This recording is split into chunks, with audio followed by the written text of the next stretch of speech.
RPGs are just when I'm the best at speedrunning. Oops. Alright.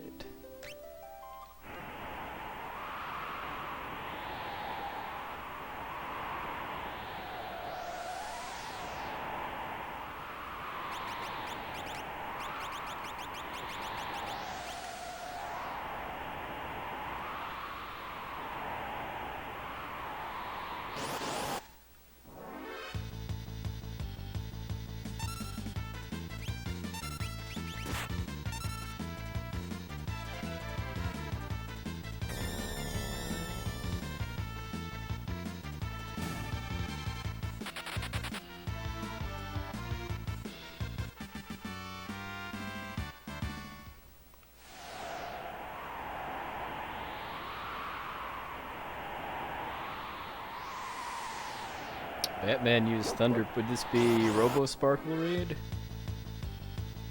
If so, thank you, Robo. Appreciate it.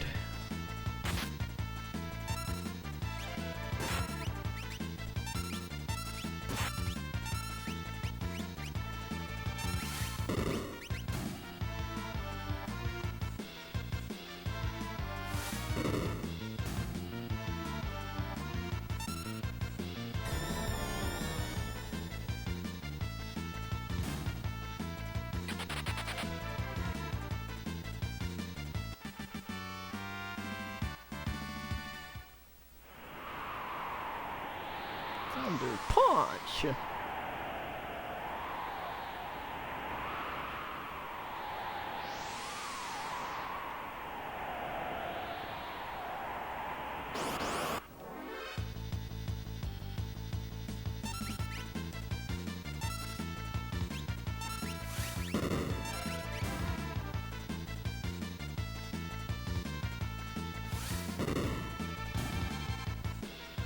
So if you're wondering why I'm kind of starting and stopping, trying to run away periodically, it's because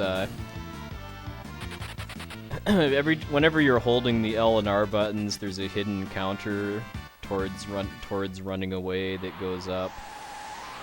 And if you run away during battle animations, you get points on that counter, but you won't actually run away. And you also can't run away unless your ATB bar is full.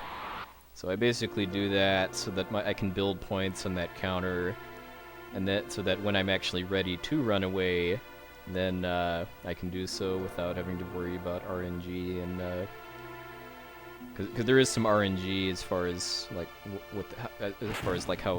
what that counter starts at and stuff like that.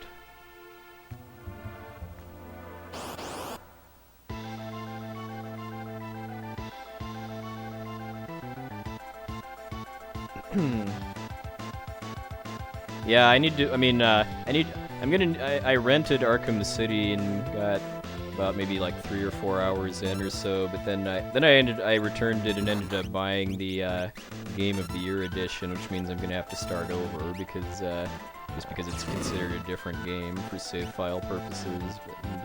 And I'm fine with that since I'll actually have the Catwoman content. But I've not done that yet. I was distracted first by Kingdom Hearts 1.5 and now by Ni no Kuni.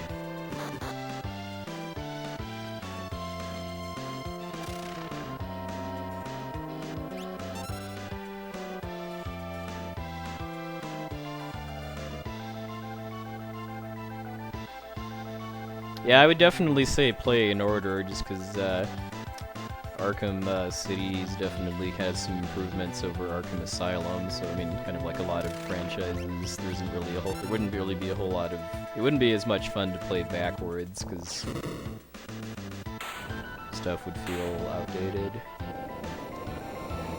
I enjoyed 1.5 a lot. I mean, I'd kind of forgotten just how much fun the exploration elements of Kingdom Hearts 1 were. Especially with 1.5 having just much better 3D controls as far as like the camera and battle targeting and stuff like that.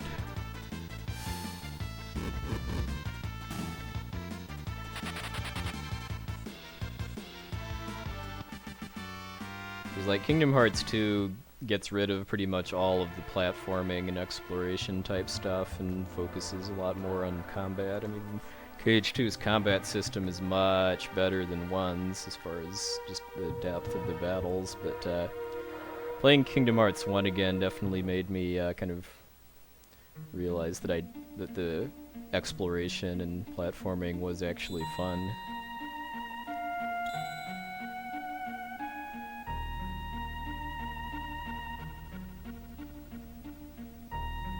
Yeah, I only use Steam really for indie games.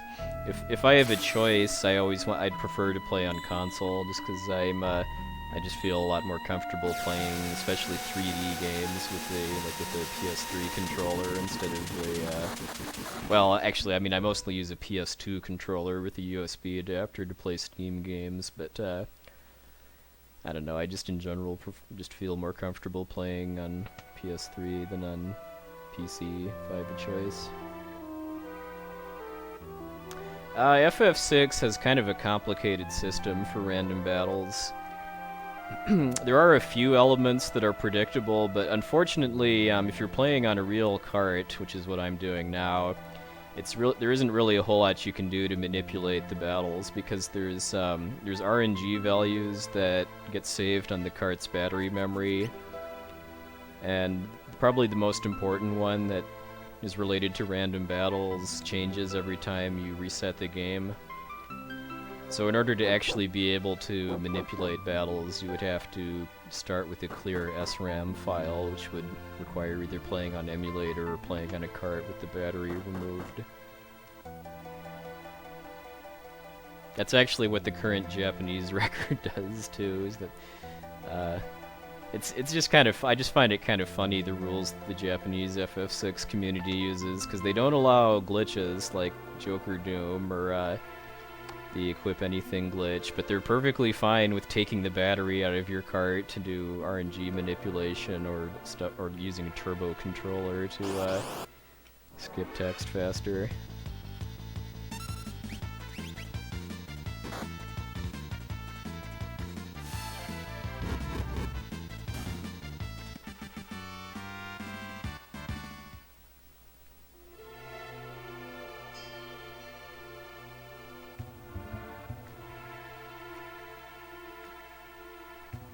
Yeah, open cart. I like that term, open cart surgery.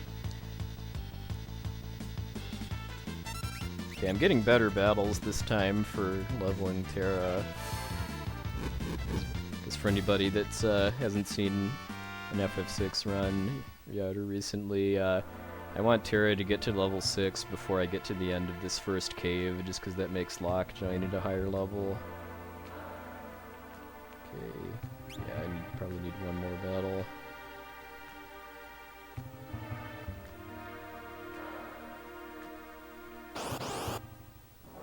So I can get trolled by either getting too many battles or not enough, because now I'm going to lose some time because of having to force this extra one. Hopefully this does it, though. Okay, there we go. I shouldn't have needed to check my menu, too. I mean, if you're paying attention to the results after battles, I mean, when Terra gets to level 6, she learns the antidote spell. Yeah. Yeah, I sometimes use turbo for practice, but I would never want to do that for actual runs. Just 'cause it just seems kind of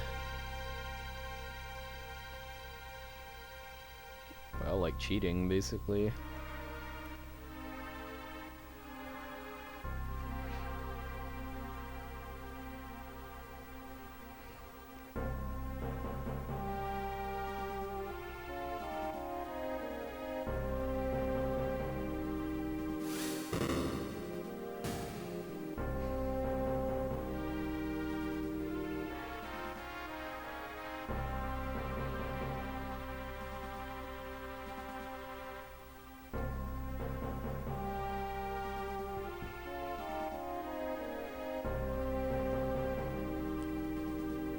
How hard, I mean, I think I've probably asked people this before, but how hard is it actually to replace a save battery in a cartridge anyway? I mean, I know that you often need special tools in order to remove the case, but as far as like getting the battery out without destroying your ability to put a new one in, I mean, is there just like a can you just slide the battery out of the contacts and put a new one in, or do you actually have to bend plates away and stuff?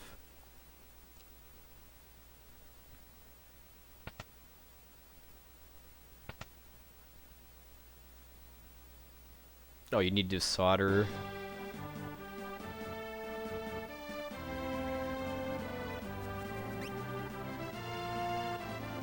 Is that because the factory installed batteries are soldered in or something?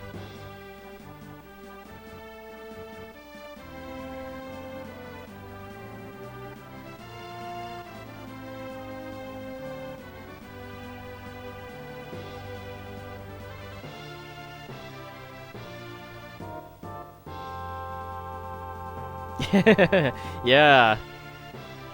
I should get Wipey's version just because it would mean more game for you to watch.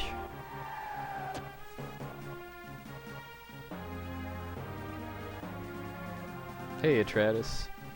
Well, that's the hope, although I've been streaming for about probably like at least 50 minutes now, and I haven't been able to get a run past Mount Colts yet, so this is, I mean, assuming I get out of Narsh this time, this is going to be my my last attempt to get an FF6 run going tonight, and if this fails again, I might switch to Illusion of Gaia, since it sounds like there's a bunch of people here that want to see IOG.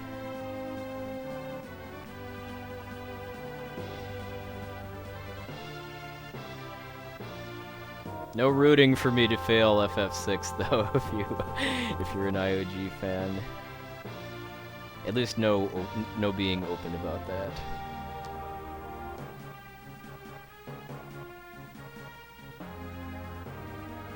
So for this Moogle party battle, you're not meant to be able to get all the way to the boss without fighting any of these guys, but if you walk past them when they're moving too, you can do so without triggering battles with them.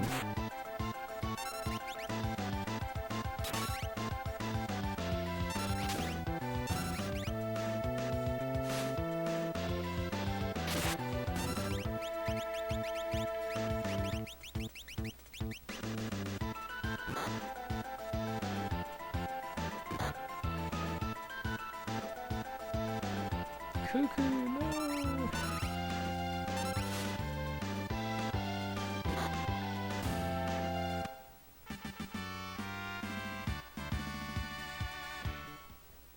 That's been my main project for the past year or so, is to kind of build a respectable library of NES and Super Nintendo cards.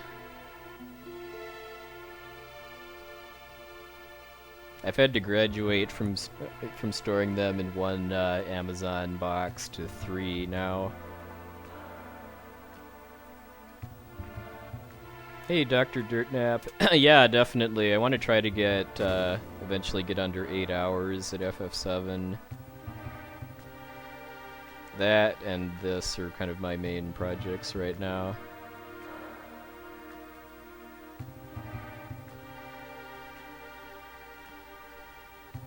Like, my current FF7 PB is really bad on disc 2. I've got a lot of time to sit. Yeah, I mean, I've got a really nice shelf for all of my disc-based games, but there isn't really enough room on it for my carts, too.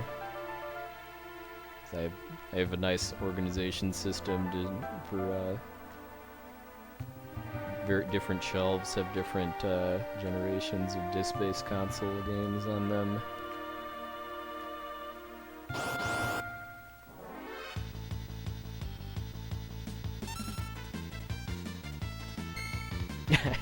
Get a glass case.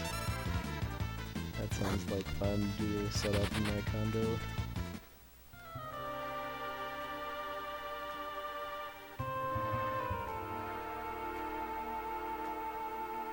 Okay, one battle on my way to Figaro.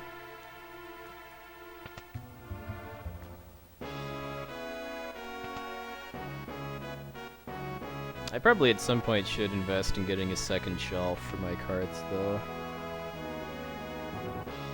Like, I've got some DVDs, too, that I just have in boxes in my closet because there isn't room on my shelf. Because I basically just I have the top row of my shelf in my living room allocated to DVDs and Blu-rays, and then all the rest to games. I've got more DVDs than can fit on one shelf, though.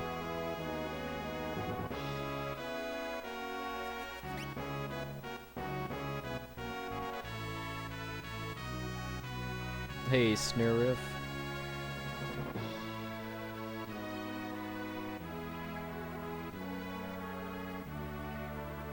It just recently came to my attention, though, that the PS2 version of Phantasy Star 1 has a translation patch now. So I am gonna need to play that sometime soon. The only Phantasy Star game I've actually finished is PS4. I don't really have any interest in playing the original versions of PS1 through 3, but the PS2 versions of 1 and 2 look fun.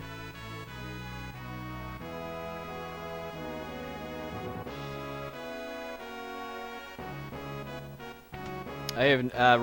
ROM hacks have never really interested me that much. They might if I wasn't into speedrunning in order as a way of adding challenge to a game.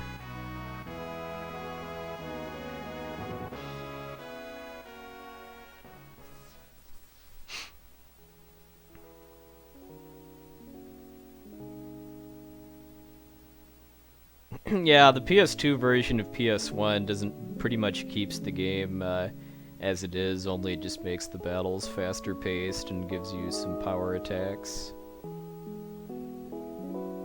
Hey, Peaches. The unspeakable. Not so good so far. This is my third attempt or so to get a run going. In my first attempt, I reset in Mount Colt because Terra died. Second attempt, I reset on the very first battle because Biggs and Wedge wouldn't run away. And if I lose it again, I'm gonna have to switch games just because it's too late for me to try to start over again.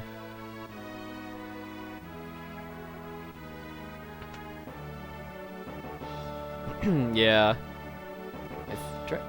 I don't know if I've ever actually finished any ROM hacks. I mean, I've played fan translations of games, but trying to think. I think I started playing a Super Mario World ROM hack once, but I didn't finish it. Oh, yeah, this is number 4 actually, because Terra got slimed by Welk on the third attempt.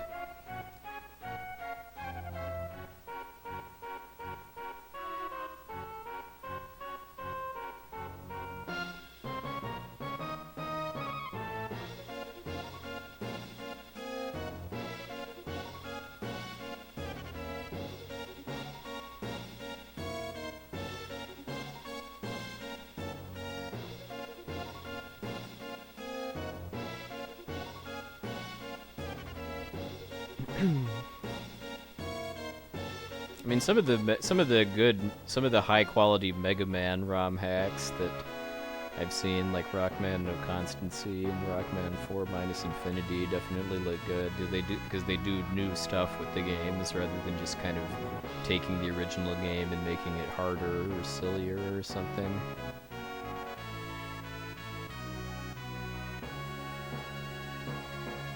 I think probably, other than those, I think most of the ROM hacks I've seen are the ones that have runs on task videos. Like, I know they've got some runs of Super Mario Brothers 1 ROM hacks that specifically require using like every glitch in the game in order to actually finish it. Like, it's more of a puzzle type game than a platformer. Yeah, I've heard there's some good Super Metroid hacks too, like Super Zero Mission, I think, is the one I've heard talked about the most.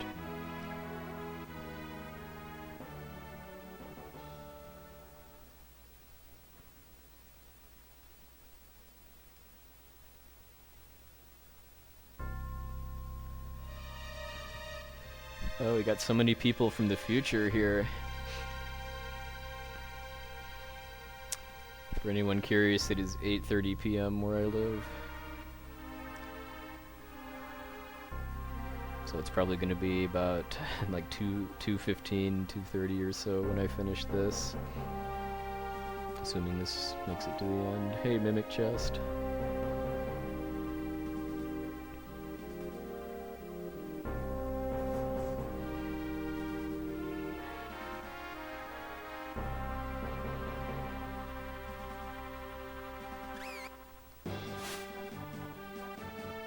Of course, though, if you buy any lottery numbers from Potato Handle, just remember to reverse them, just because he lives in upside down land, so the numbers are going to be backwards.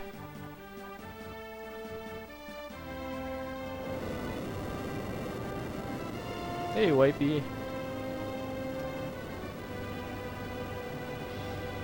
Well, the Wipey luck has been strong with me. This is my 4th attempt at getting a run started, and it's going to have to be my last one just because it's too late to reset again.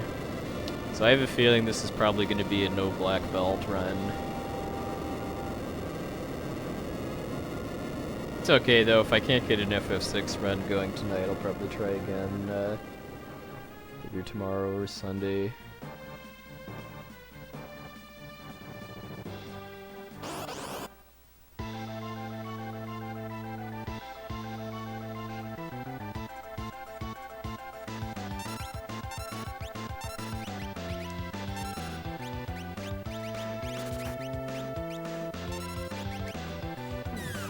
Hey, Seraph.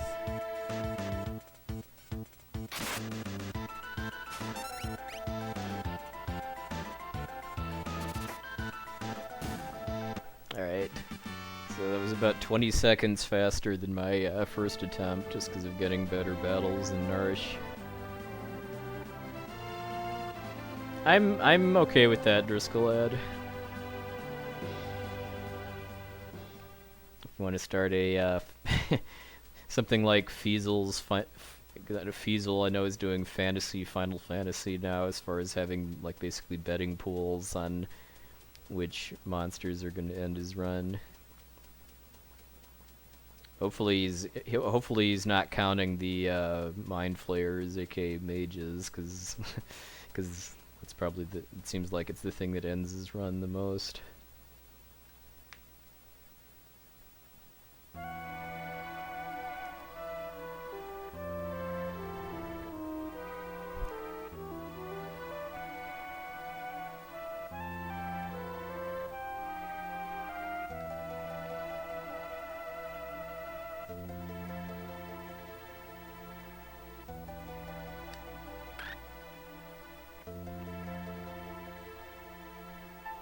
Hey, Everhate.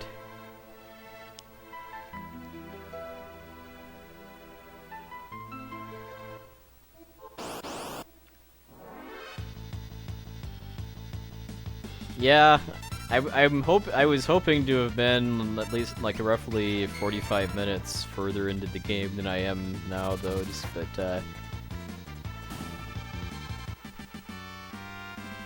been having trouble getting a run off the ground. Yeah. Well, I might slip into talking into my other accent at some point during this run, too.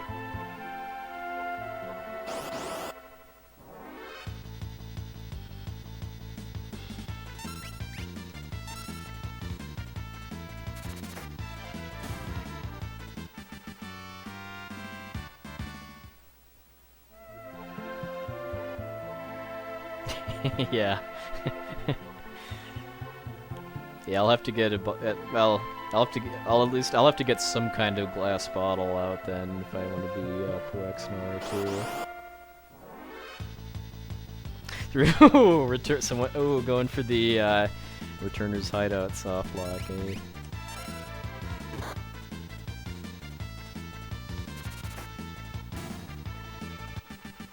Well, level question mark pro. Well, by that point I'm gonna be safety saving though, just because I mean, my time at this game isn't good enough yet that I can that I can't improve it even if I die or reset or stuff like that.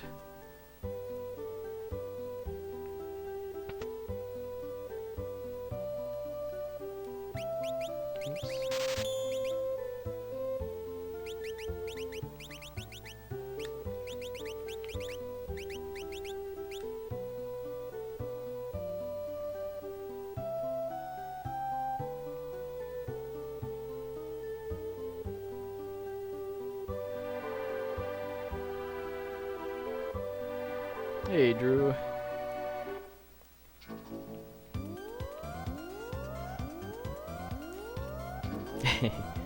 Oh, Wipey wants to bet on Vargas.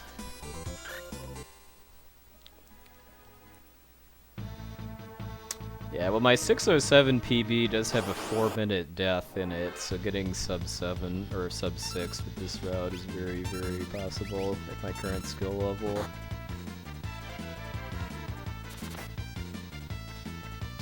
The reason why I moved Edgar to the 4th position is so that if I get a preemptive attack, Edgar's turn comes first. It just saves like a few seconds of me having to toggle through the characters, because if you get a preemptive or side attack, your characters go in reverse party order.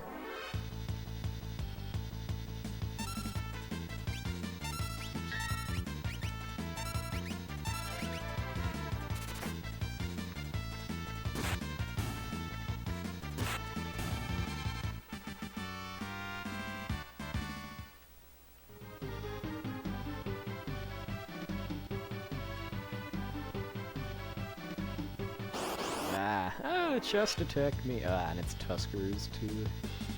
Okay, this time I'll cure. Well, if Terra gets hit here, I'll cure her. But she didn't. Hey, Steve the Dreamer. Alright, so this Atlas armlet here increases Edgar's physical damage by 50%, so that boosts his crossbow. Now means he can one-shot everything in Mount Colts except for Tuskers.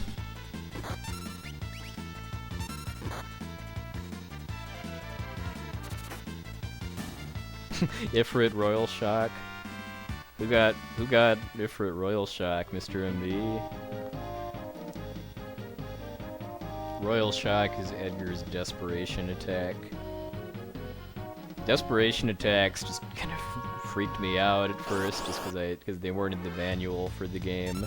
Okay, so see right here, because Edgar's in the 4th position, well, or just the last position, that meant that I could just queue his turn up immediately after the battle started.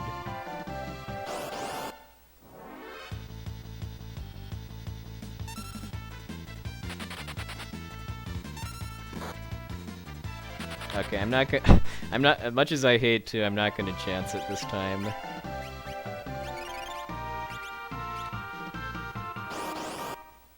Hey, Illisveal.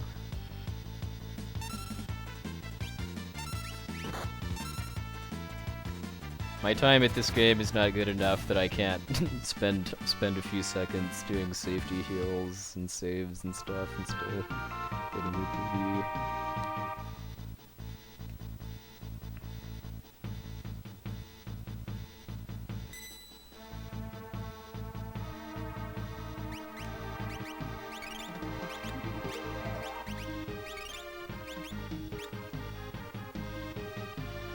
Well, in this route, there's a slight chance that I could actually get Locke's Desperation Attack on Tunnel Armor, the boss for Locke's scenario. And that would be good, because it would save me a little bit of time if it happened. Hey, Mr. Green.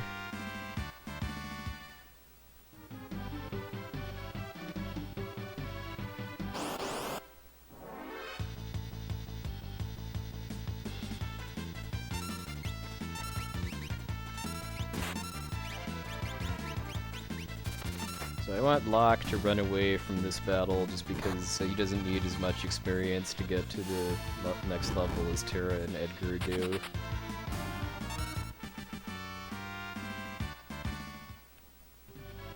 I basically want my average party level to be 9 before I get to Vargas.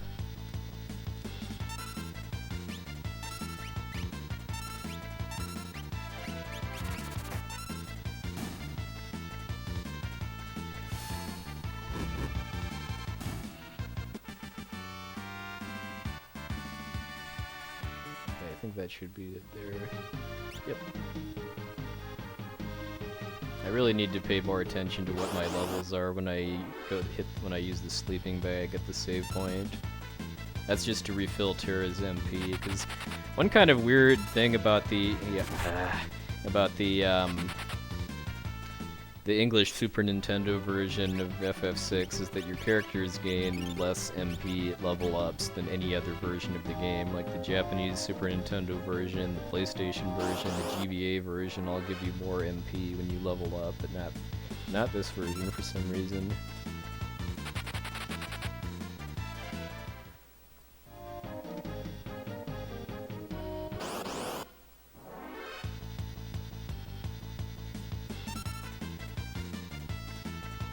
Oh, really? So much poison. Which is a really bad Mount Colt.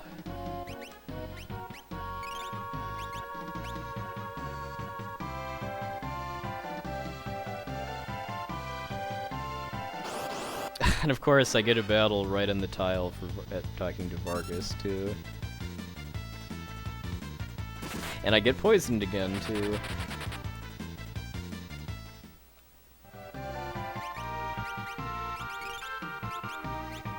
That's a new PB for the most times I've gotten poisoned in Mount Colt too, by the way.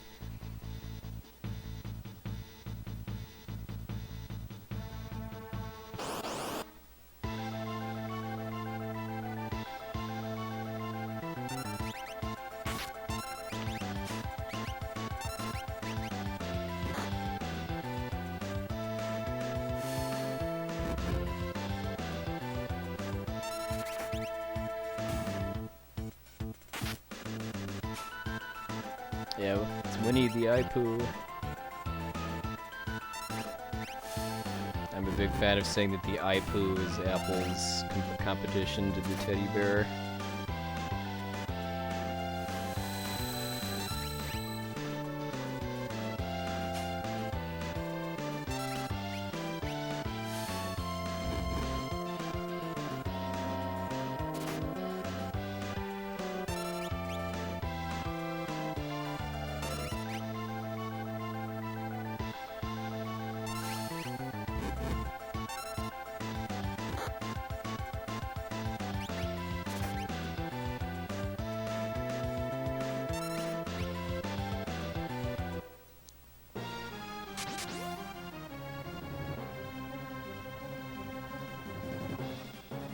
Alright, now it's time for Wipey to mute the stream for a minute or so, just because this Blitz tutorial and the PAL PlayStation version is actually really dangerous, because blitzes are harder to do because of lag.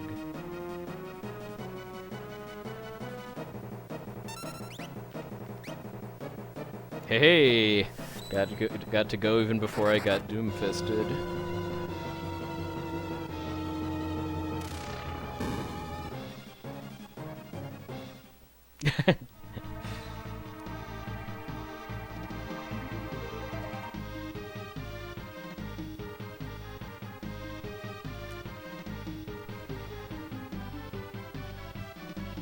Well, if you just attack Vargas a couple of times, the game eventually tells you how to do pummel.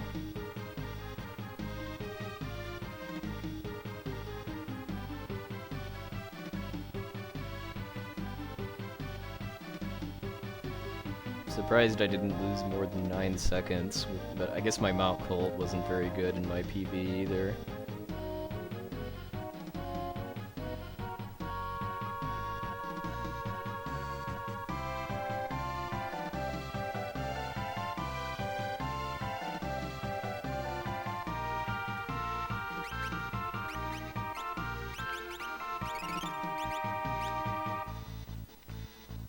Alright. Let's see if I can get out of here. Yay! No battles.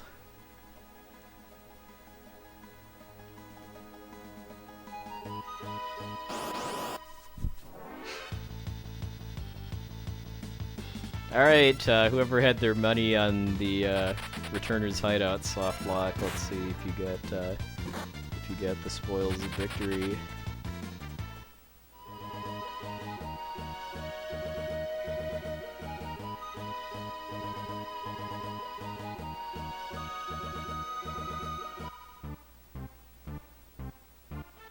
Hey, Zechariah. Yeah, you stay in the corner, pal.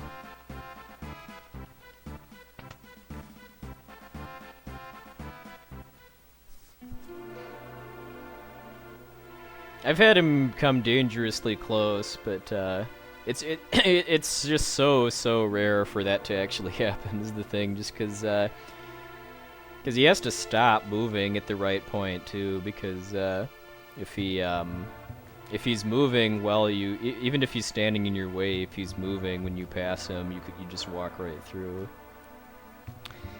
The soft lock is if that NPC that's walking around in the east side of the returner's hideout gets in between the returner that's leading you to Bannon's room and your party leader, then the game freezes.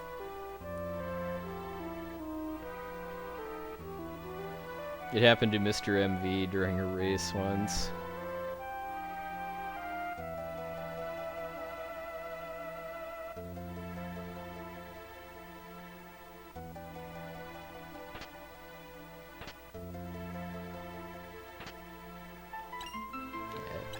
I don't really need that antidote, but just because of the luck, the poison luck I've been having so far, getting poisoned in on the Velt during Sabin's scenario is pretty bad news, just because you don't really have a way to cure it without like having to go stay at an inn or something.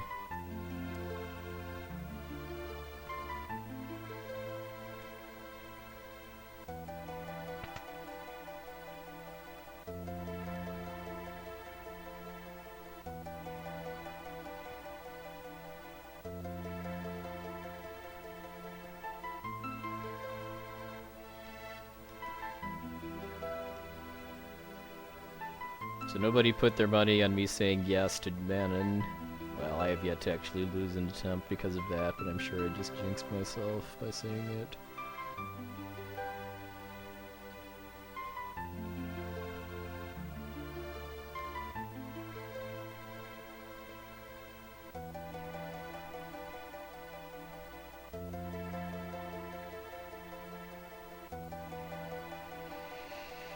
Well, that's why I think you should consider switching to the European GBA version, just because I would assume that the blitz lag isn't as big of a deal, and the loading times would definitely be faster. But hey, it's your runs. I mean, you should do whatever you think is going to be the most fun for you.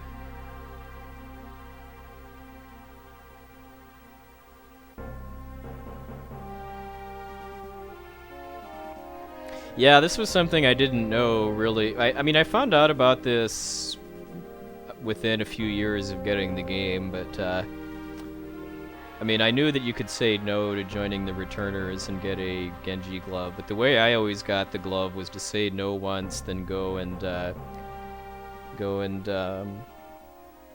hold on a second, then go talk to the guy in the, treasure room, and, then go back to talk to Bannon.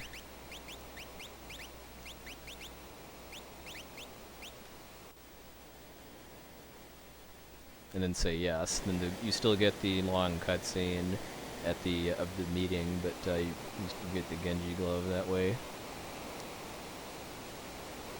Oh, well, tell Mrs. MTI thanks. Which she's probably listening to.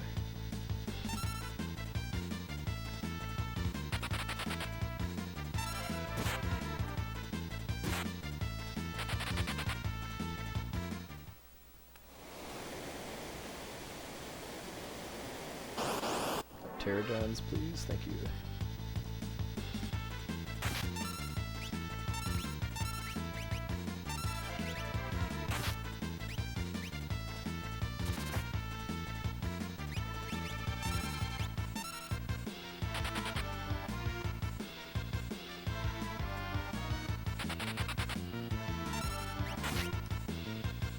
I want Edgar to get all the experience from this battle just so that he's a bit stronger for later in the World of Balance. One kind of important thing about FF6 too is that you don't get any experience from bosses. So you do have to kind of fight on kind of not quote-unquote unnecessary battles a few times just to kind of have enough HP to be able to finish runs reliably. Hey, Michaelia, good evening. This is not a terribly good river so far.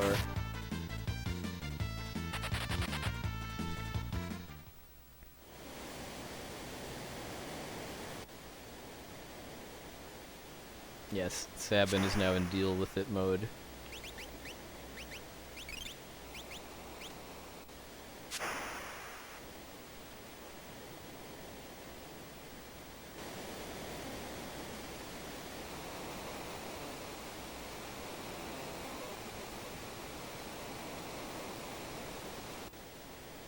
Yeah, I mean, FF7 would be a much different run if you didn't get experience from bosses, just because, like, the late game bosses give you so much experience that, I mean, pretty much the only point where you actually need, like, HP plus materia for safety is on carry armor. Alright, well, the second half of the river was really good.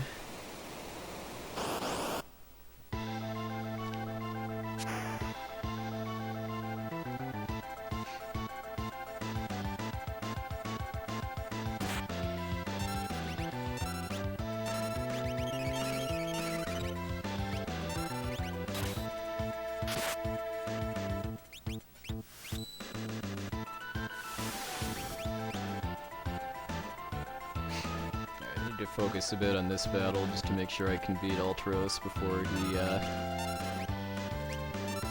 does anything too dangerous.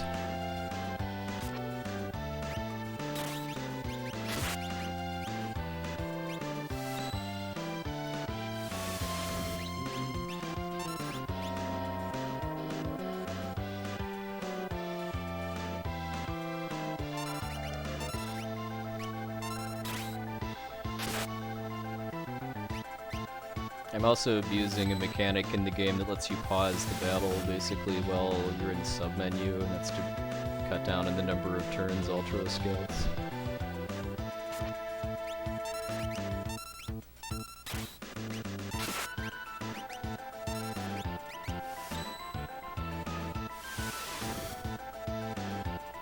Alright, pretty good Ultros.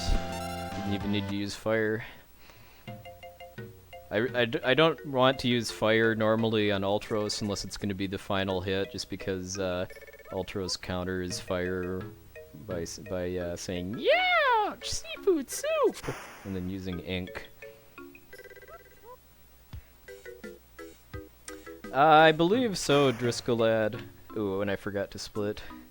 Yeah, I should have done that right when Ultros submerged. So that's actually probably basically an even split.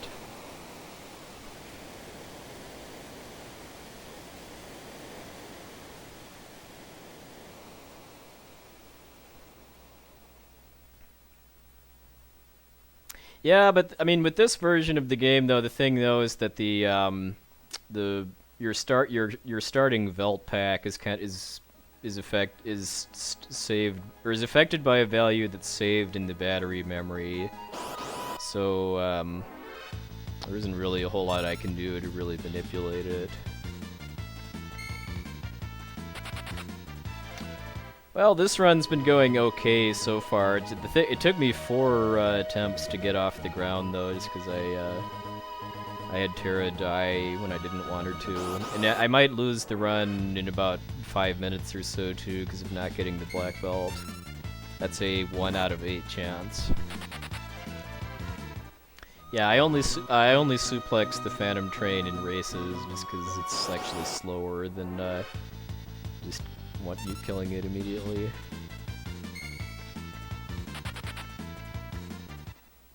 Yeah, I didn't actually I wasn't actually able to see the bunny in the in that monster sprite until like within the past year or two, because as a kid I always just saw the Leafer and the Dark Wind as cabbages.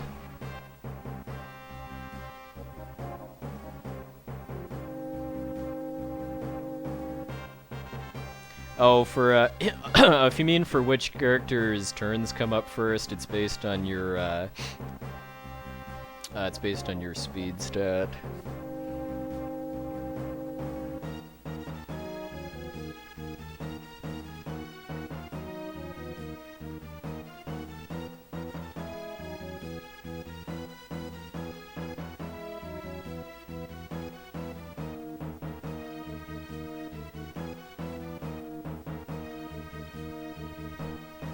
So, like, if you have a thief, because thieves get a speed bonus, they'll always go first.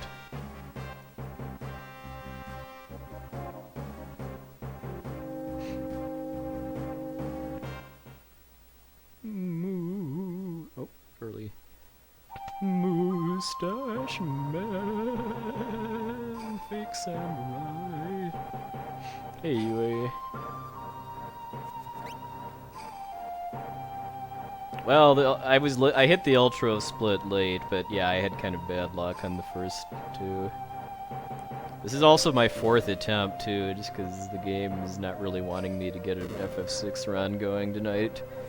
We'll see if I lose this one because of not getting the black belt.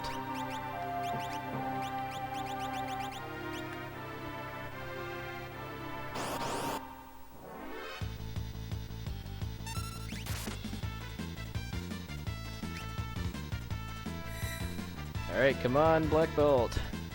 7 out of 8, you can do it.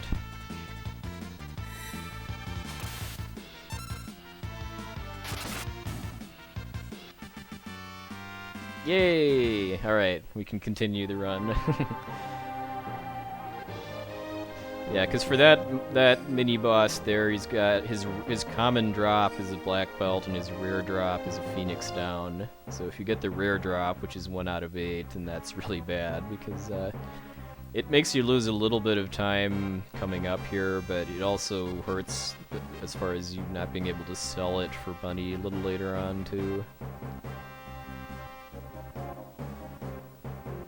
I mean, there's a lot of liberties I can take with this run and still improve my PB, but not getting the black belt isn't really one anymore, just because I'd lose probably a good like minute and a half minimum from having less money.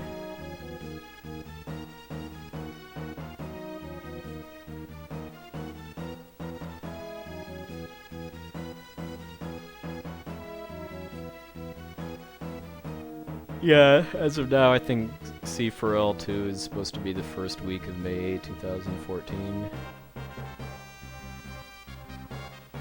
Yeah, that weird abbreviation of Phoenix.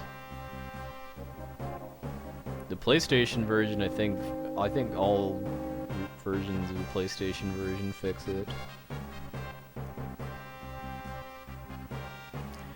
Well, the biggest glitches that you could use in a speedrun are ones to one-shot bosses. There's one called Joker Doom, which lets you manipulate Setzer's slots in order to insta-kill anything with enough practice. And then you can also, if you cast Vanish on enemies, that overrides their immunity to instant death. So you could also use what's called Vanish-Doom. Yeah, this is either this or the Wii Virtual Console version of FF6 is the best, in my opinion.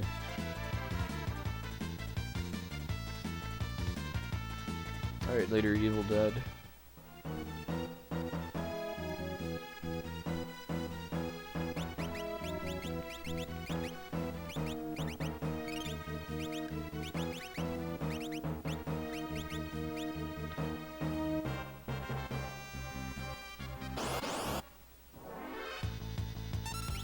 Nice, preemptive, that's really good luck.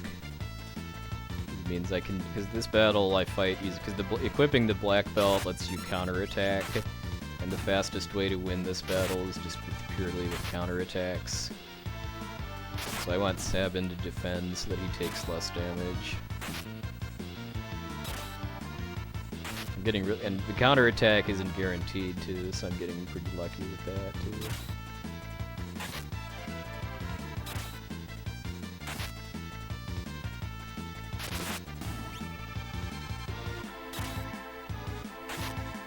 Wow, that was a really good Templar battle.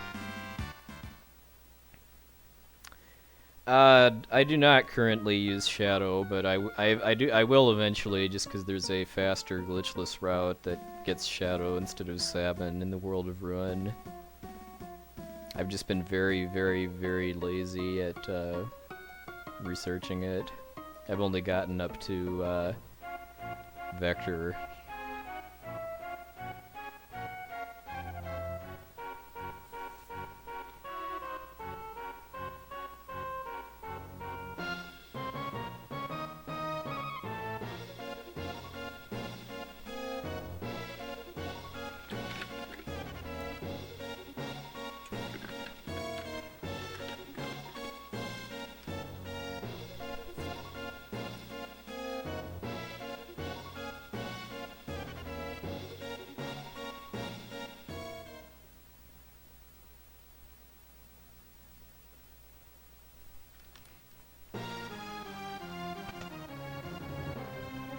Hey, Wickedtron. Oh yeah, that's probably a poor cutscene to drink water during, because, well, if anybody sees me drinking purple Kool-Aid during that cutscene, you have the right to slap me around through the internets.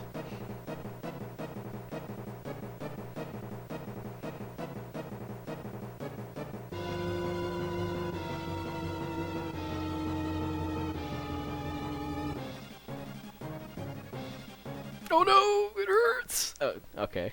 I'm better now.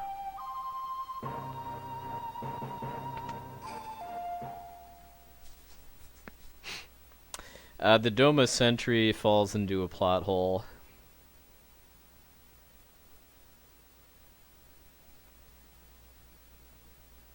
I should do that. I should invest in some purple Kool-Aid sometime to drink during these runs. Just for dramatic effect.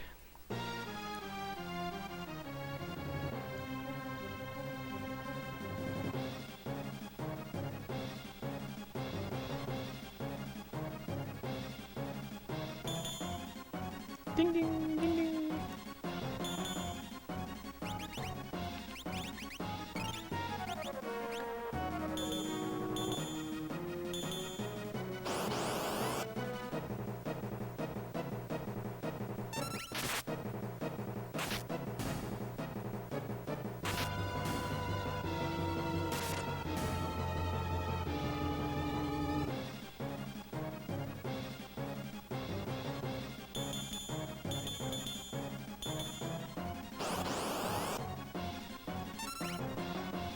Hey. Cyan is being good and using regular attacks instead of dispatch too.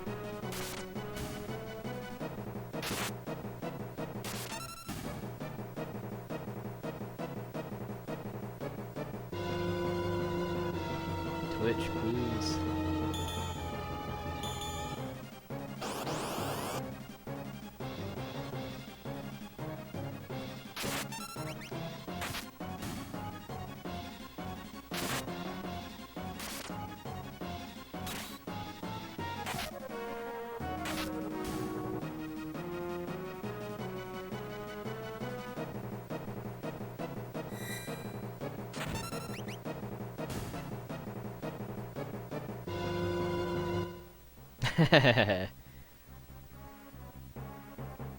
Yeah, I bet when you win battles, Go-Go is secretly saying yippee-ki-yay.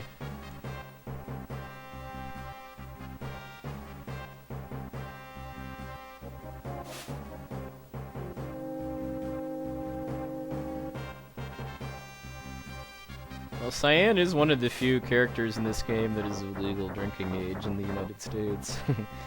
Most of the rest of the characters are like 18 or so. Like Terra and Celes are both 18, and Think about that for a second. Terra is a general in the Imperial Army at the ripe age of 18.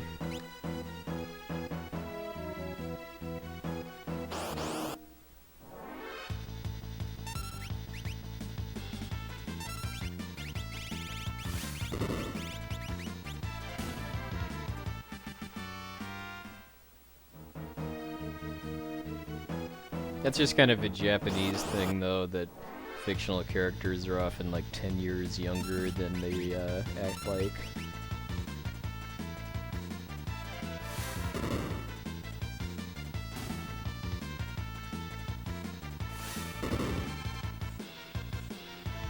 Like, I think Setzer is supposed to be 37, and yet he has white hair.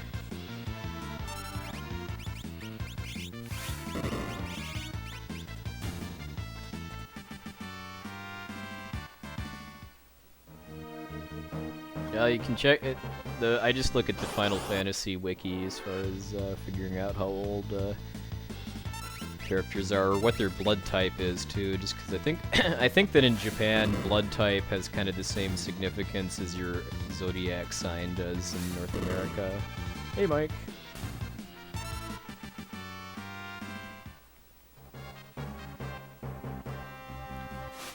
Because it seems like that's always in like stats of fictional characters that are either from games or anime, what their blood type is. Ah, okay, thought so.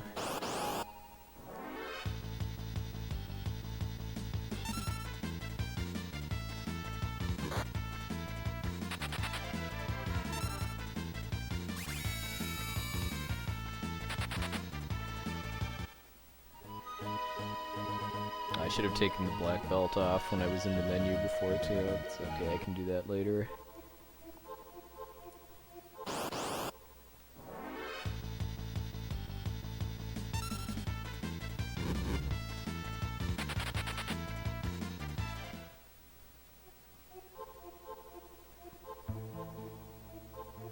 Fortunately, I get a free heal here.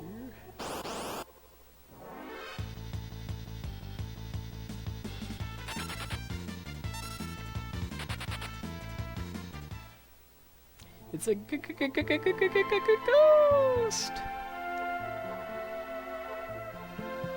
If they ever did FF6 HD, that's something that would scare me a lot, is if they had voice acting for Interceptor.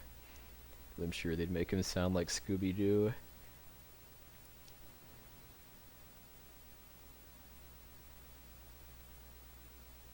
That was also a really lucky Phantom Forest.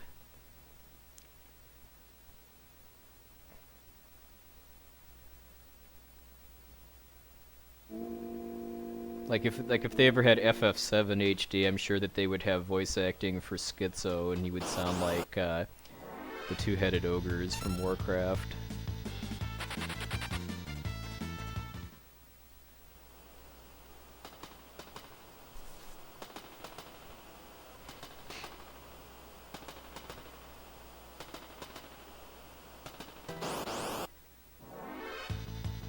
FF4DS I thought had pretty good voice acting. Probably also helped that there wasn't really that much of it too, just because they only had it for like some specific cutscenes that they'd added voice acting to.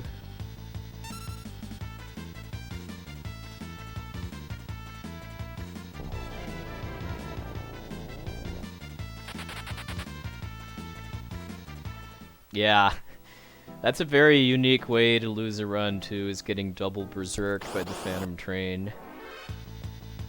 I still have yet to actually have that happen to me, but Wipey has.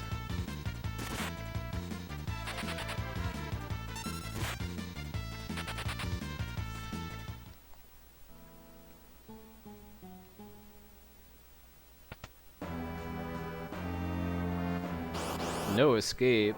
Well, fortunately you can't actually escape from this.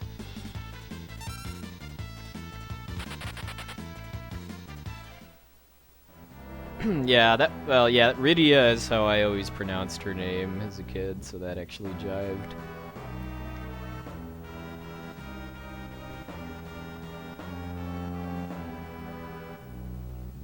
Some of the official pronunciations for FF7 characters and places from like Crisis Core and Advent Children and stuff don't really jive with my childhood though. Like I always say Yuffie instead of Yuffie, Mako instead of Mako, and let's see what are some other ones. I forget if they actually had an official pronunciation for Kate Seth, because I know that it's based on Ketshid, which is Irish for cat spirit, but they do not. They also don't really spell it in Irish too, which is why I don't do that. Okay, this is actually a pretty decent time for this point too, because roughly 1 hour for hitting that switch is kind of the goal.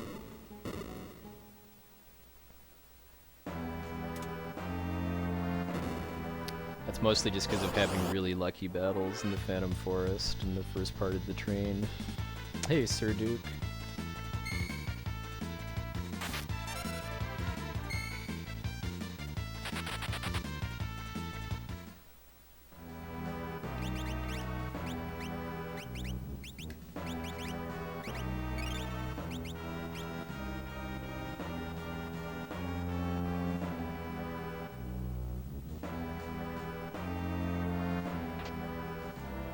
Earrings increase your magic power when you equip them, which is what Sabin's Aura Bolt is based off of, so those are really good for him.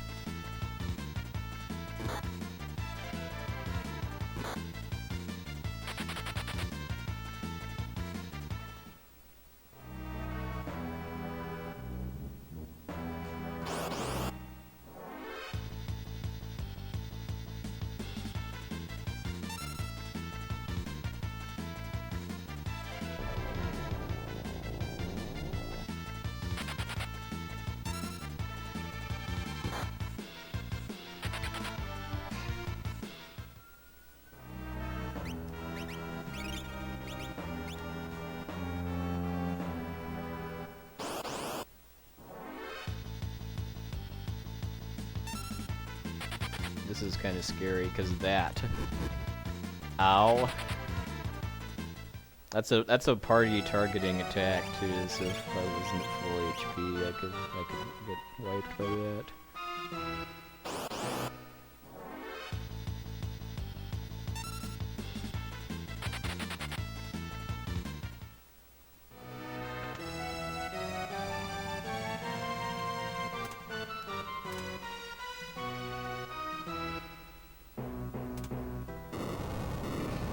Sadly, since this is actually a run and not a race, I'm not going to suplex the Phantom Train. Yes, I do run FF7. That's kind of my main game, actually. Right now.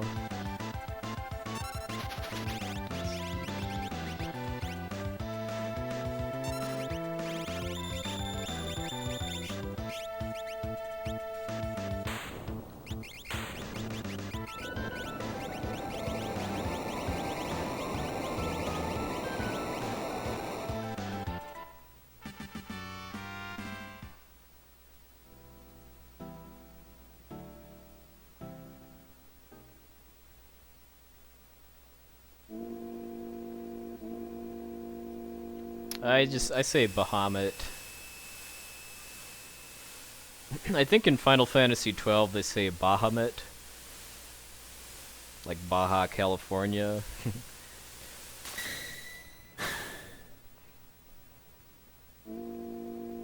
Karakarn says Bahumut, which I don't really agree with.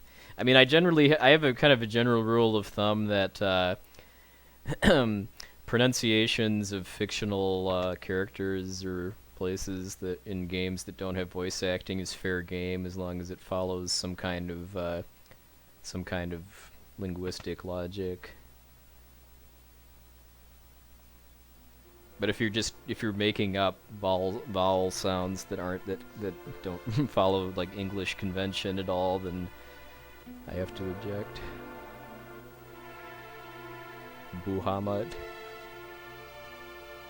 Hey, Frankie.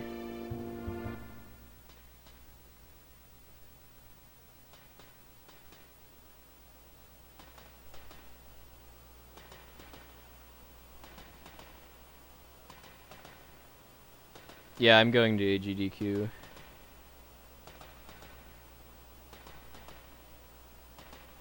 Celes, yeah. I think I called her Celes as a kid, but I call her Celes now.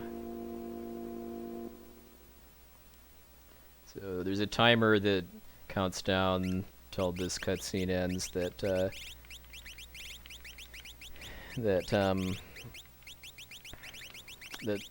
gives me some free menuing time.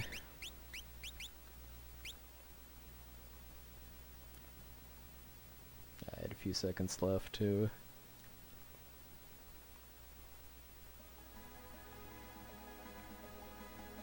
The train went okay. I mean, I had some pretty good encounter luck in the first half of it, but then I got like back attacked and demied a couple of times in the second half.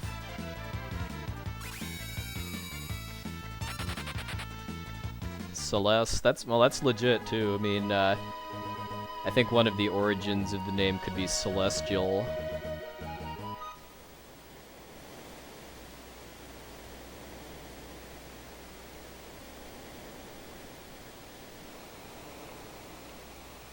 Why not?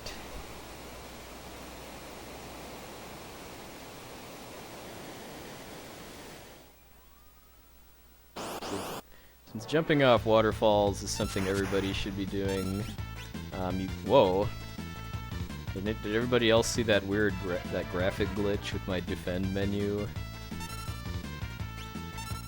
Yeah, Cyan's defend was, I should have killed one of these guys first too. He's a different color.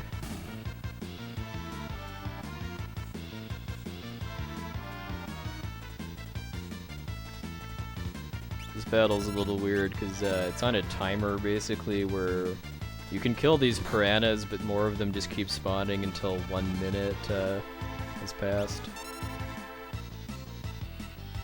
So I'd basically just wait for the music to loop and then count about 10 seconds after that to get him to a minute. Epitomizer, the route I use for this game, could definitely be done in the GBA version.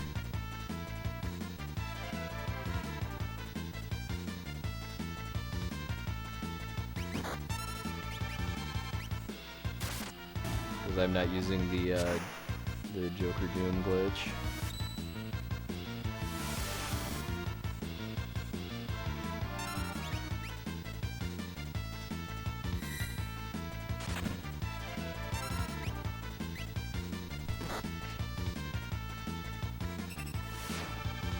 Yeah, I'm not showing any drop frames, so it doesn't look like there's anything wrong on my end.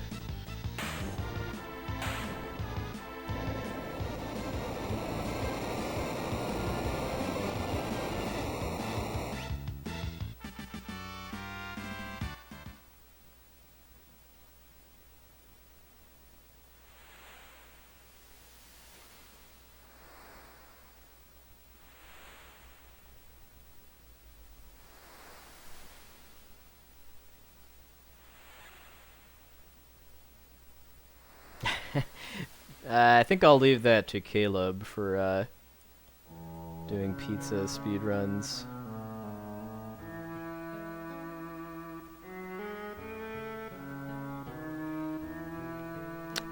His record is for a medium Domino's pizza is quite good.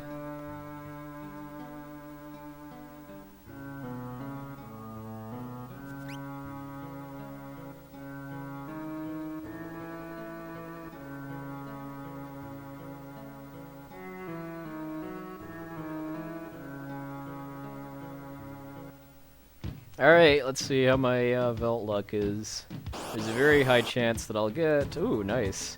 There's a very high chance that I get an inescapable battle as my first battle after getting onto the Velt. But I didn't get it this time. Because the way the Velt works is that there's basically packs of enemies that are from areas that you've already been to in the game. And where you start is usually on the pack for the Imperial Camp, which has inescapable battles in it.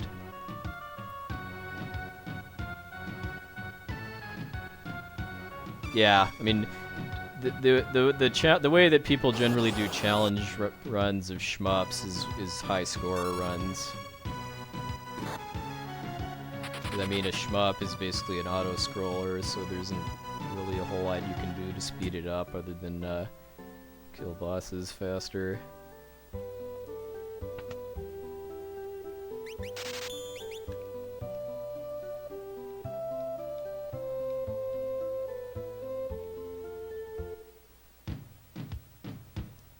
Yeah, whenever Caleb does pizza speedruns on his stream, he gets like 300 or 400 more people watching him to do that. It's nuts.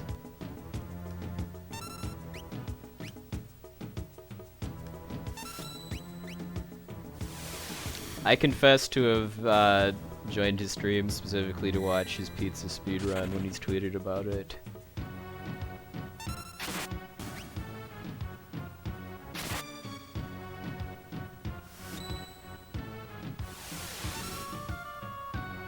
And no Gao. If I'd have gotten Gao on that battle, this would have been very, very good belt.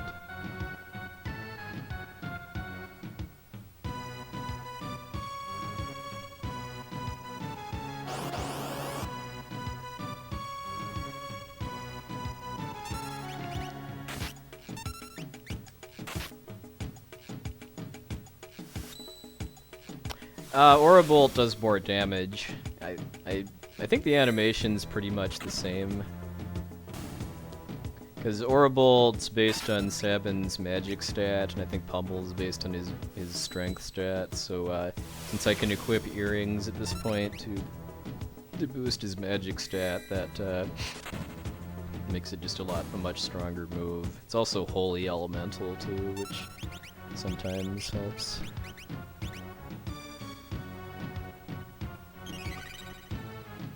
Oh, I'm sorry, Pearl Elemental, because you can't use the word holy in 90s Nintendo censorship land.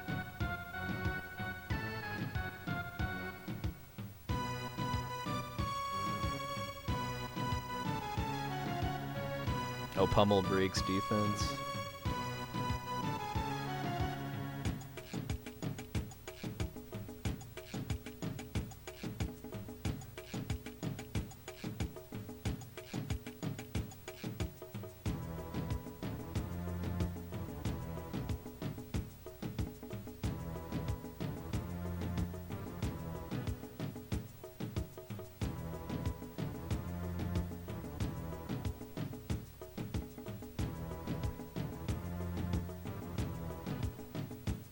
Yeah, I think I saw one of HDL's streams of arcade TMNT 4, because yeah, because I know that I think like all of the arcade TMNT games are designed to make you spend money. So if you make it through multiple levels without dying, then the game throws lots more foot soldiers at you. Because I remember he was on Skull and Crossbones, and I think he was like just actually beating the level without dying more than once, or without running out of time, I should say, was like pretty much impossible in the state he was in.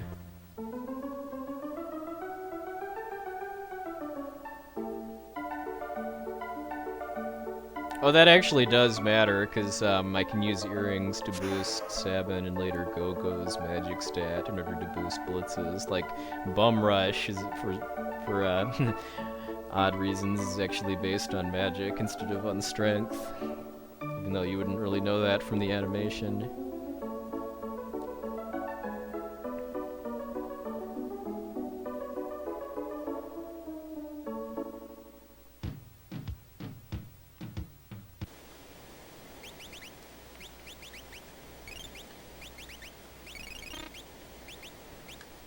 Just use tonics on all of them.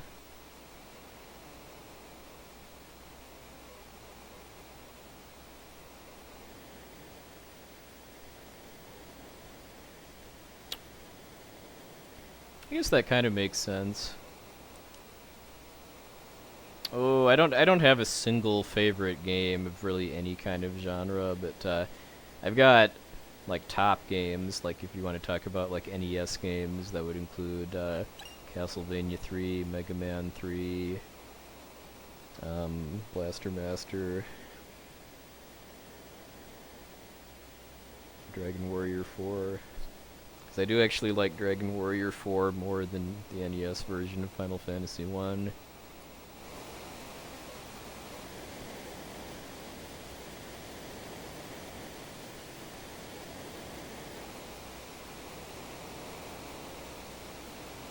Yeah, that's why at the in Kefka's Tower you'll actually see that Gogo's blitzes do more damage than Sabin's just because his magic stat is higher.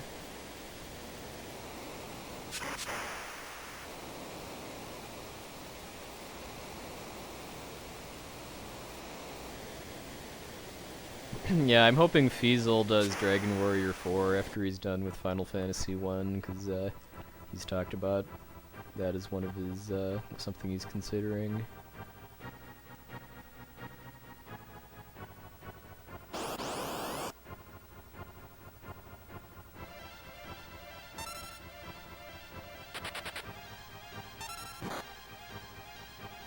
Yeah, Darkwing Duck, I think is, well, he says he wants to improve his segmented Dragon Warrior 3 run, but that he's open to trying to RTA it at some point too. I wish he'd just go directly to RTAing, just because that's a lot more fun to watch on stream.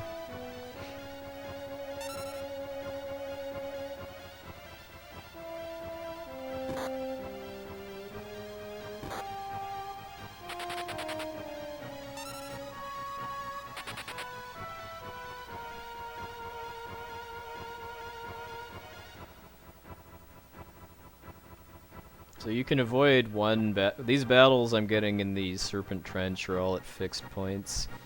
You can skip one of them by going to the right fork, which takes you into a cave, but the second cave is really long. So even though there's no encounters in there, it's slower than just getting into this battle and then running away. Sabine. Yeah, I've always called him Sabin. I know Essentia calls him Sabin. I think Sabine could probably work too. Like I said, fictional character names are fair game as long as they follow some kind of linguistics.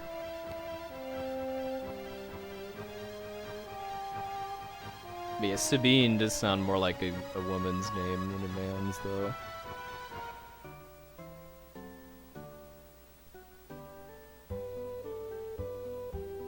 Yeah, Sabin is called MASH in the Japanese version.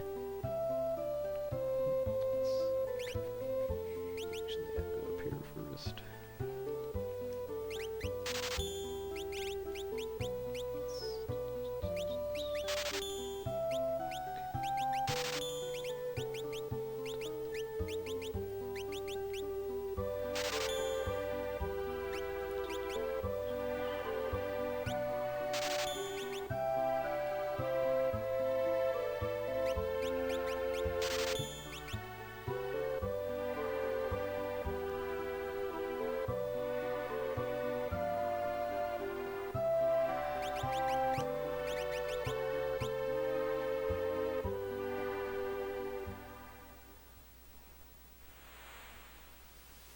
Huh. Kind of surprised I'm gonna lose time here, even though I had a really good Veld. Apparently I had a good Veld in my PB, too. That was a pretty good Serpent Trench, too, because I got a side attack. 30 seconds.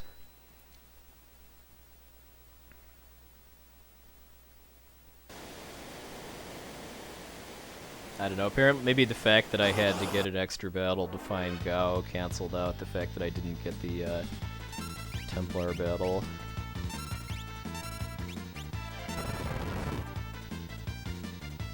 So now I'm going to be using smoke bombs to run away from a lot of battles just because it's faster than running away normally and less RNG dependent.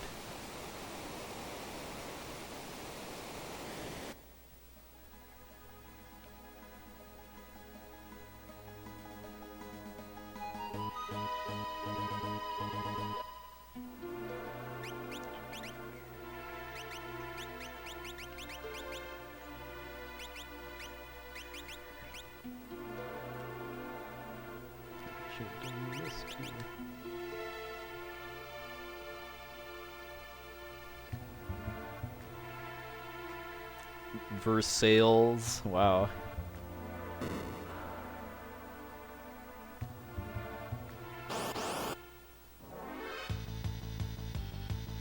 Another perk to smoke bombs is that they let you run from pincer attacks.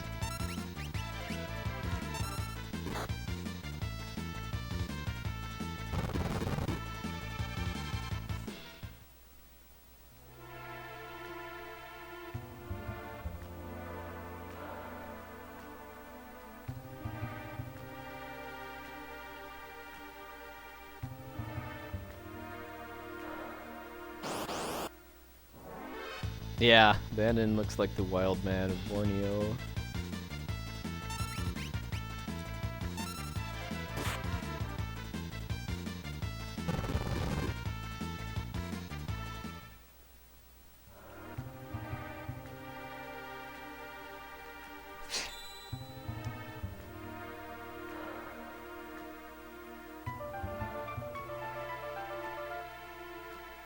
Yeah, Final Fantasy Versus 13 is now Final Fantasy 15.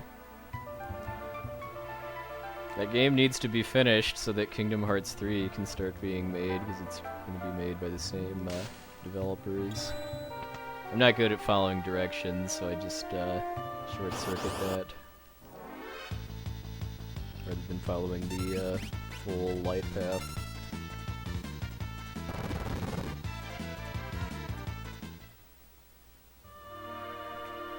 I'm very much okay with neither Final Fantasy 15 nor Kingdom Hearts 3 being launch titles for the PS4 though, because that means I can hold off on getting one until there's a price drop. Yeah, every time I turn on my PS3 right now, roughly half of the people on my friends list are playing Final Fantasy 14 at any given time. So the game's definitely got fans. Hey, winner.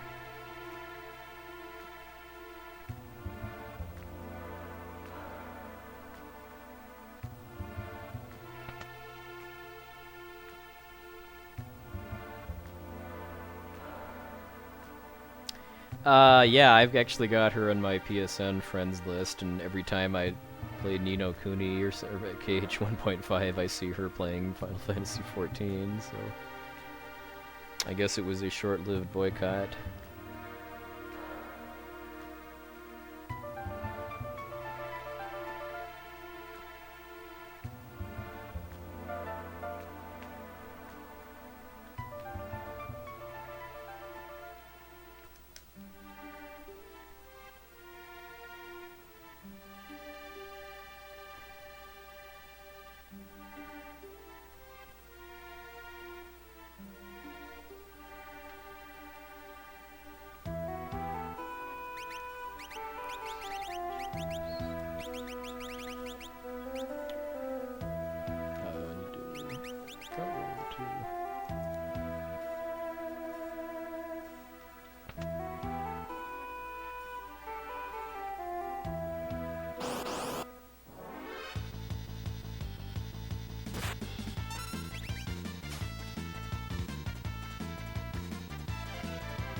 I am starting to wonder, though, if maybe the reason why the Japanese FF6 community doesn't do the trick to clip through the soldier and get into the basement early is less because of it being banned and more because doing it makes you lose a Phoenix down and elixir. They also play on hard mode, as I call it, which is battle speed 1 active. Because the battle speed in this game actually only affects enemies. It doesn't actually make you go any faster. So battle speed 1 makes the game a lot harder. But that's how all the Japanese runners play, just for a challenge.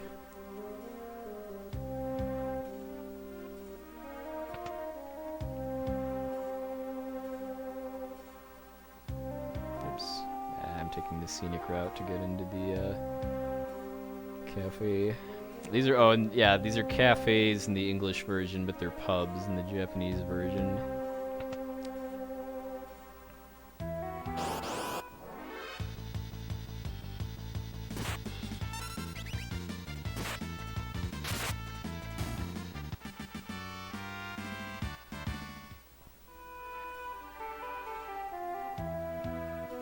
I'm sure that's really cider in the Japanese version too. I'm sure it's probably wine or beer.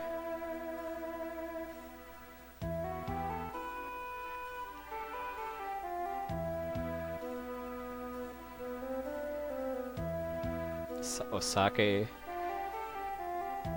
Well, wine then.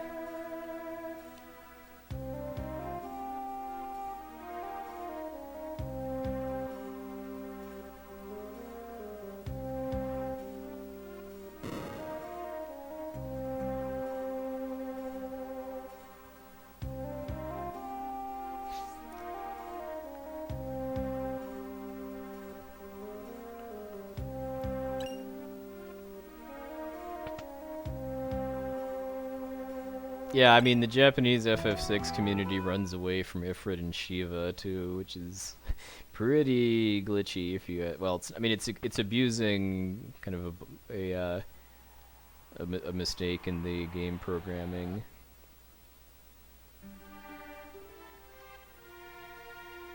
I always say it all. I mean, it comes back to that they ban like the equip anything glitch and Vanish-Doom and Joker Doom, but they're perfectly okay with using turbo controllers or taking the battery out of your cart in order to do RNG manipulation. Oh well, watch and you'll see in about an hour or so. I mean, the short version is that there's some brief points during the Ifrit and Shiva battle where the game doesn't have the boss flag set. The boss flag basically just means that you can't run away, and if you can abuse that in order to run away while the flag is clear.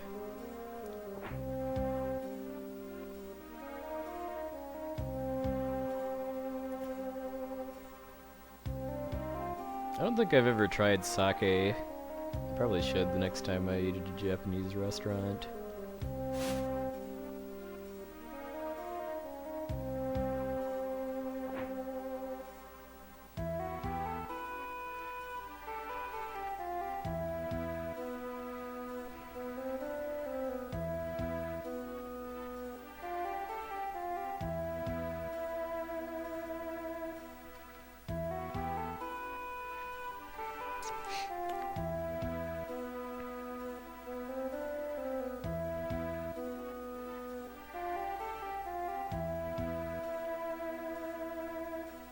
Let's not be a me and forget to get the key, like I've done a couple of times.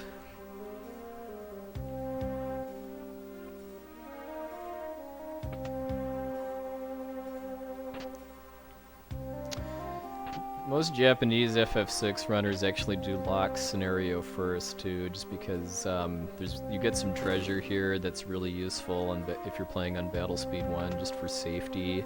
Because like you get running shoes and a hyper wrist, which if you have those for Sabin's scenario, let you get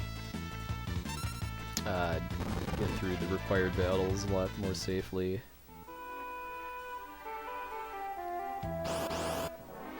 Oh, he wants beer. Okay. Nice. Oh, he wants curry rice. Okay.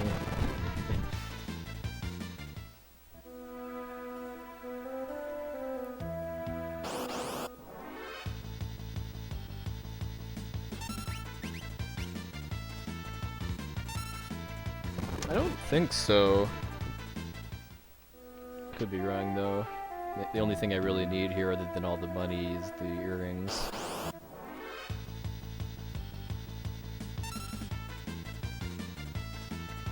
Okay, I'll just run from this one normally because I've used a lot of smoke bombs. Power shovel Ninoro. My first chance to get a Gale hairpin without a lot of detouring is in the Imperial Castle.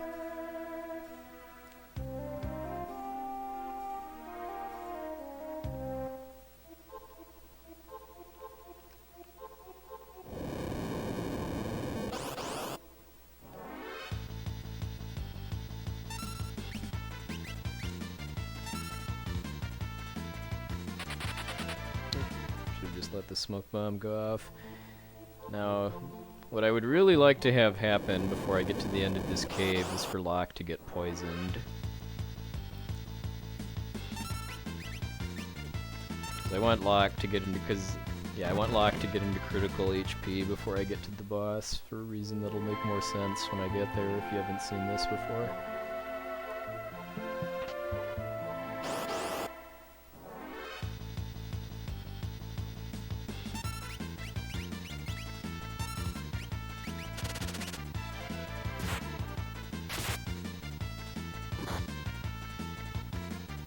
Good, Locke got poisoned.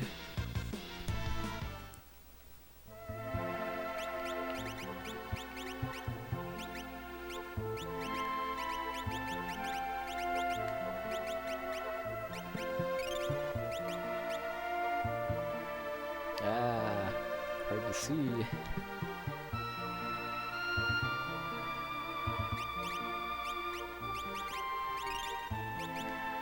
If Locke gets poisoned, I can get him into critical HP without actually having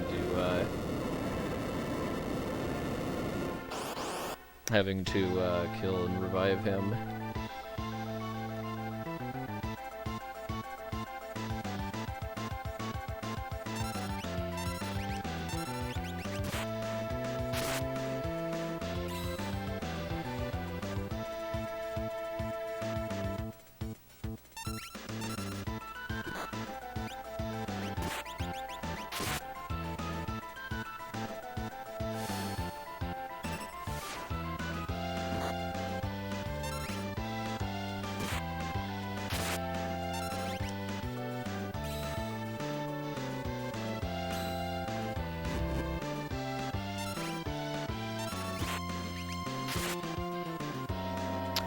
Yeah, in the normal any % run, you would use the Thunder Rod to one-shot this guy, but in the glitchless run, I need to save my Thunder Rod for the cranes. Because the cranes are ordinarily the first boss you'd use Joker Doom on, but since I can't do that, I need to use my Thunder Rod there.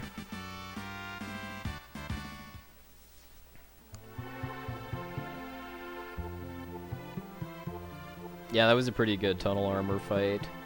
I actually came up with that strat myself. A lot of these strats I've either gotten from Essentia's runs or from Japanese RTAs, but Japanese RTAs are generally BS1 active, and I'm playing BS6 wait, so I can abuse the I can abuse the wait mechanic to get free turns. And like during that battle, I was alternating between using Runic and using Ice, because if Celes has running shoes, I can get away with using Ice every other turn, because I'm a lot faster than Tunnel Armor. Hey, Virle.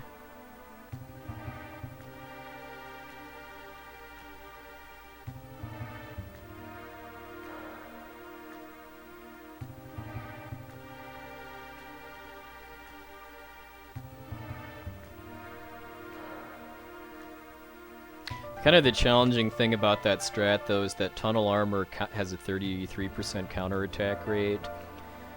So sometimes it's a little tricky for me to tell if Tunnel Armor attacks, whether it's a counterattack or using its normal turn to attack, because that can set up me getting screwed by thinking it's a counter or a regular attack, and then having Celes use Ice instead of Runic or something like that.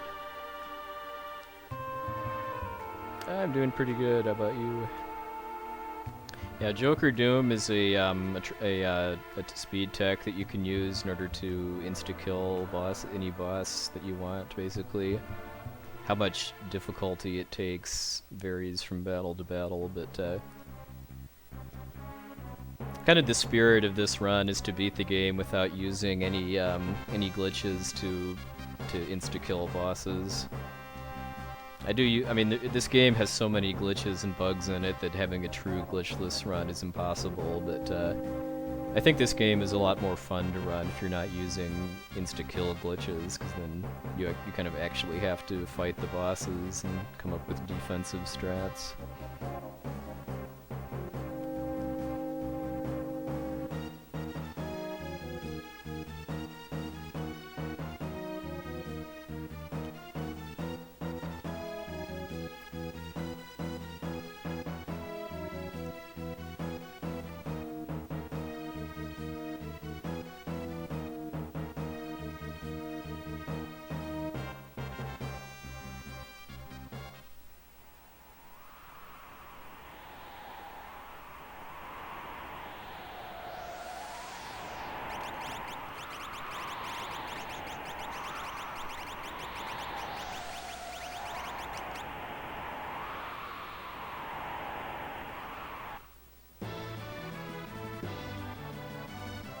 I mean, I have no problem whatsoever with using glitches and speedruns. I think in a lot of cases it makes the run more fun to do and to watch, but personally for this game I find it more fun to do without.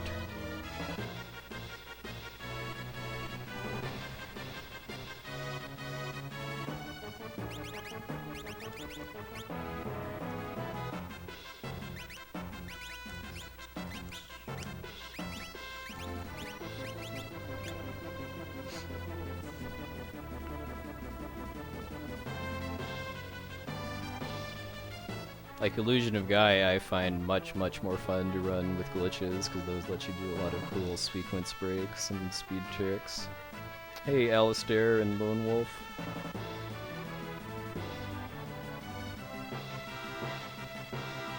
That Mr. MV is the, there's actually a couple French guys that run this.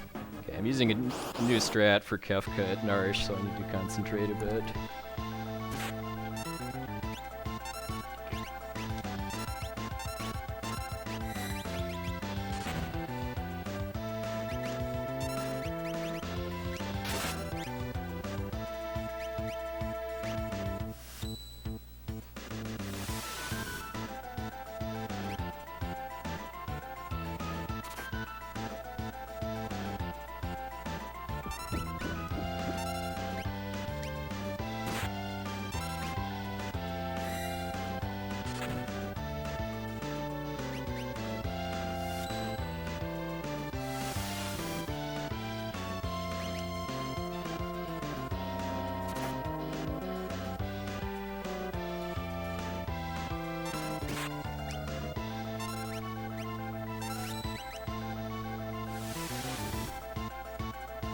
Alright, got him.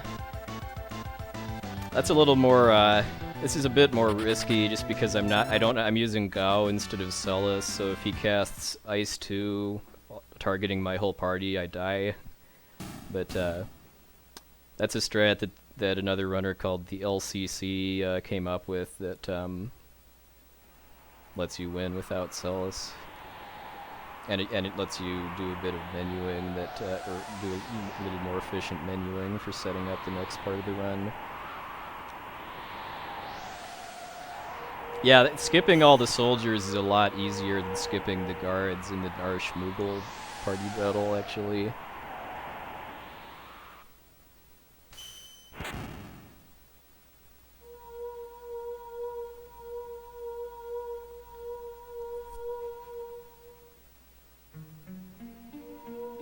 Yeah, if I die, like, within the next hour or so, I'll do IOG instead. But if I die, like, near the end of the game, I mean, this is already going to be after 2 in the morning my time when I finish, if I finish, so I'm not going to start an IOG run if that would make it go even later.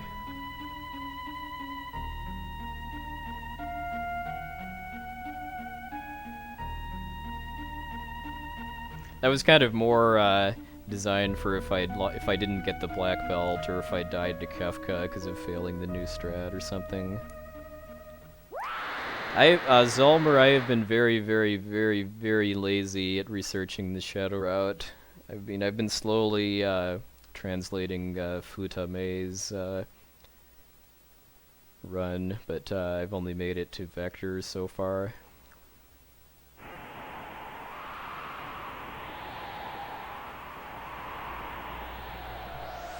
I mean, I'd like to at least get a deathless run with the Celes route before trying to start the Shadow route. Just so I have a bit better comparison.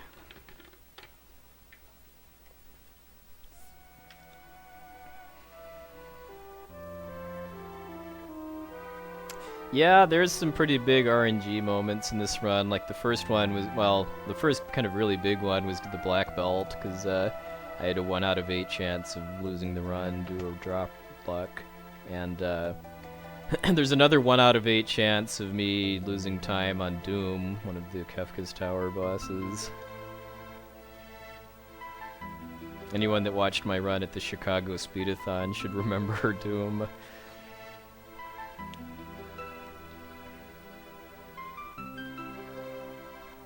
Yeah, I call it Tri-Talk.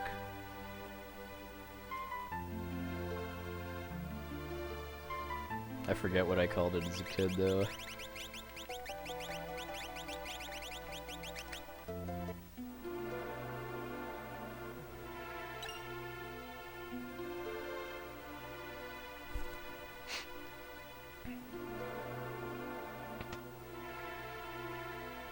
Like one thing that that Fudame's run does differently is he actually doesn't get smoke bombs until now, but he also does Locke's scenario first, so that's less of a thing than my route.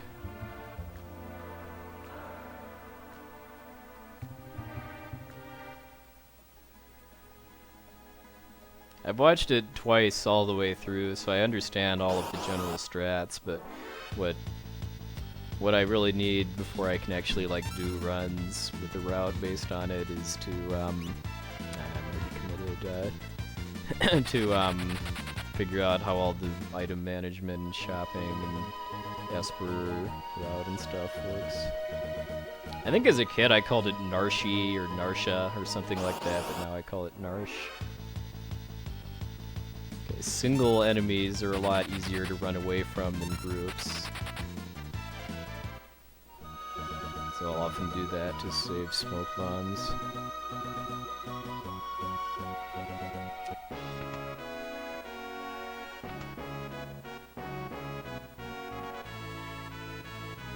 Leifer Sutherland. Don't mess with him.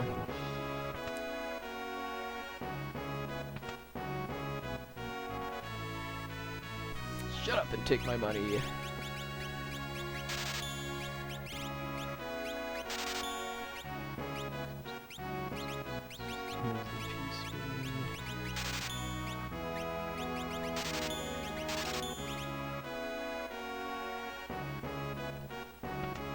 Oh, so it's not Phoenix Wright, it's Phoenix Wright.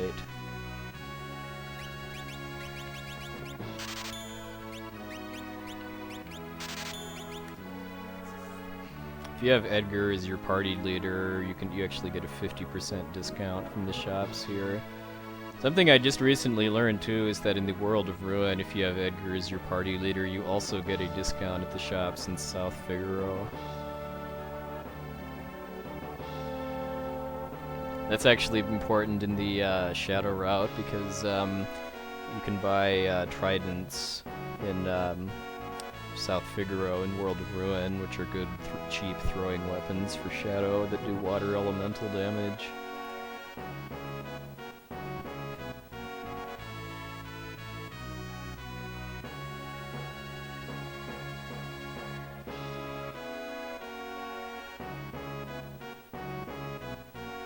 Yeah, in a normal playthrough, I mean, yeah, you can afford anything when you get to the World of Ruin. That's a big part of doing JRPG speedruns, just item and shopping management.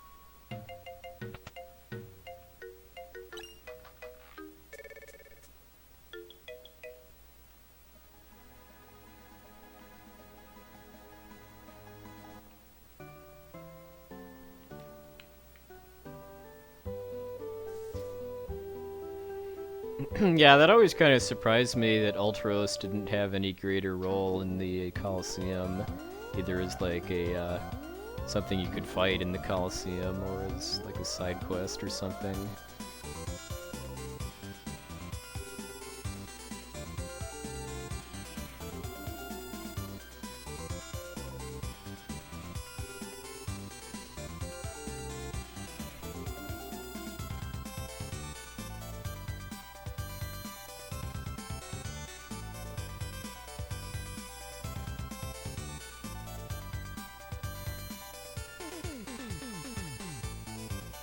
Yeah, like what happened to Bannon and Arvis after the end of the world? I mean, I think probably the most likely scenario is just that they were killed by Kefka, but the game doesn't tell you. Or what the deal with Siegfried is, he's just this random guy that kind of shows up.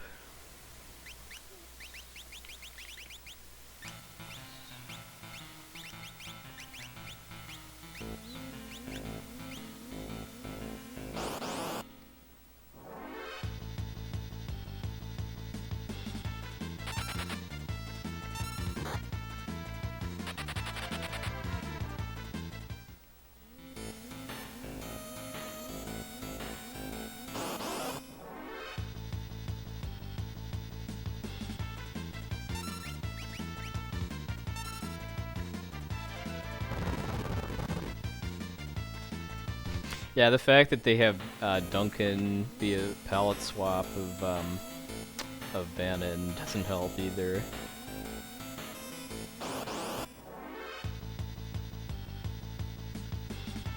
Okay, Slam Dancers, I make an exception because of this. Ow.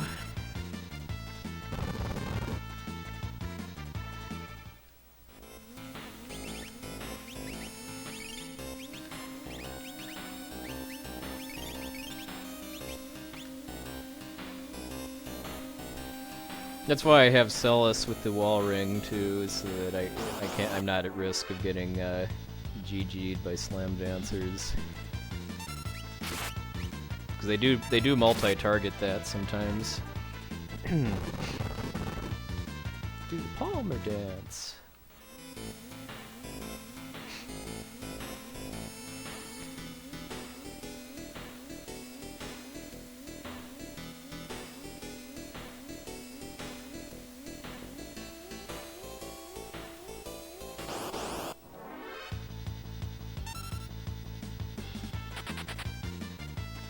Prosentia, good evening, sir.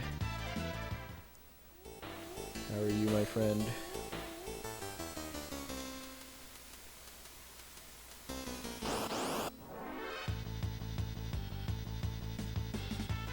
Oh, you're welcome, Rainworms. Thanks for watching.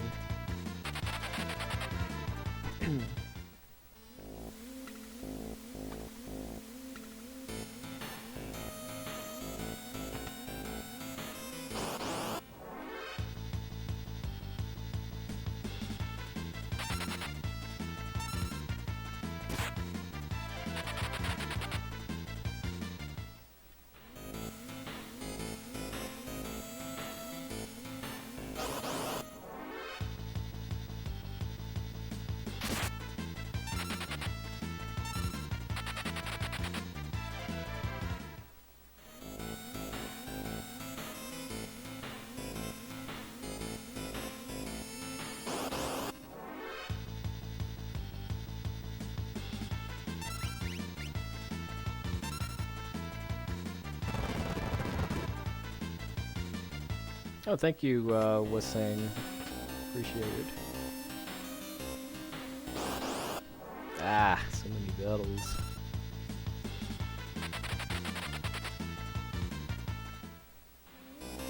Ah, I'm already behind on Battleuma, too.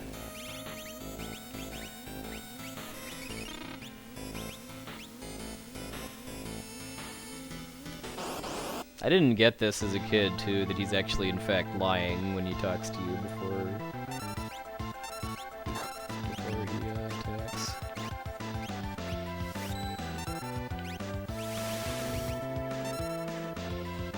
So for Dadaluma, I'm using some turn order manipulation, basically, to because there's a time-based trigger that makes it so that eventually, instead of healing himself, he after he takes damage, he calls his friends instead.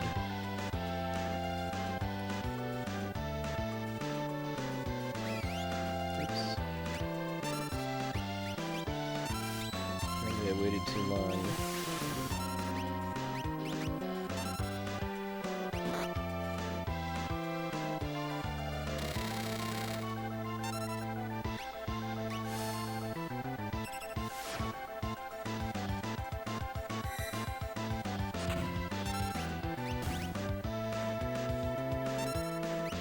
Ah, God, I wasn't paying enough attention. Yeah, I think that sweep actually was after when I was supposed to attack.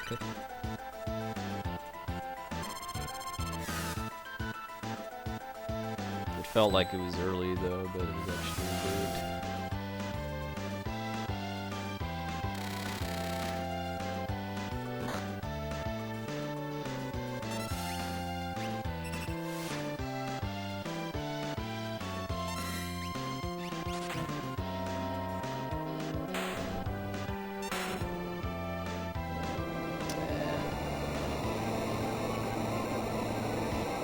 Hey, LCC. Well, I just did your new Kefka at Narstrad, and it worked out pretty well. Well, probably a good like 30 seconds or so of that was because of me screwing up Dodaluma, but I also had pretty bad encounter luck in Zozo, though.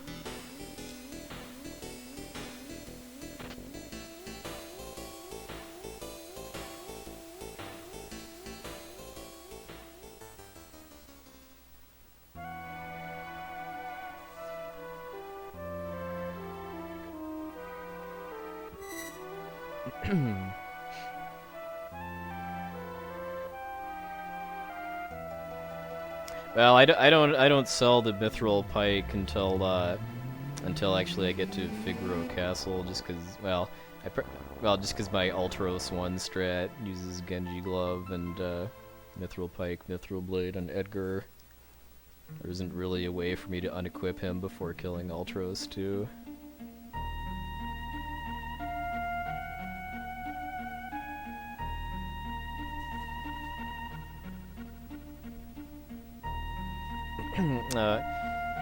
I'm gonna run a commercial during this cutscene, so be back in 2 minutes.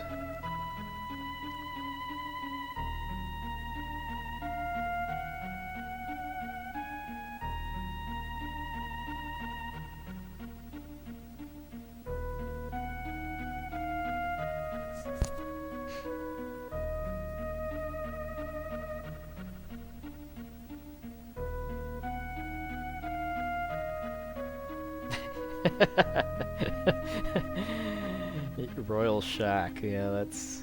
I need to see a video of that. I'll talk strats after the commercial's over, though.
Yeah, apparently there's multiple people interested in Die Hard percent now, because there was somebody here earlier saying that he had a 211 at Die Hard percent.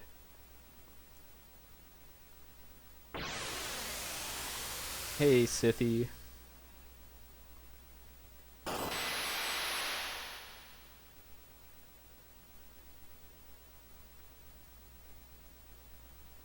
Well, if you think I look bored, just wait until you see me doing menuing.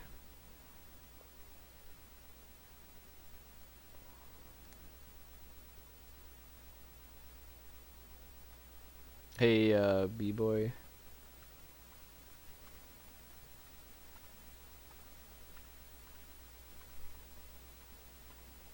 Okay, I'm gonna try out something different for Doom. Actually, I'm gonna get Kieran so that I can get regen during Doom. So I won't have to use as many X potions.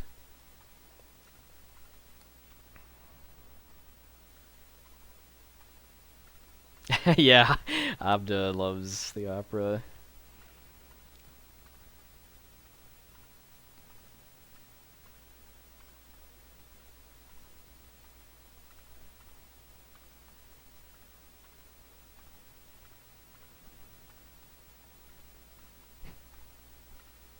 Oh, Abda gets flustered when people ask him to sing during the opera. He hasn't, although it's been a while since he's done. I don't even know if he's actually finished an FF6 run, too. Every time I saw him stream FF6, he would always die to like Ultros and Chupon, which is the first battle that you have to use reverse Joker Doom, or to Atma weapon or something like that. And now he's doing Chrono Trigger for AGDQ.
Well, I think if you ask number 128 or Magi Master, they'll tell you that the other one is the palette swap.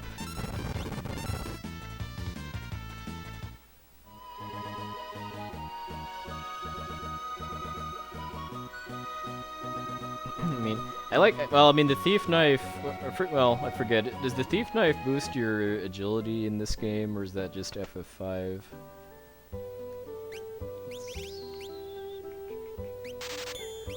Money is kind of low, I think I'm gonna need to sell something to afford the Kaiser.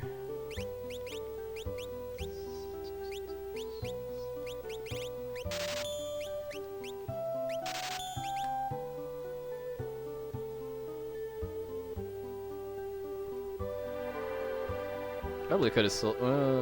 Yeah, I could have sold both of those just because I don't actually use those anymore.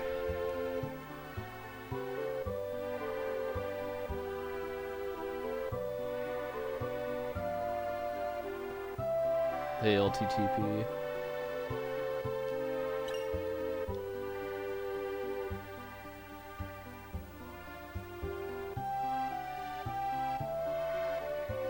Ooh, nice.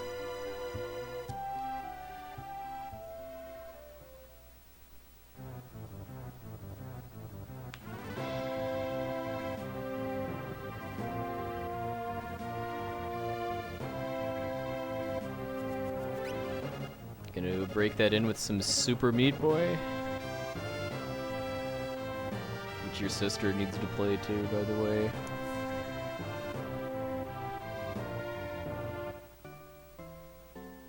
Oh, nice, Mike.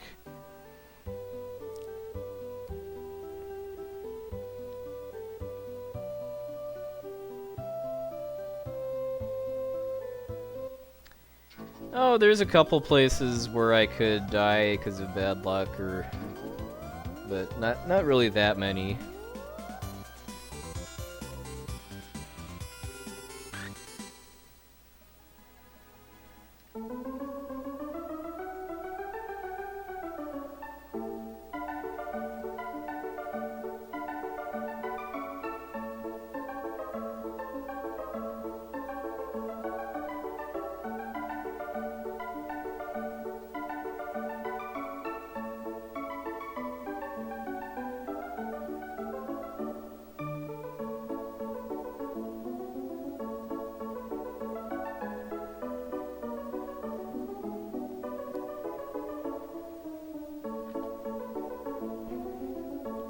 Gilbert and Sullivan, huh? I can't say I've heard of that specific play.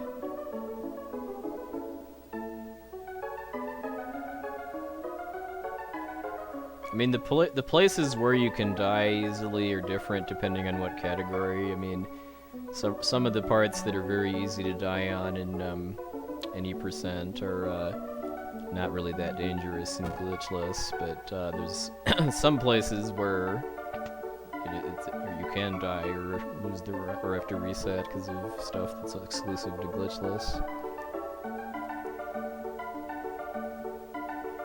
Doom being kind of the prime example, because Doom is like the black belt all over again.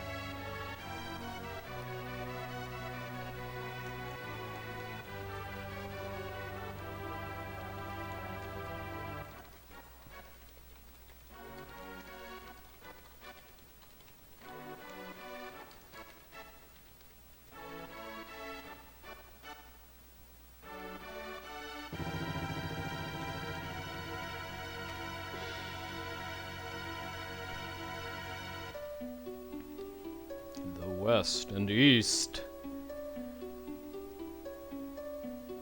were waging war. Draco, the West's great hero, thinks of his love, Maria. Is she safe? Is she wait?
That would be called overdosing on vibrato.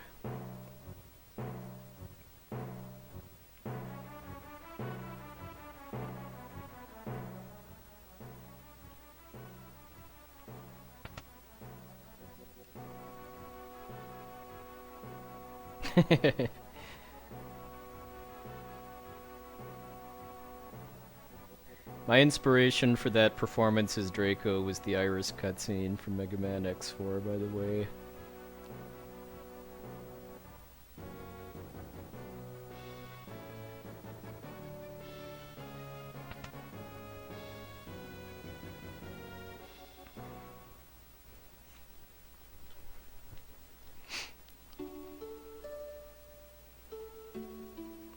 Draco has short lines in the finale. Well, it's talking though.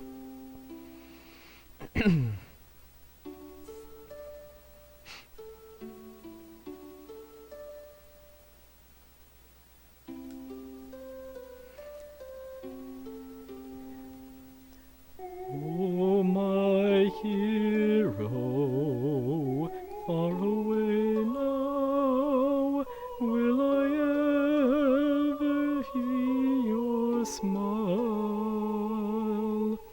Love goes away like night into day, It's just a fading dream. I'm the darkness, you're the stars. Love is brighter than the sun. For eternity, for me there can be only you, my chosen one. Must I forget you? A solemn promise. Will autumn take the place of spring? What shall I do? I'm lost without you. Speak to me once more. Yeah, Celes is a baritone. Otherwise, I would not be singing her part.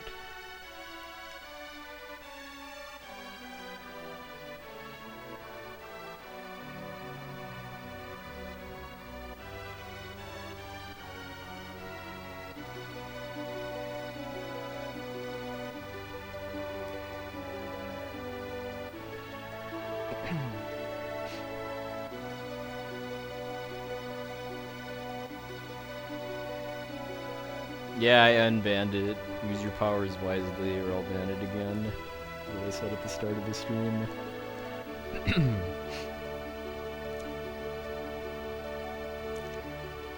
We must part now. My life goes on, but my heart won't give you up. Ere I walk away, let me hear you say I meant as much to you. Oh, gently you touched my heart. I will be forever yours. Come what may, I won't age a day. I wait for you always.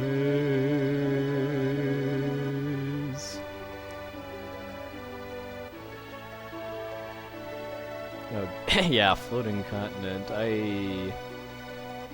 It took me a long time to beat Atma Weapon for the first time, just because like Quake and Flare Star would always do me in.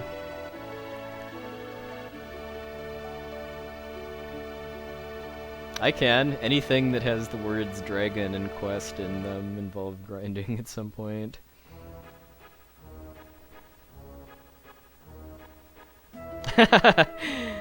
Well, hey, eventually I could sing the opera in Japanese or French too. There are official Japanese, well, obviously Japanese, but the European GBA version has official French lyrics. Oh yeah, oh you got Atma with Desperation. Nice.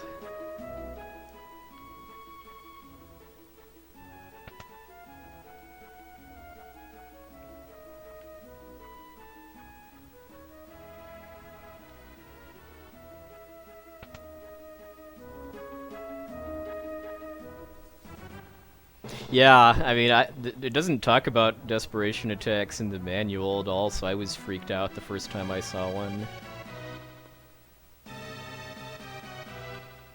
Yeah, I didn't know about MP kills in this game as a kid either.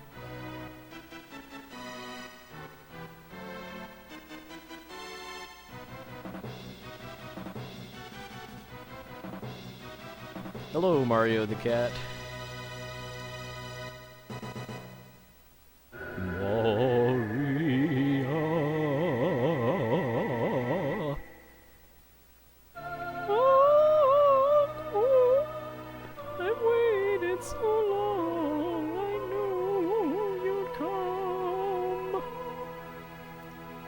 Maria will finally have to become my queen. Toward the end of my life, I'll keep you near. It's a duel!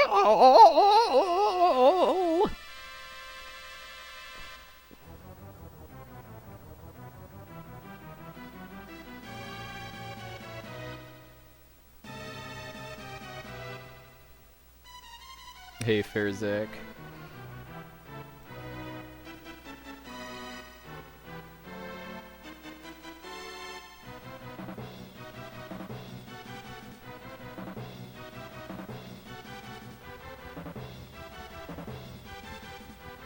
What happens if you press the wrong switches is well worth it, because one of them turns out the lights in the opera house, makes the audience freak out. Another one makes you fall through a pit and land into the audience and bounce out the front door and say, "Surprise!"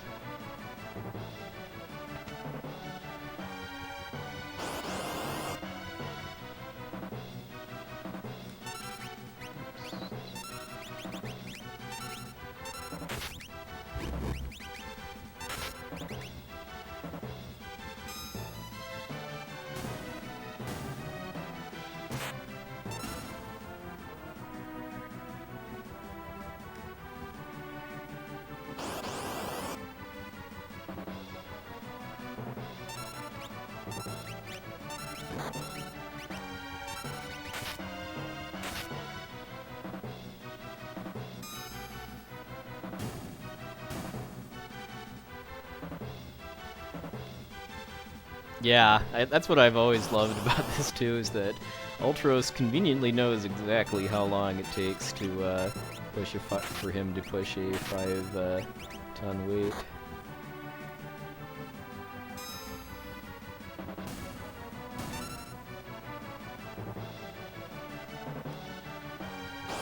Ah, I'm gonna get an extra rat battle. And to that I say rats.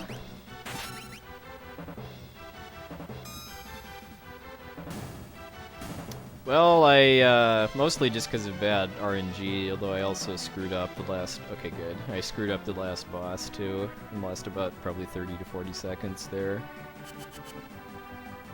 I'm probably losing little bits of time here and there just from, like, movement errors and stuff, too, because of just not having done a run for a couple weeks.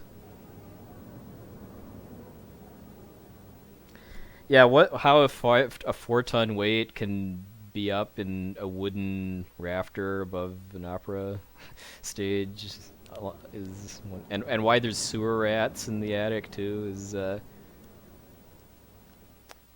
questions I don't really feel like I'll ever get satisfactory answers to.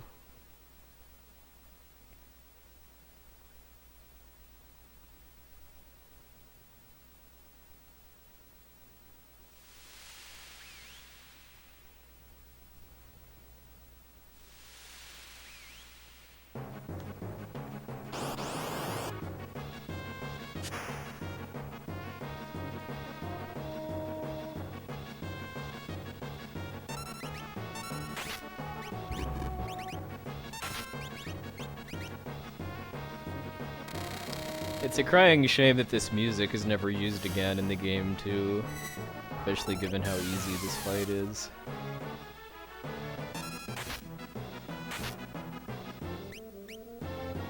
And that's mostly just because it's a side attack and Ultros is weak to fire. So you can hit him in the back with the fire claw.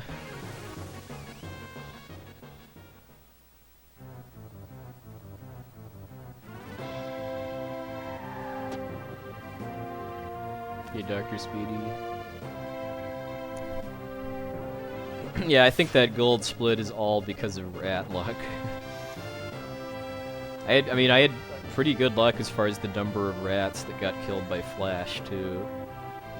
There's usually one of the weaker rats that survives Flash, and I have to kill with Locke's attack.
So remember and move up and talk to Setzer so that we don't lose time in this cutscene.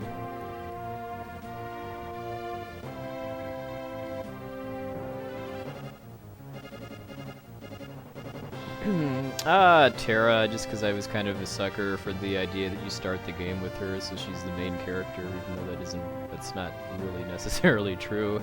The way I kind of look at it now is that Terra is the main character for the World of Balance, and Celes is the main character for the World of Ruin. Hey, Break You.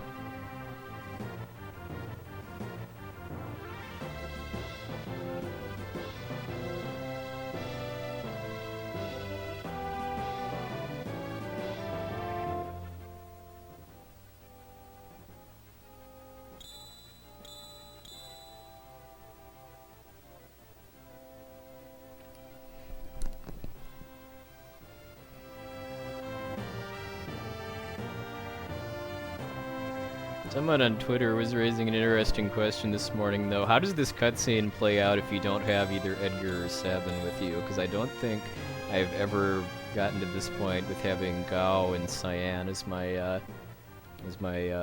other characters. Because you have to have Celes and Locke, but you get to pick the other two.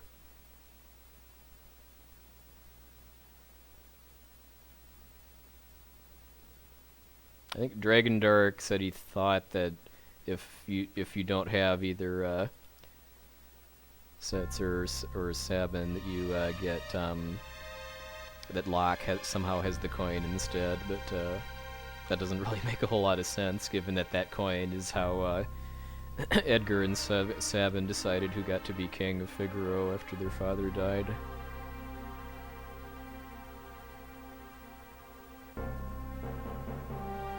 And hence why it has two heads.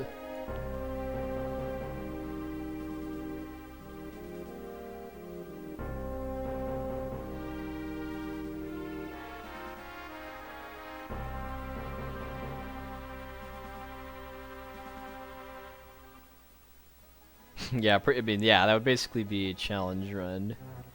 Alright, so normally I get 4 warp stones here, but just because my money's a bit tight, I'm only gonna get 2 for now.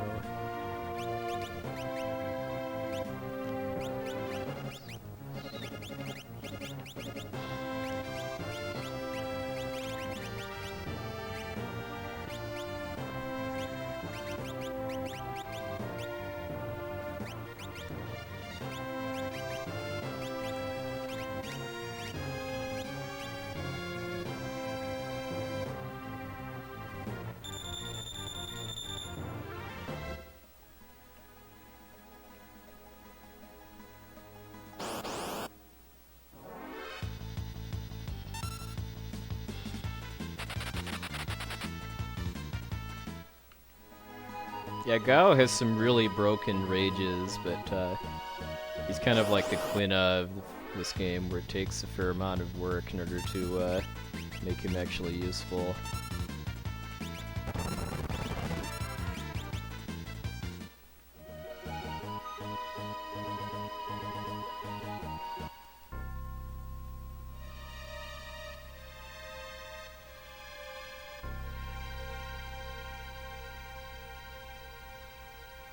Like, Gao's most broken rage is Nightshade, which is one you can only get in World of Ruin. And that Nightshade lets you use Charm, which is a special status effect that's like Confuse, only it doesn't wear off unless the person that used Charm dies. And it works on bosses, so you can use it to basically stun lock any boss in the game. Wipey's done some work on coming up with the speedrun route that uses Nightshade Rage.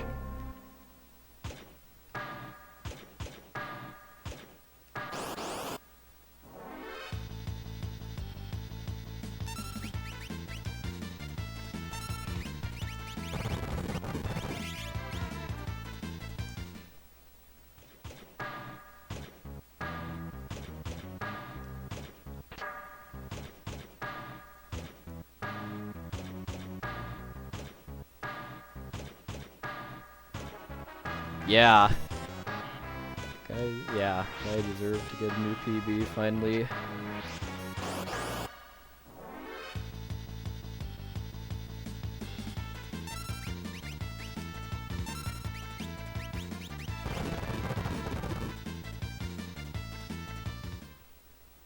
Yeah, Devil's Lab is awesome. That's the name of the music for this place.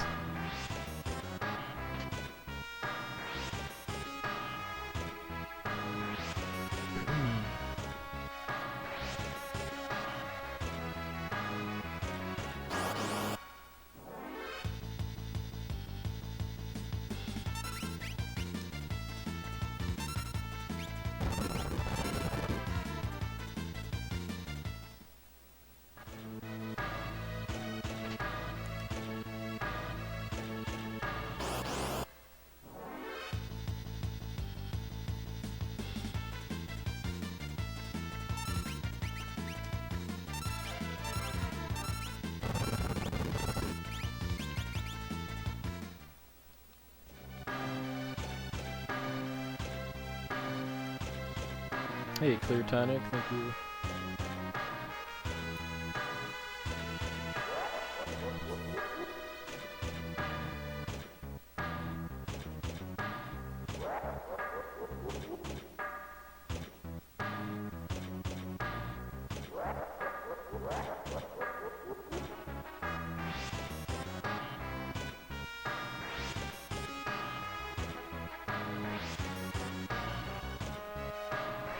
Yeah, that's something I do fairly often at work. Since my work blocks most streaming music sites, but they don't block YouTube, is I'll load up a YouTube video that has a complete game soundtrack and then listen to that for a couple hours if I don't have meetings and stuff.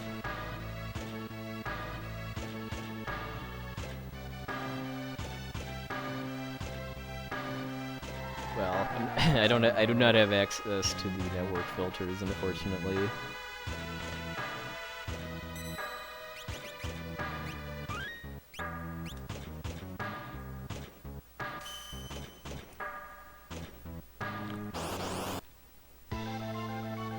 Okay, new Ifrit strat, go.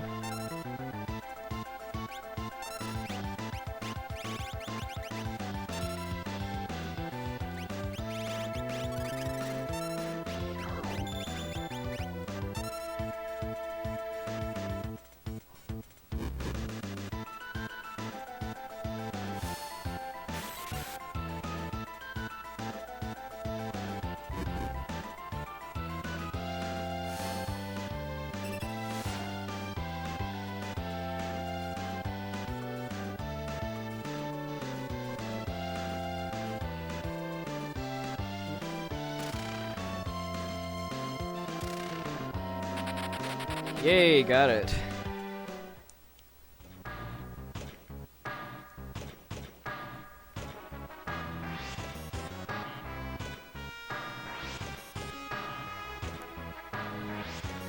The difference there is instead of using 5 physical attacks, I did 3 spells.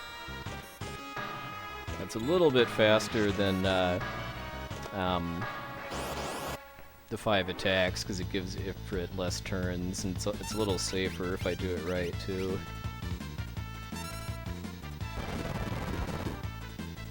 And it also lets me stage my memory cursor for the number 128 fight, too.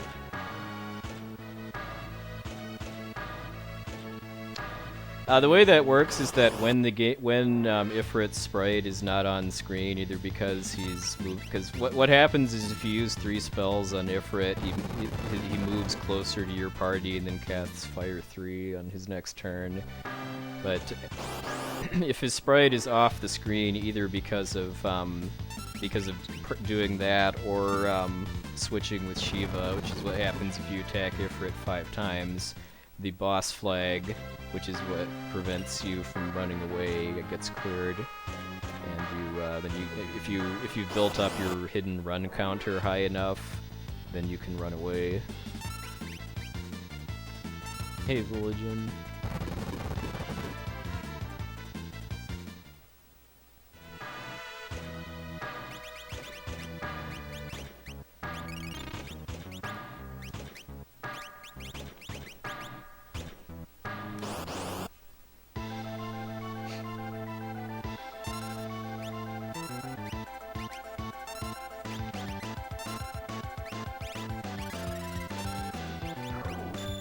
And even though this is a robot, I can still put it to sleep. Hey, Keyfry, good evening, ma'am.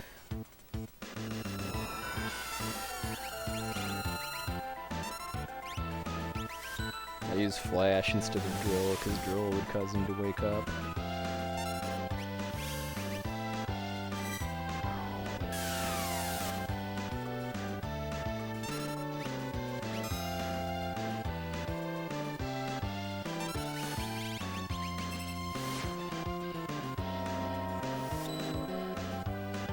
Yeah, I guess we do. We do get to find out here if robots dream of electric sheep.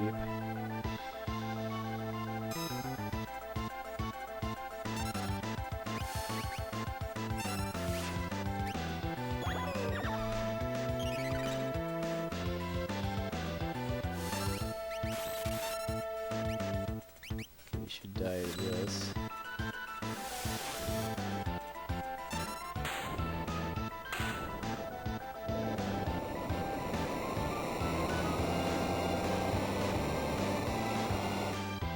Yeah, it's called Sunbeam in Japanese.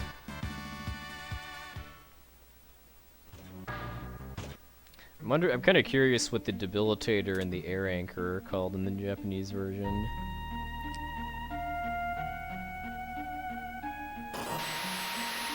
I'm actually playing a when I work on translating the current Japanese RTA record, instead of using the English version, I'm using a fan translation patch for the Japanese version, just because that lets me talk. If I have too much trouble understanding what some of the items are, I can swap a save state into the Japanese version and use that to translate. Weak maker. Nice.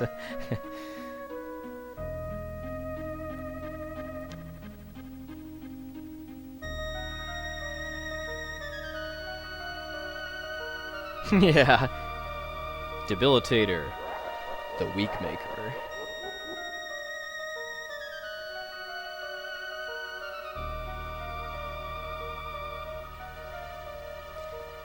Yeah. I mean, what the spirit of this run is that it's a no Joker Doom or Vanish-Doom run, just because this game is so buggy that doing a true glitchless run is impossible. 607 is my PB.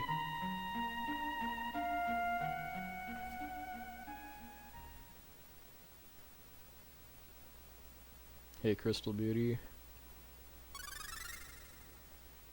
I've put FF5 away for a while. I'm mostly working on this in FF7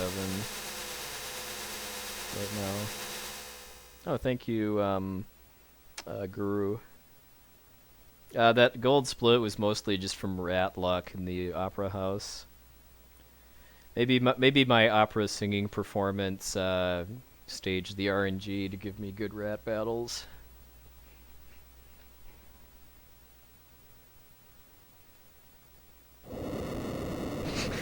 Well, if Uranium Anchor has his way, I will eventually.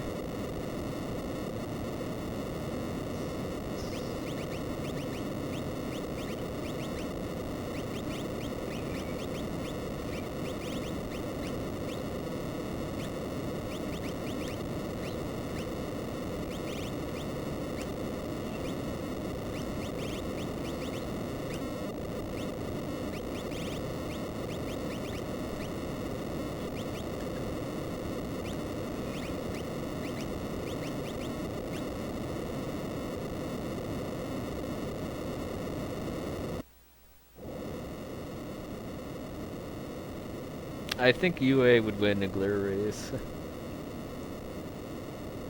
I would more be up for seeing his office race, because apparently like all of the game developers did a race the night either before or after the game was released.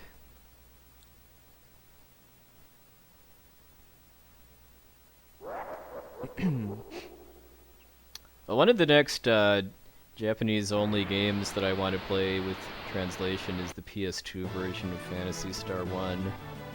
I just found out last weekend that that there is a translation patch, because I knew that the game existed for quite a while now, but I didn't know there was a patch for it until recently.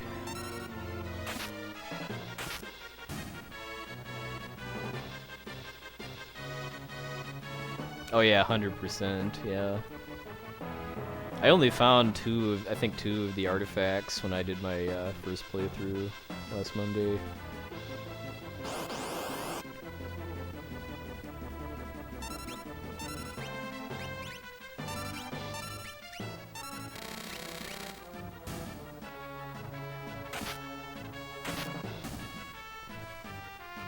Yes. The Thunder Rod that I didn't use to one-shot tunnel armor is going to come in handy pretty soon.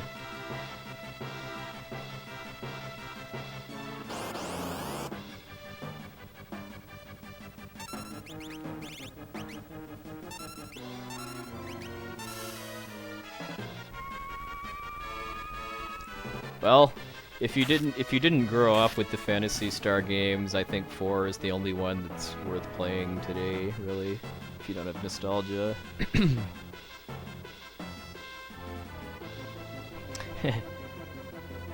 Oh, count me in, Jen.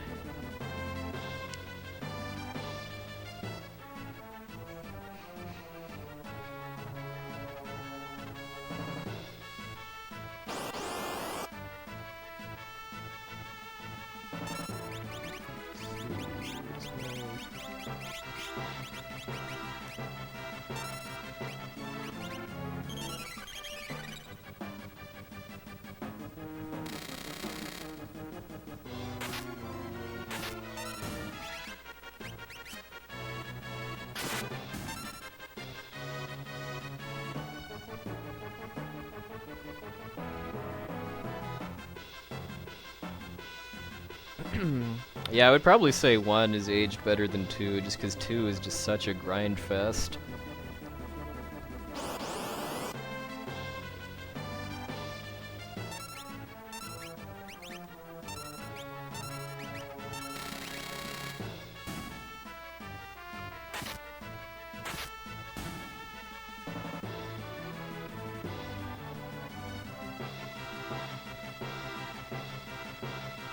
Yeah, that is kind of an interesting mechanic. I mean, they didn't really do that much with it as far as like having real storyline branches and stuff, but it's still a neat concept to be able to have different characters depending on choices you made. This battle can be kind of an RNG troll if actually, dang it. This could get ugly. I shouldn't have queued Locke's turn.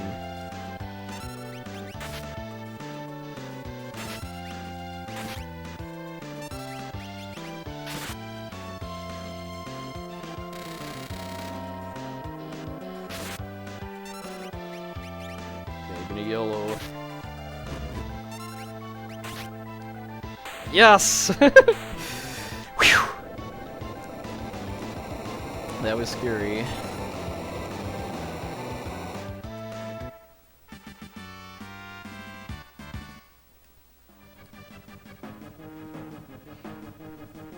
If you'd have done that, well, what I should have done was instead of having Locke attack, I should have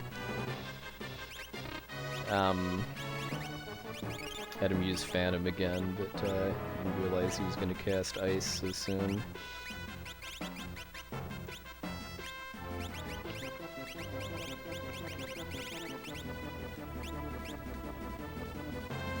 Fortunately, I get an automatic heal before the cranes. Hey, Tinglenator.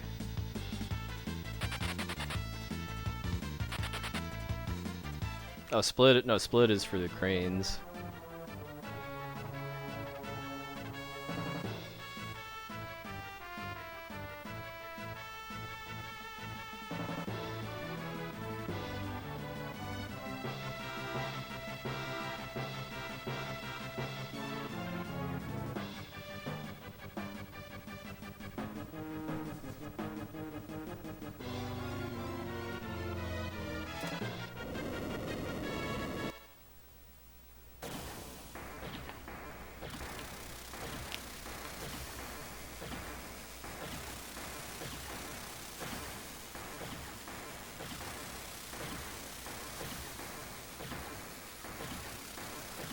I know Red Aramur has talked about doing a Phantasy Star 4 run, which I'd definitely be curious to see.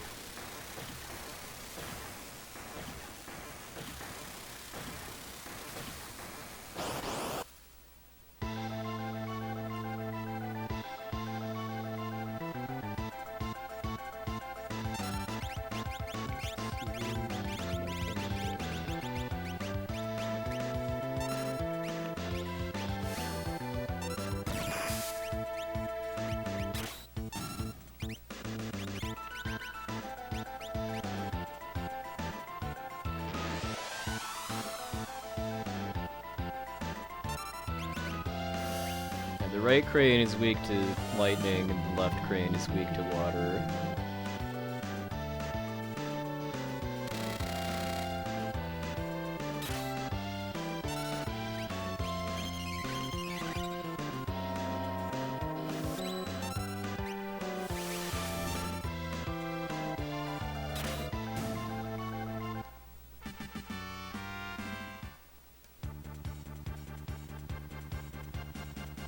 Yeah, it's been almost 3 months now, actually, since I got my PB. Well, yeah, because it was early September, so I don't really remember a whole lot of what happened during this segments, other than that I died to Dullahan.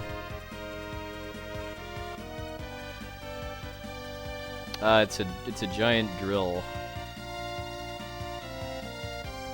Edgar is an engineer, so his special attacks are all based around using tools.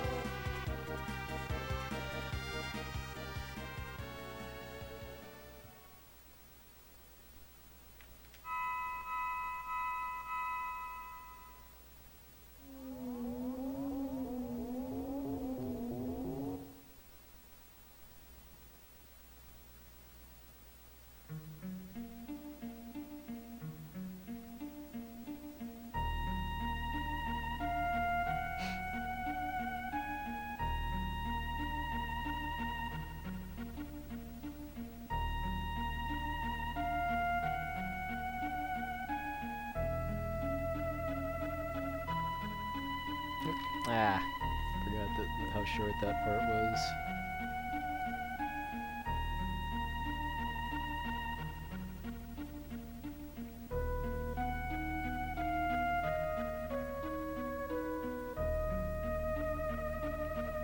Yeah, rods aren't quite as broken in FF6 as they are in FF5, mostly just because they cost more, but they ignore magic defense, which is why they're pretty ridiculous late game. Well, maybe not so much late game as mid game.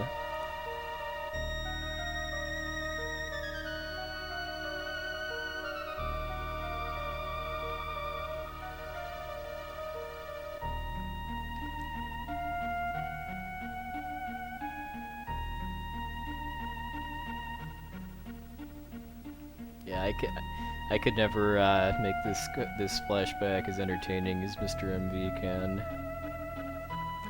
That's why I'm definitely pumped that he's planning to come to Crystals for Life too, because he is definitely going to be narrating this flashback. Since it looks like I'm going to be running this game at that marathon.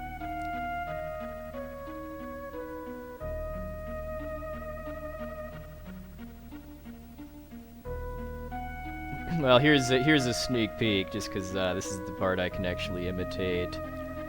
Oh my god! Insta-baby! Drama!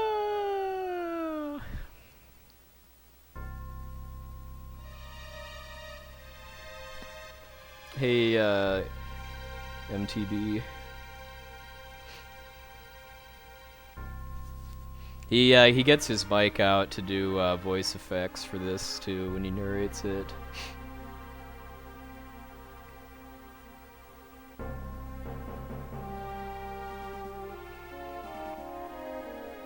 And he does voice impressions for Gestel and Madonna, as he pronounces it. It's cool.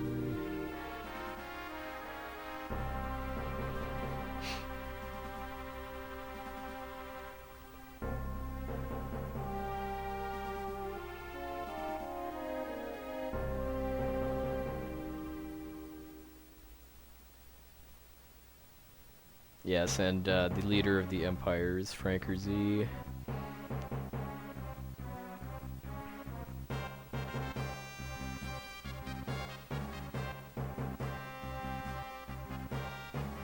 It's because my timer is only showing like the next few segments. I mean, this is a long run, so I mean, I can't. In order to actually have room on my stream for my webcam and everything, I can't show all of the splits at once.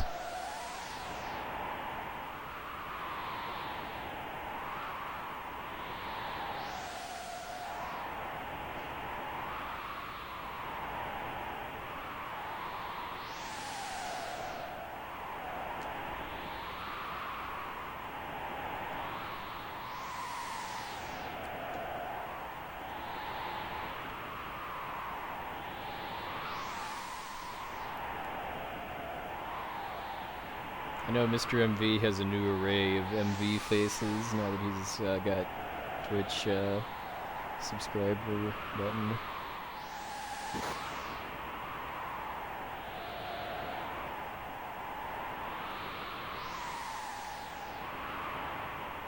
She's a magic insta baby. She can. I guess she has rubber skin that lets her bounce.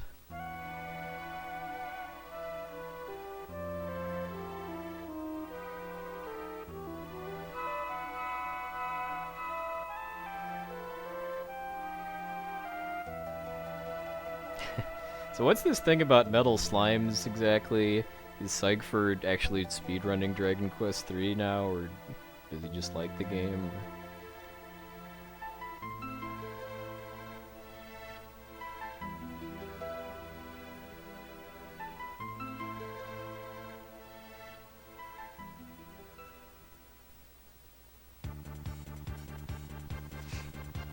Oh, okay. So I guess he likes the game then.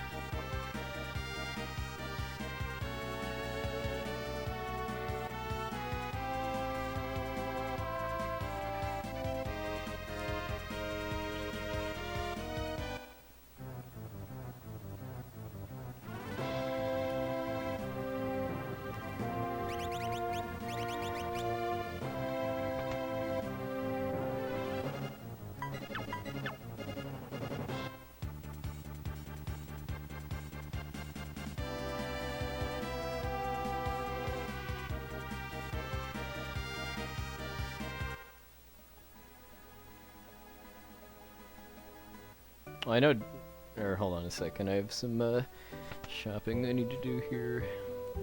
So let's see if I can sell that.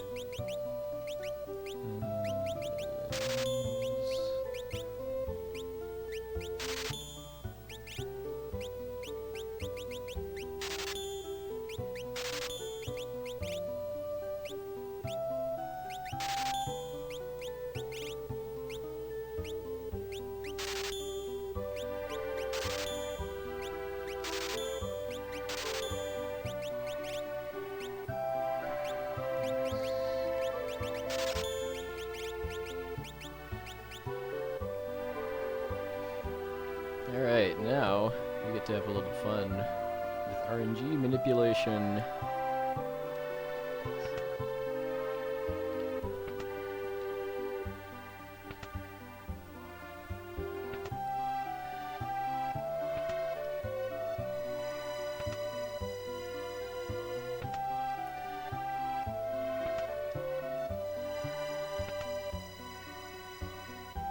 Alright, that was actually pretty fast.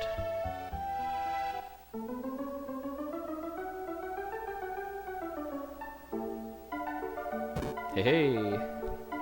Well, yeah, the reason why that I have to break out menu face for that is because there's actually two different patterns I need to watch for as far as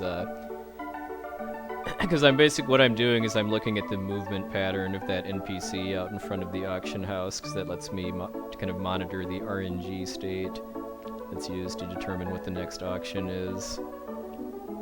So there's two different patterns that I can spot to figure out when the next auction is for Zone's sake. Hey, Agamoth, good evening. I guess it'd be good morning for you.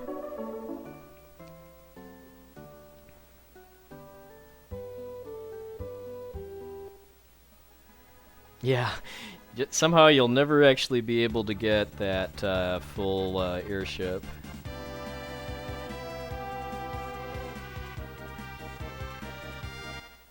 Yeah, Darkwing Duck is working on Dragon Warrior 3 again.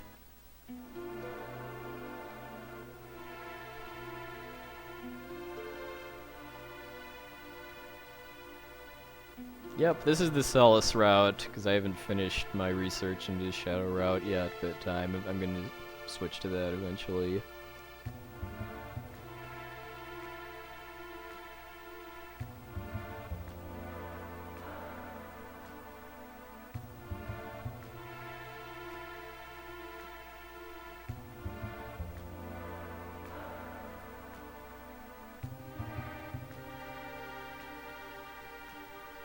The reason why I'm getting Zone Seek, by the way, that's something that's only exclusive to Glitchless, is because when you level up with Zone Seek equipped, you get +2 magic power. So it's really, really good for level grinding.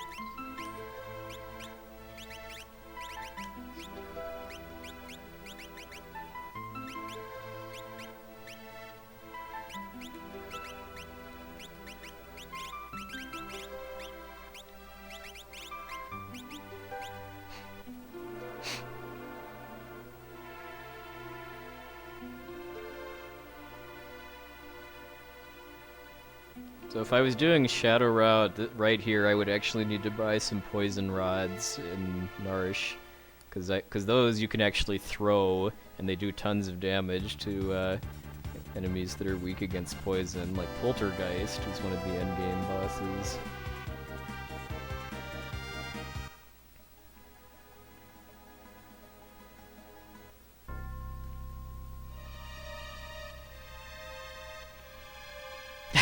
Ice Breakdown, I approve. So who's Go-Go then?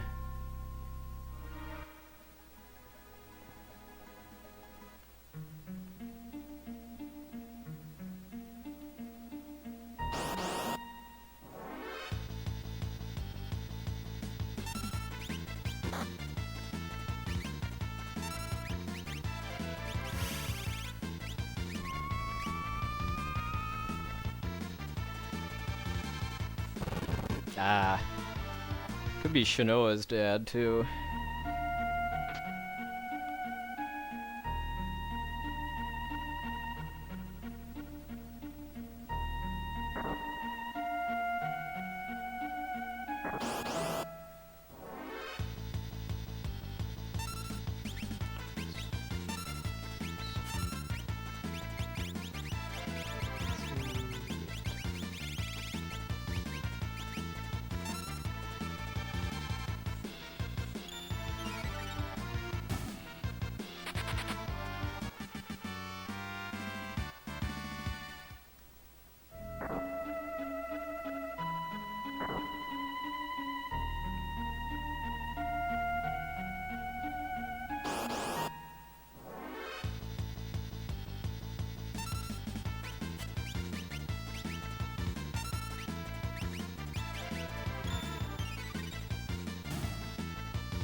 So what I'm doing here is I'm grinding levels for Terra, so that she's strong enough to be able to, oh, actually, hold on. To be able to, kill stuff with her spells.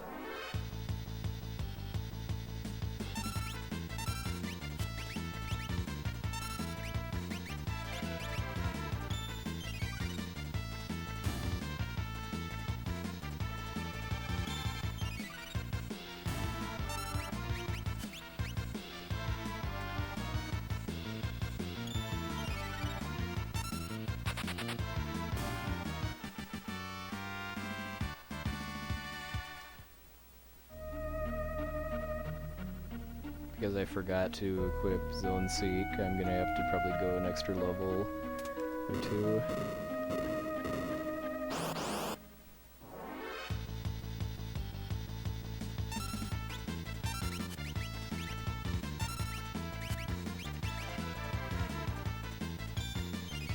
This is one place where the MP cap differences between the English and Japanese versions is a little annoying, just because if I use Bismarck during the Cranes battle, then Locke doesn't have enough MP to summon Phantom. So I have to have Terra summon Phantom, and then equip Zone Seek before I start grinding. I guess I could probably use an a tincture on Locke to make that a non-issue, but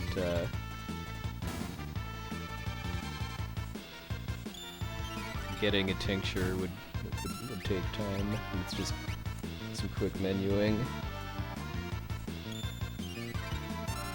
Yeah, the reason why I'm having Locke run away is so that Terra gets all the experience, because the experience gets split across your active party members at the end of the fight.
Yeah, Terra always needs to go last, that Locke can run away.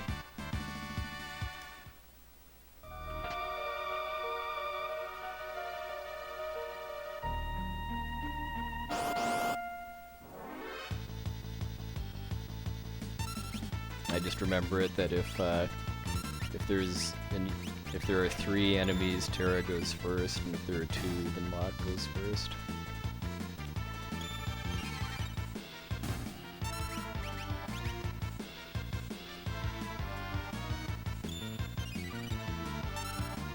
Hey, Yolis. Let's see, where are we at now? 19, okay. I'll do one more. If I had equipped Zone Seek right away, I'd have 19 is the highest I need to go.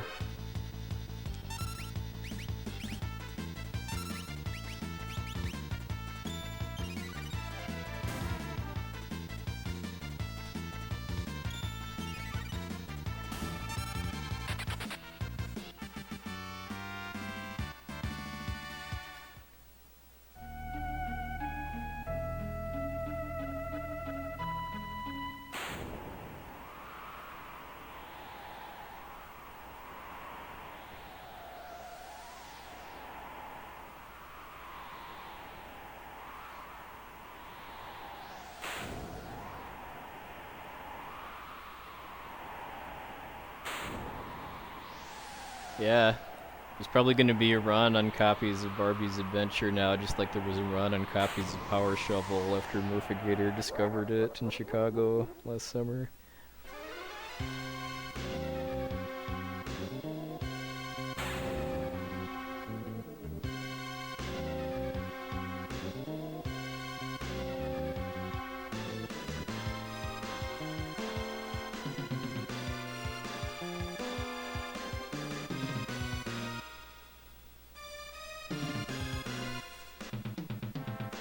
Alright, good night, MTI, and this is MTI. Have yourselves a good weekend.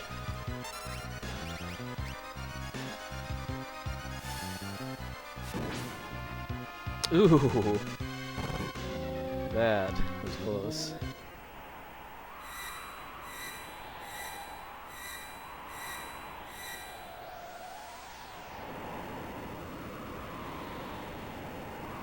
pay for it.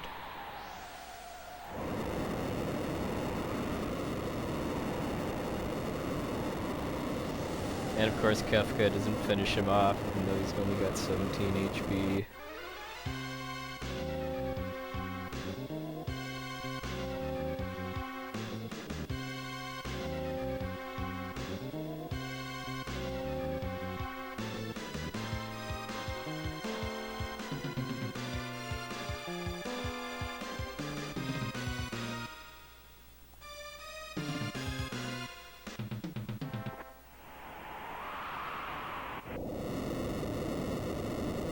Yeah, I like how the music for that part is a kind of a dark remix of Terra's theme. And the Espers are wreaking havoc.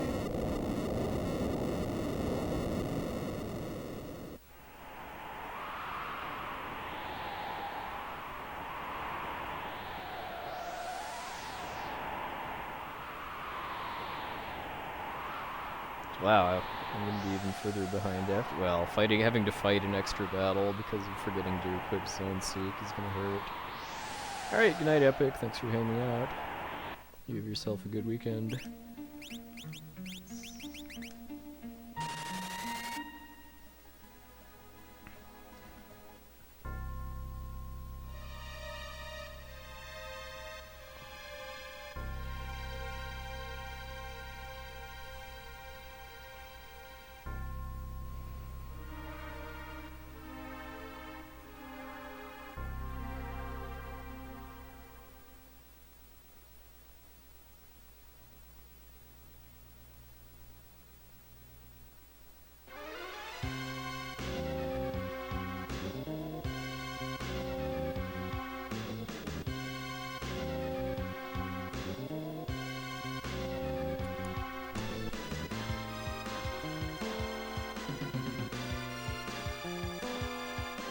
I wonder if anybody actually has died to Kefka at Silgate Cave.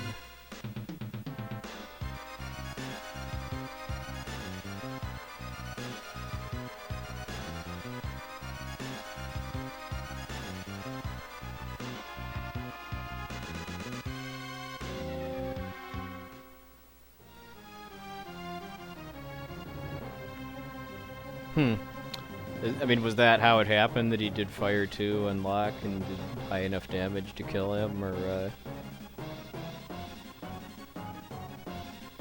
I forget if I've ever seen him do anything other than that, or attack with his mace.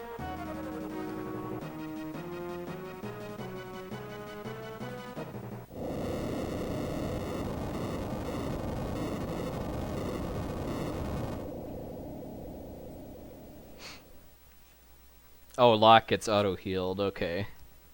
Yeah, that makes sense, because whenever, I mean, the game's pretty good about whenever you get a, forced party change, that the game will auto-heal you.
Well, I thought it. Well, I'm sure where there's a will, there's a way. Although, as I recall, if you actually run out of HP on Mantis Ant, you get healed by Gemma.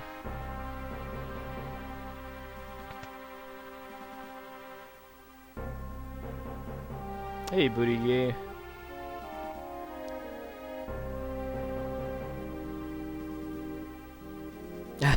Yeah.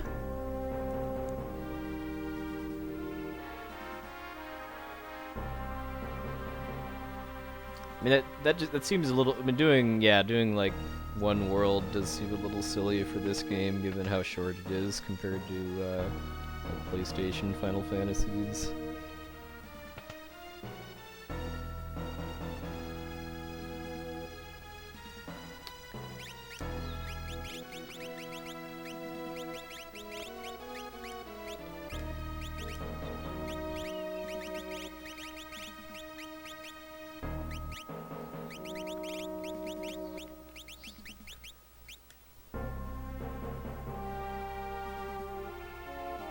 It's because it's not deinterlaced because I'm doing an Amarak recording, and if I use the interlacer with that, it looks even worse, from my experience.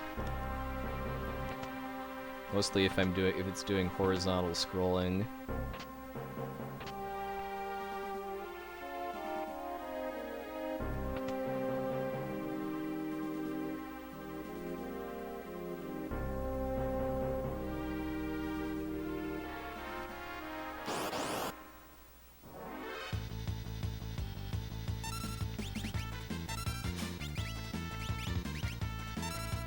I'm stealing from these guys just for stuff to sell, basically.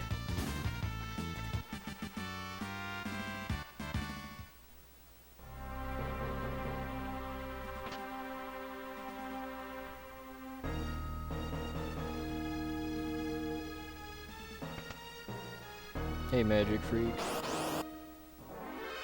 Oh, it's had more downs than ups so far, but if this is deathless, I've still got a good shot at a new PB. Yeah, I don't blame this guy at all. I mean, if somebody barged in on me when I was in the bathroom to talk about war and peace, I'd probably attack too. Man, I should have looked it up, but Edgar doesn't actually have anything, so I should have just used drill.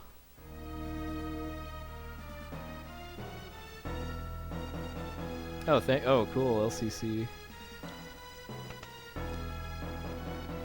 Yeah, I forget if Essentia's route even has Locke at this point, but I mean, if you use him with the sneak ring, you can get some, like about 1,800 free gil if you steal from all of the regular soldiers.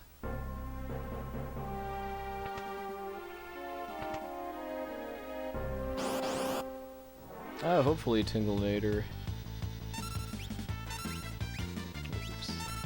We'll see if we can get a emulator net play streaming thing working. This is a faster animation.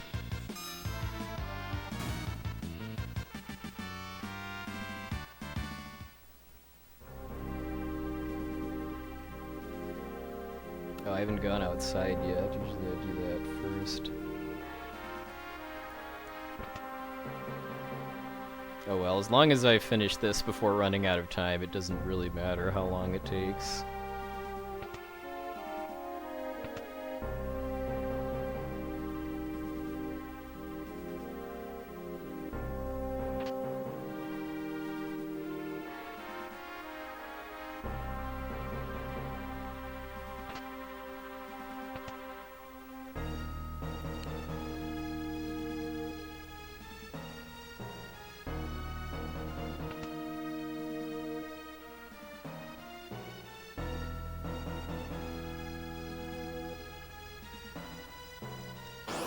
Probably should have talked to the other guy first.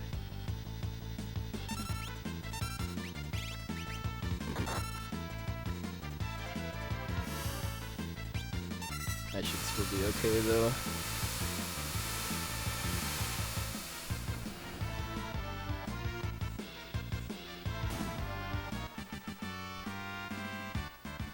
Yeah, that guy doesn't really have anything worth stealing, as I recall.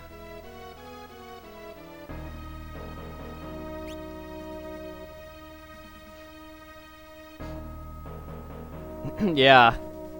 Yeah, I'm definitely calling dibs on being on couch for Chrono Trigger at AGDQ. Definitely looking forward to it. Okay.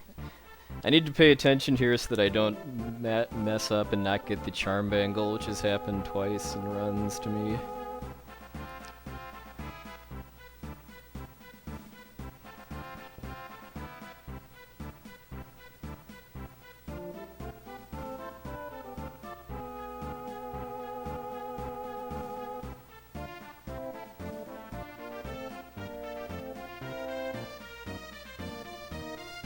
Hold on, I'll catch up on chat after this is over.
I have to fight these guys to get the best score in the banquet.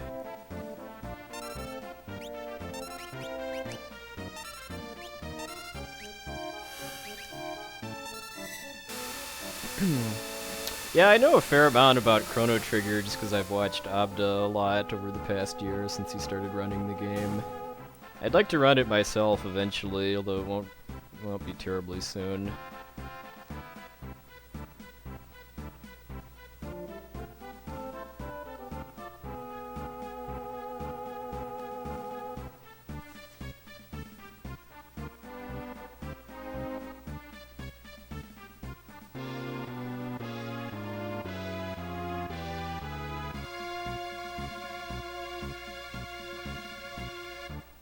Victory!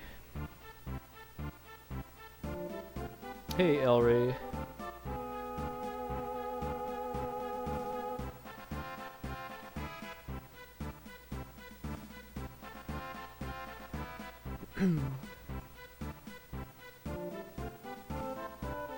Well, if you want my honest opinion, I think the game lineup for C4L2 could be a bit stronger, but Poxnor decided to prioritize giving as many people games as possible over which games are stronger for viewers and donation incentives. So, I mean, I think that's a perfectly valid reason. It's just it's just not something I would do if I was organizing my own marathon. But I'm definitely looking forward to C4L2. There's some really strong games in the works. Shadow Route has been very slow going just because of laziness on my part. I've basically made it up to here in my translating of the Shadow Route. Once I've actually gotten a deathless run with the Celes route, I'll probably feel motivated to work harder on learning the Shadow Route.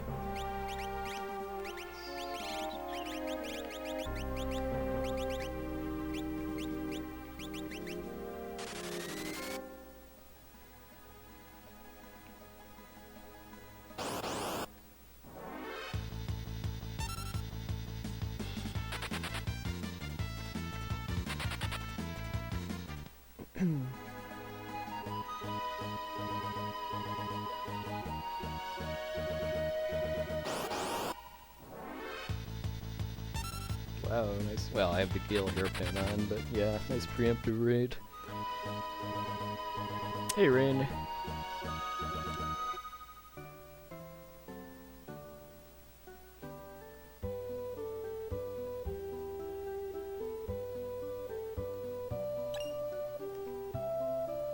I'm running Legend of the Mystical Ninja with ROM Scout.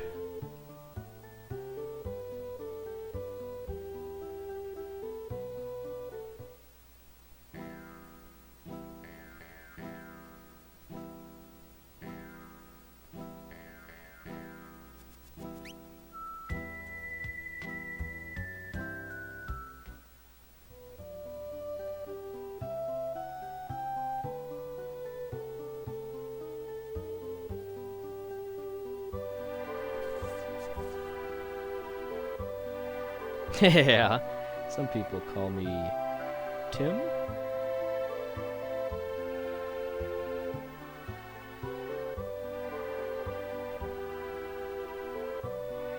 Oh, well, that would probably be Rain, who's got, I think, all the records for it, if there are more than one.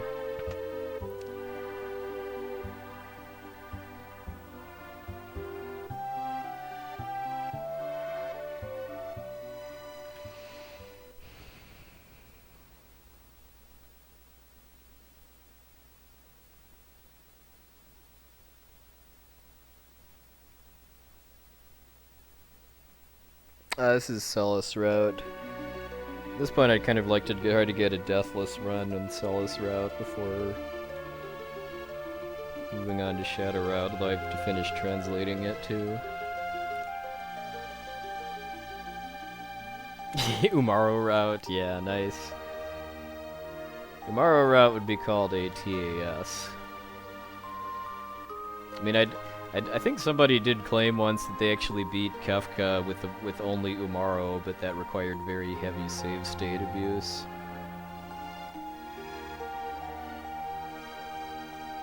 Well, there really isn't an the quickest route is the Joker Doom route, but if for glitchless, that's part of what makes this category so fun, in my opinion, is just that there's so many options that you have for what to do in the World of Ruin.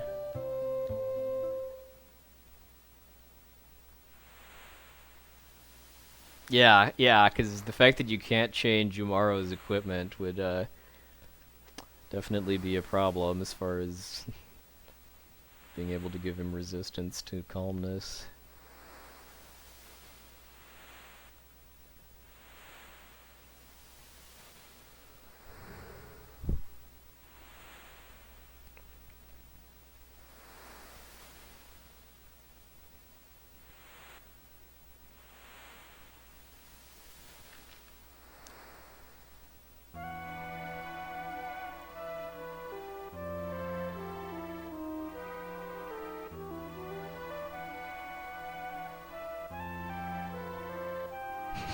Yeah, well, I know that's something Brosentia has expressed interest in as far as doing a maximum glitch route for FF6, kind of like Die Hard percent FF4,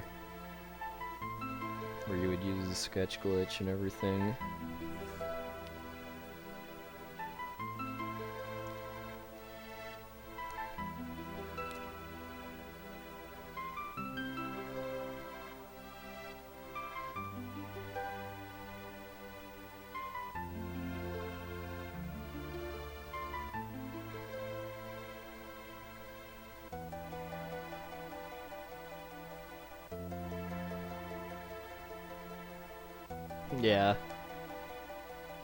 Yeah, that's where Die Hard comes into FF6, at least with the Celes route.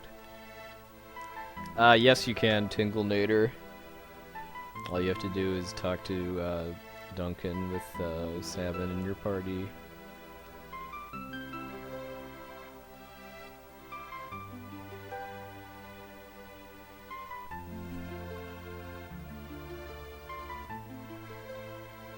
Alright, good night, Mr. Green. Thanks for hanging out.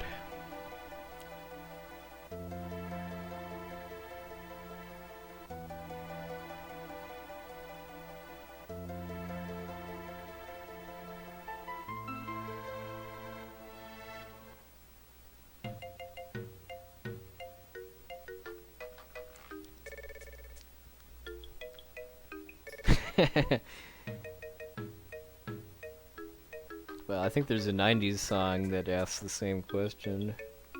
which I sometimes think of during this cutscene.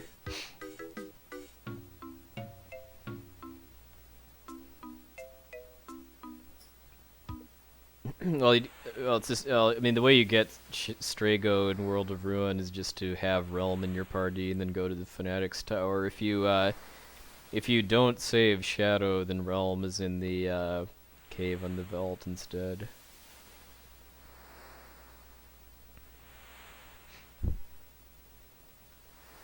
So I think if you don't save Shadow, you have to. Well, I guess I forget if it matters whether you save Shadow or not, as far as whether you have to go through the cave on the Veldt before you can rescue Realm from Owser's house.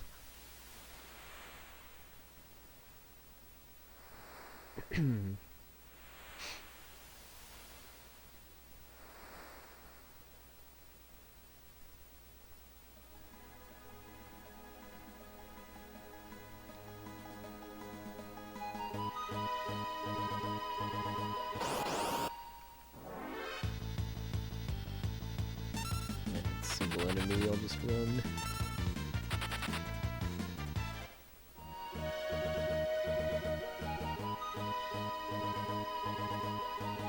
Yeah, the only time that I didn't save Shadow was my first playthrough, because I didn't really I didn't know you had to wait. Well, and speedruns too. As far as normal playthroughs, though, I've always saved Shadow after I learned how.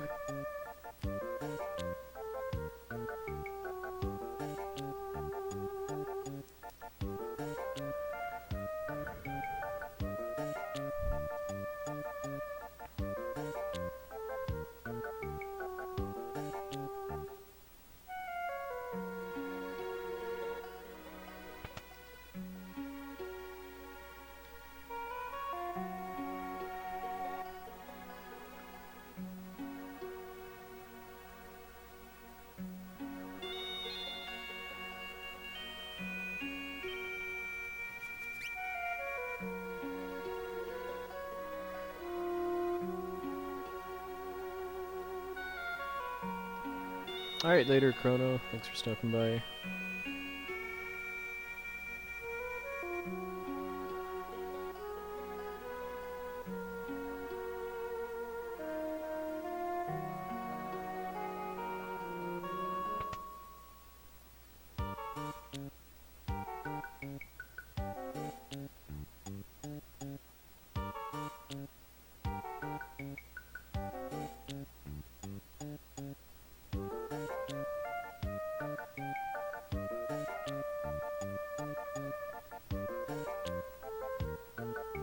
That is a good question.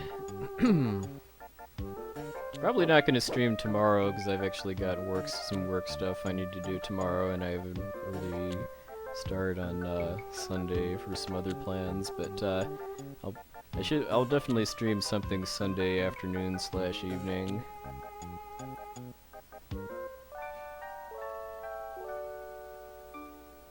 Possibly another run of this if this isn't a new PB, or who knows what else. Maybe IOG if the mood strikes me.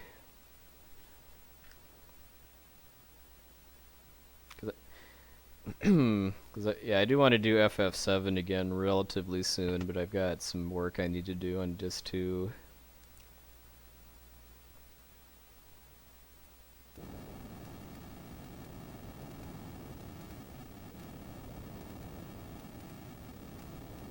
Ah, cool.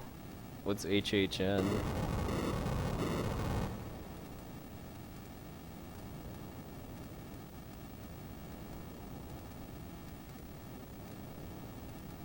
Yeah, throw some save points at it.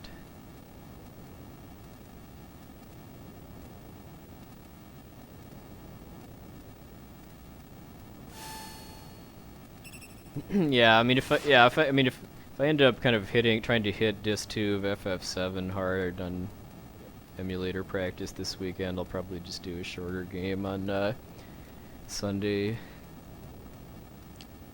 Like maybe an IOG run plus trying to finish off Super Metroid. I died in Daryl's tomb in my PB.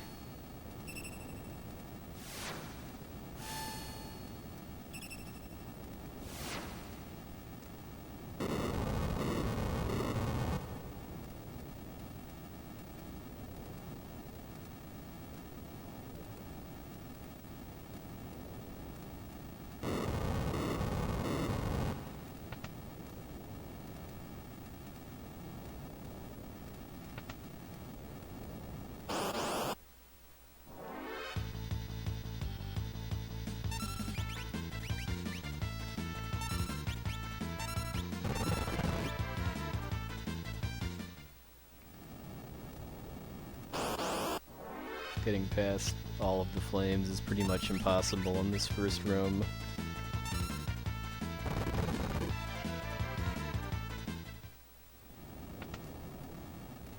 Because you can use the same trick that you did for skipping the battles in the Moogle party battle back at the beginning of the game here too, but because the flames all have random movement, it's not reliable at all.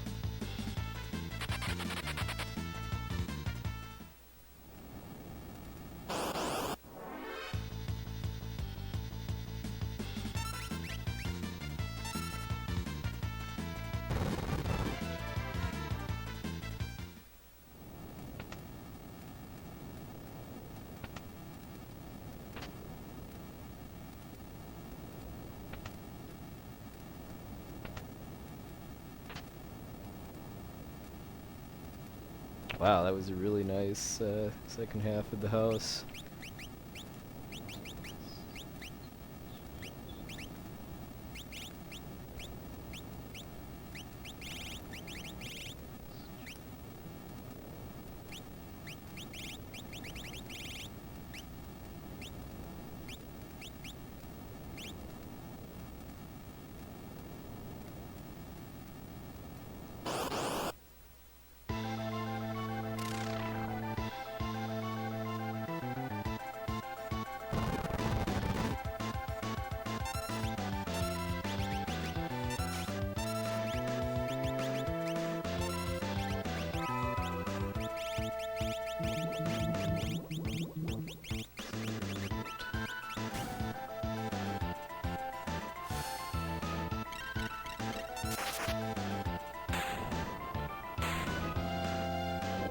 Hey, that's basically all from good flame RNG in the burning house too.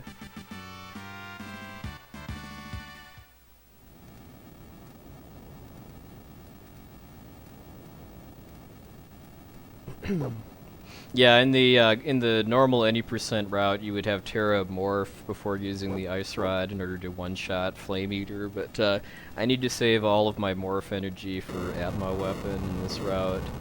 So the Ice Rod is just barely not enough to kill it with the zone seat grinding I did and 2 earrings, so I need to use Aqua Rake too.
Yeah, I mean, I kind of like the way this game gave you options for how to build your characters without making them all completely interchangeable.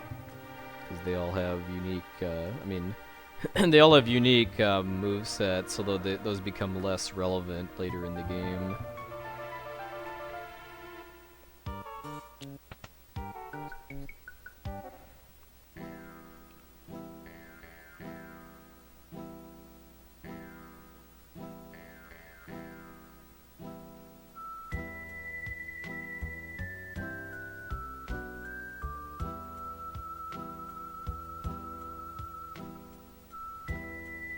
I mean, like, for the most part, yeah, like, Edgar's tools are not really that useful in the final dungeon, but they can be if you, like, the Debilitator and Air Anchor can be if you know how to use them right, but, yeah, I mean, his main role in this route is for using items and a few spells.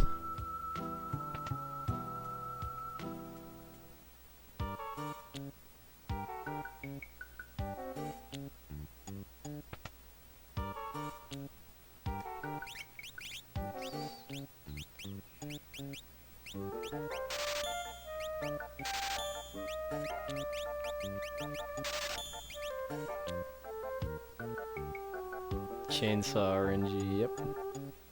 I'm sold.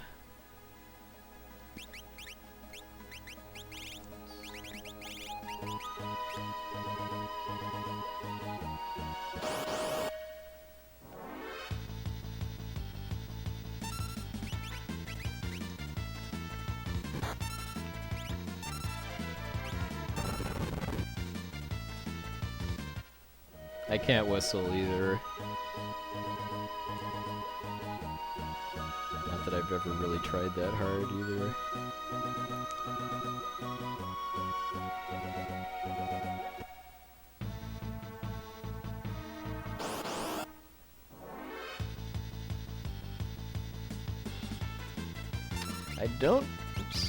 I don't think there is an item dupe glitch in this game, like, which is kind of ironic given how buggy it is otherwise, but they made that stable at least. Because yeah, this is kind of a rare for a Final Fantasy to have no like easy get rich quick scheme. Not really. I mean, I can hum, which is actually more useful for music studies than whistling anyway. As far as being able to be on pitches.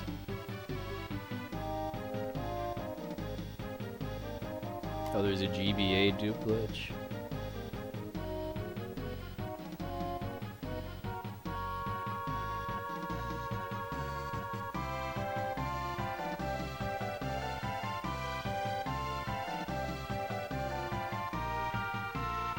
Well, if you'd have been here during the opera, you could have heard me sing.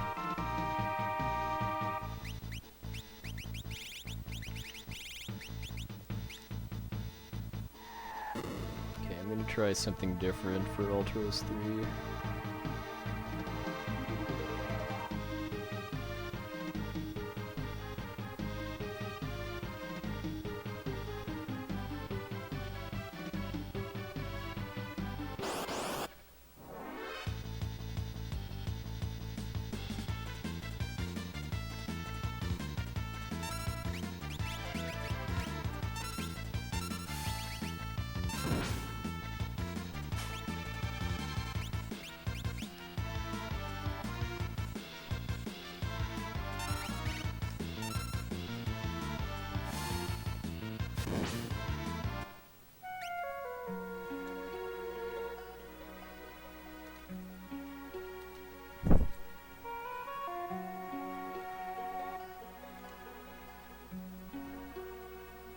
Well, I would hope he doesn't have to teach on Saturday.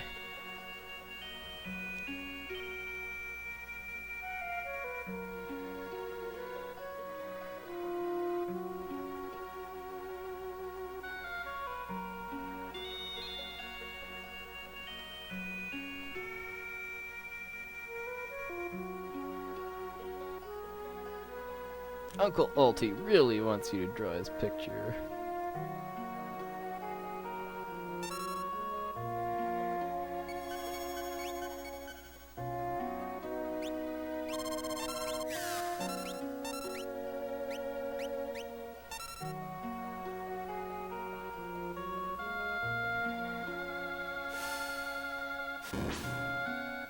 There we go. Okay, so I used one more rod than I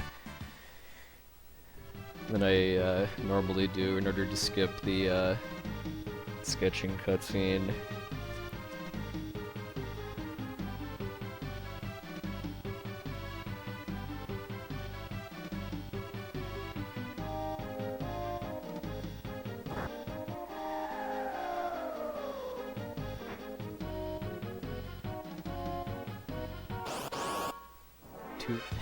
Tree fitty. I like how Realm waves when she's loading into the battle too. That's one really unique thing I like about this too, is that is just kind of the unique touches they give all the characters for a 2D game, that they all have kind of a unique animation they do when they're jumping onto the battlefield.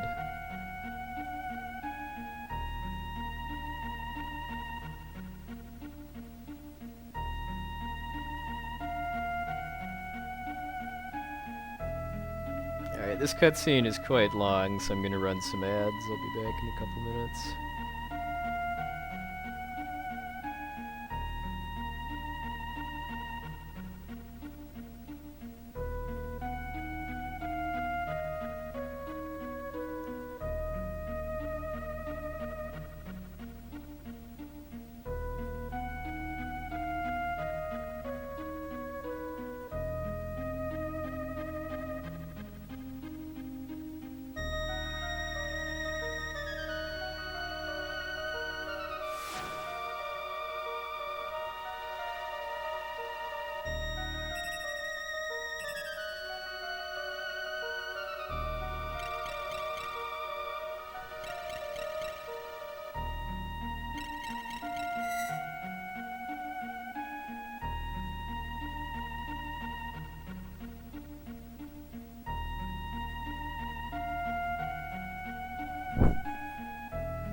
Yeah. Don't need to reveal our trump card to the Espers.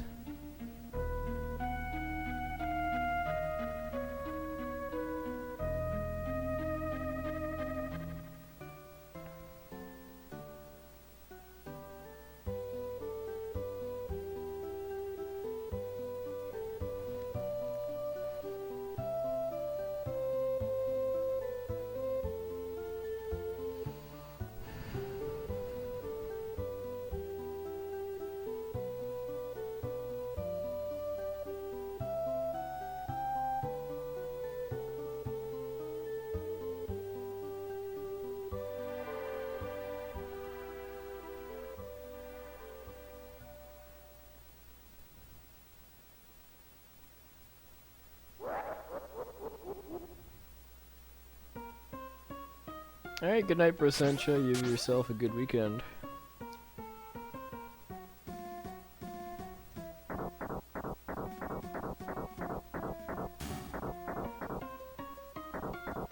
Good night, Crystal.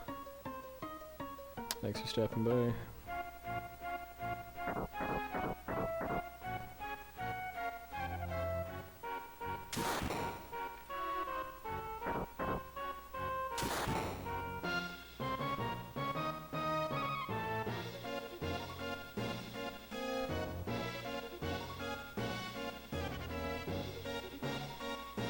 Hey, Riker Rider.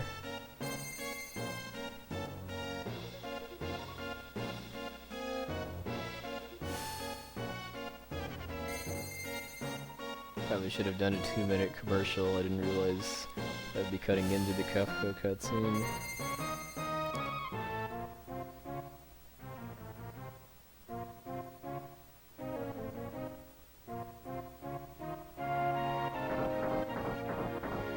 hope you get what you need at the hospital tomorrow, Tinglemater.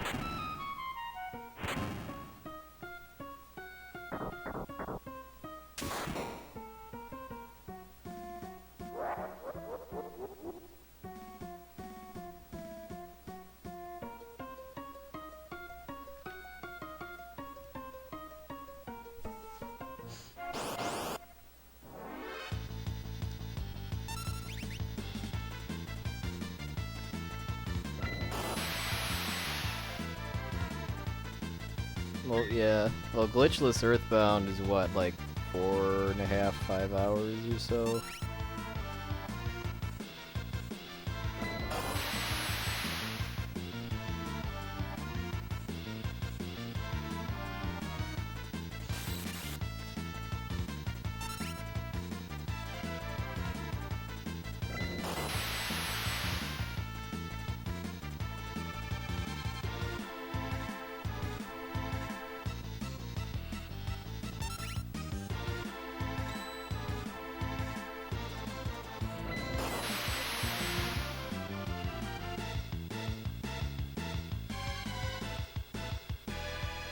This is indeed a shocking battle, and a shocking plot twist.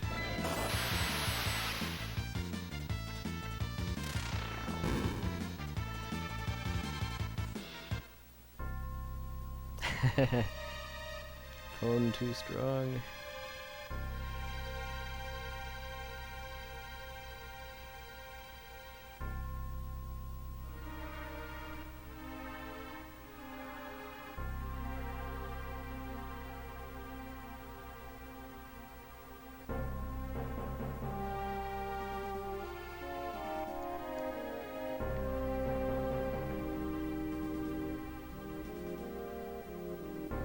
Yeah, I have a Samsung Galaxy 3, so it's been obsoleted by the Galaxy 4.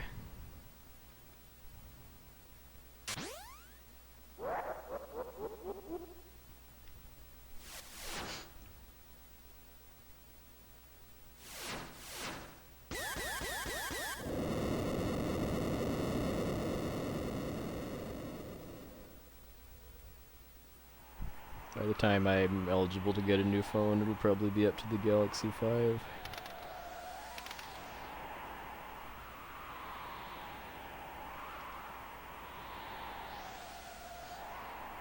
Ah, cool. Well, as far as I know, the only meaningful difference is that the 4 has a better processor. Maybe like a better camera or something too, but beyond that, it's pretty much the same phone. Like Mike has a 4. Last time I saw him, he showed me some stuff, and it looked basically the same as my phone.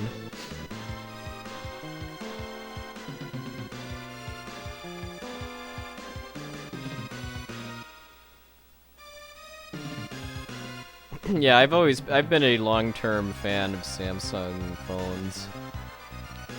My first flip phone that I had in the early 2000s was a Samsung N420, I think was the model. That was in the pre-3G days too.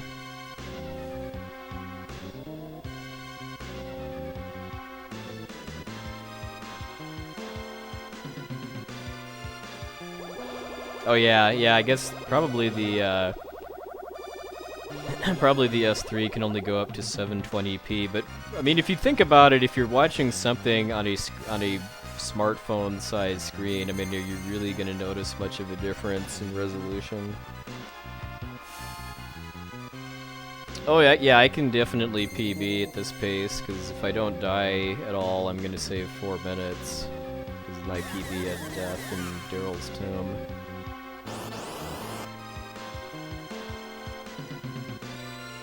See if it's gonna hit Kefka at all.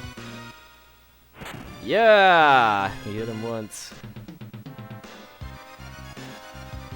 Yeah, I'm sure my next phone will probably be the S5. That'll probably be the current phone in another year and a half or so. Hey, Virley.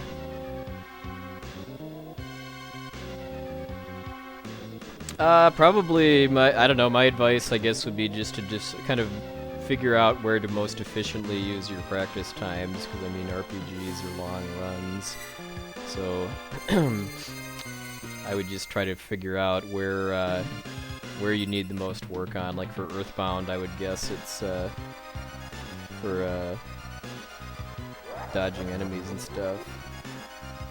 Who else will I have ice cream with? Ooh, is this a Bizkit raid? If so, much appreciated. Was Bizkit watching the the Kingdom Hearts 358 over 2 days movie or something, or? Oh hey Bizkit, thanks for the raid.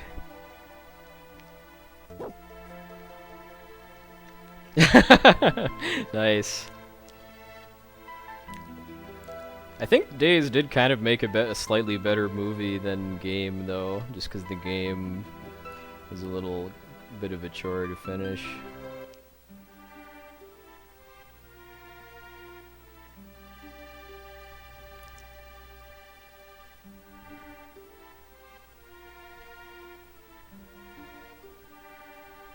I'm sorry I missed it when Spike did a Days movie viewing party too.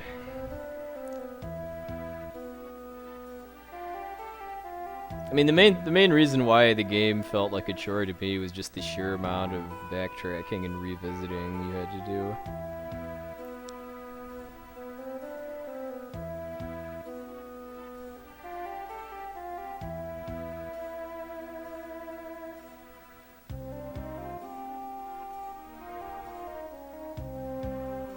Yeah, my work BlackBerry would only last about like half an hour or so, that I took that as my cue to finally trade it in. I actually got an iPhone 5 for my work phone just because since I have an Android for my personal phone, I thought I'd try an iOS phone for work for a change.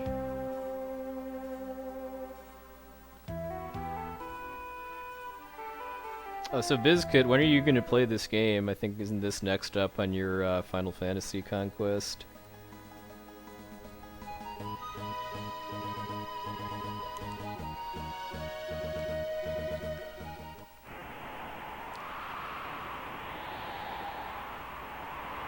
Ah, totally understandable.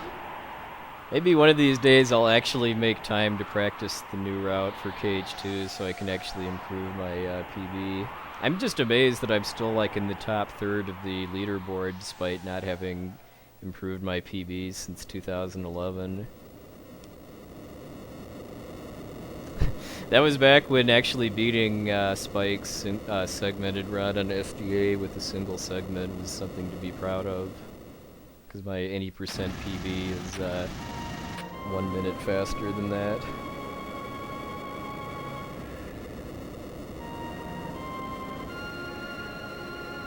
Oh, yeah. Yeah, I think at like the bottom like third or so of the leaderboard is all like over 5 hour times. The Nico Live leaderboards are kind of the same way, that there's often a fairly big gap between the people at the top and the people at the bottom.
So since this is glitchless, I actually have a pit stop I need to make before I head for the floating continent.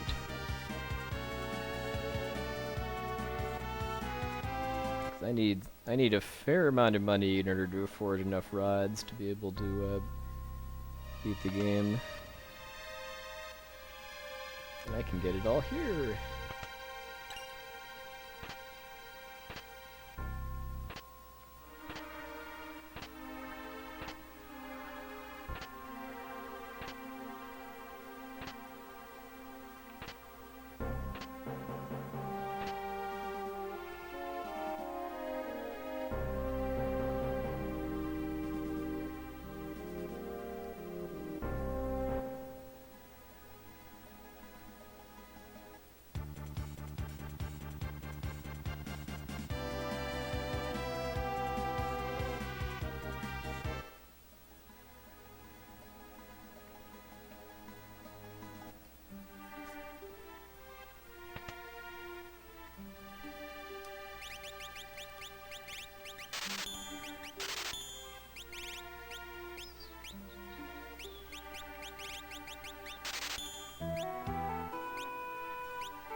So one of these.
Now, no.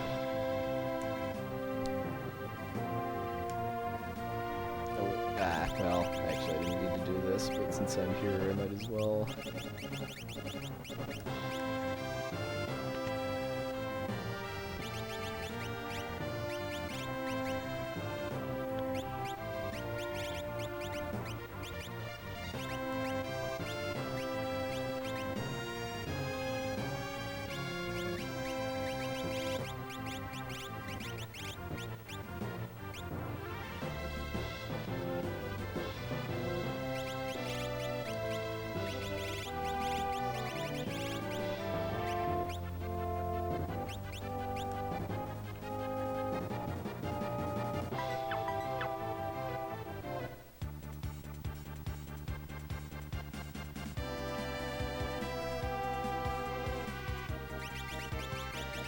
Because you somehow blanked, but you get forced to choose your party before starting the floating continent.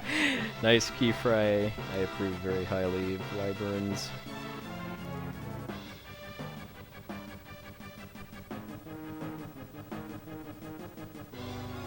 I do ask the age-old question though, why not burn?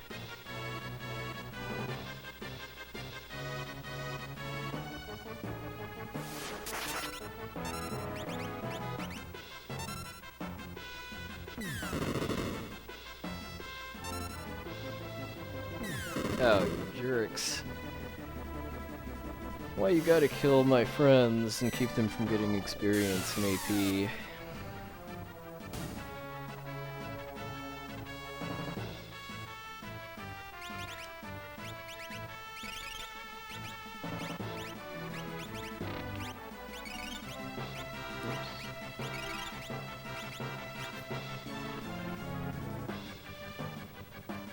I like how Ryan thinks.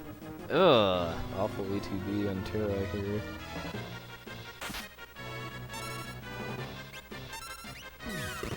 Okay, no absolute zero, please. Thank you. Okay. Ah! Every time they kill Celes, part of me dies inside too.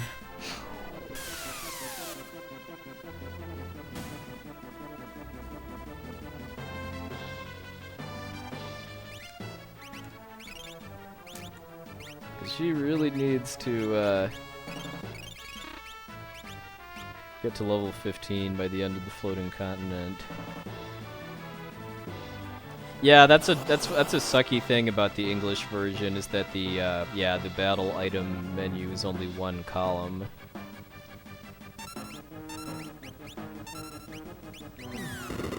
FF7 is the same way, but at least in 7 you can page up and down with the L and R buttons.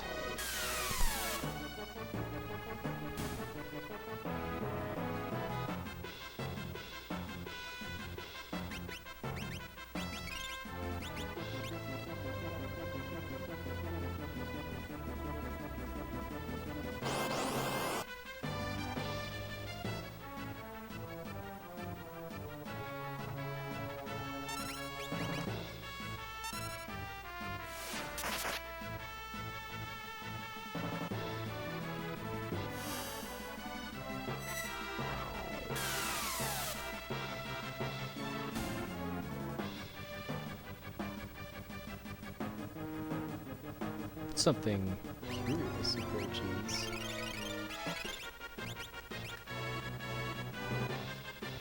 Also, I have ice cream worth. That did kind of kill the mood at the end of days. Even though the ice cream is supposed to be symbolic of friendship. Still just kind of a silly line.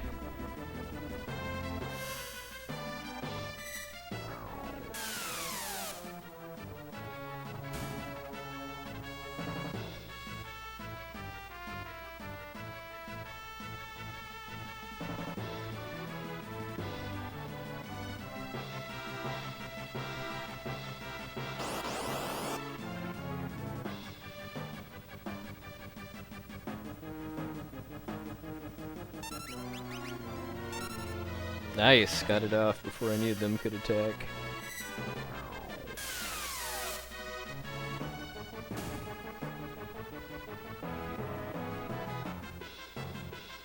See, I think that's the last one, yeah. Yeah, because now Terra doesn't have enough magic to cast Ramu anymore.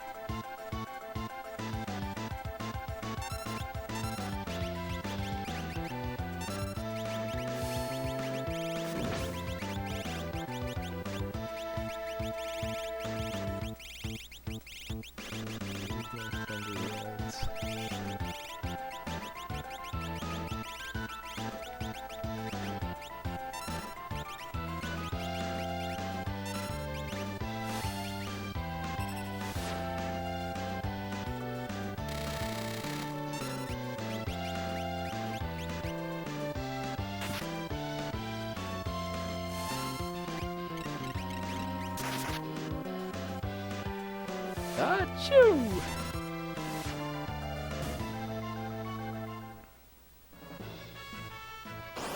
Yeah, Ultros is just kind of flying in this high in the sky.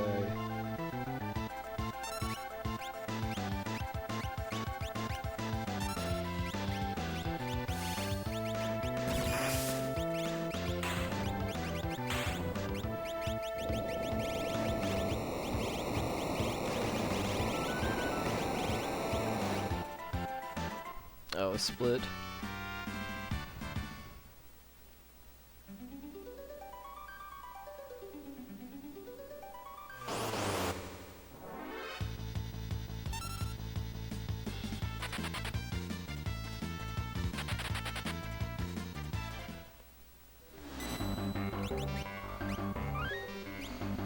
Alright, so there's some nasty, hey Shadow, there's some nasty ninjas on this exploding continent that you can't run away from, but I would like to run into at least one set of them because they give really good AP, and I need to kill at least one set of monsters here for my Atma weapon strat to work.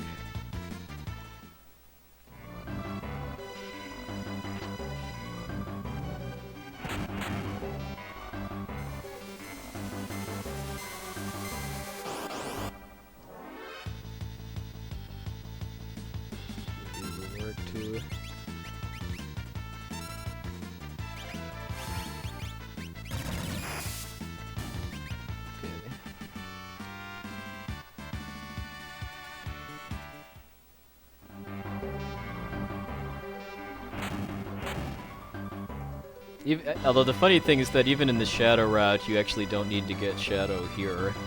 You just need to wait for him afterwards.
Fortunately, there isn't really anything that's that dangerous here except for ninjas, which can actually kill you if you're really, really unlucky, and they all use ninja scrolls.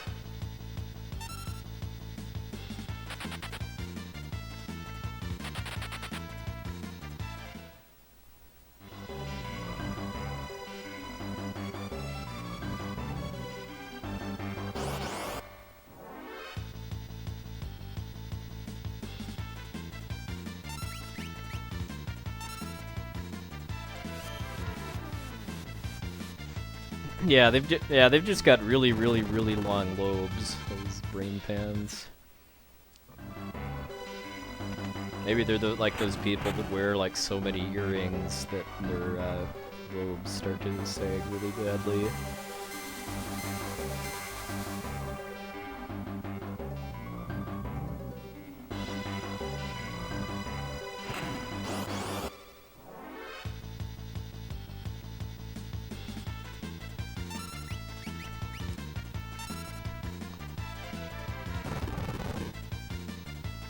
Hey, Spike. How's it going, buddy?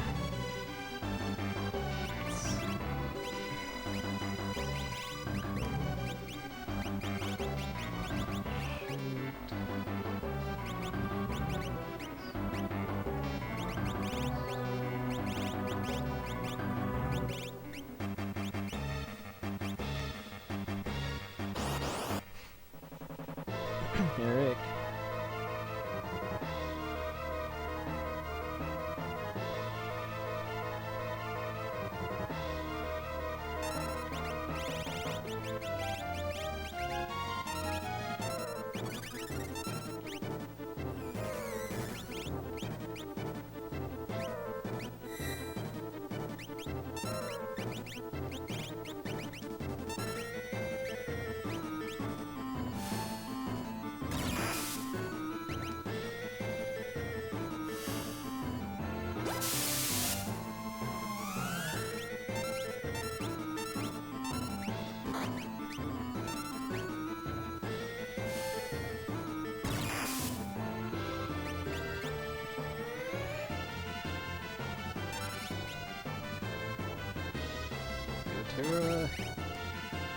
Alright, got it. Bye-bye!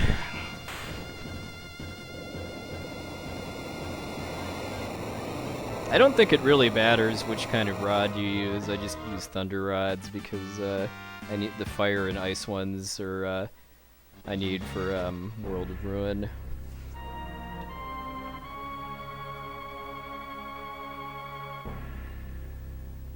Oh, cool! You're best man. Awesome.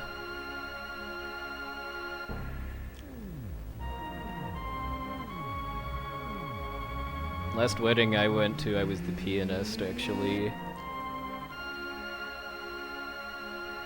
So that was a lot of fun.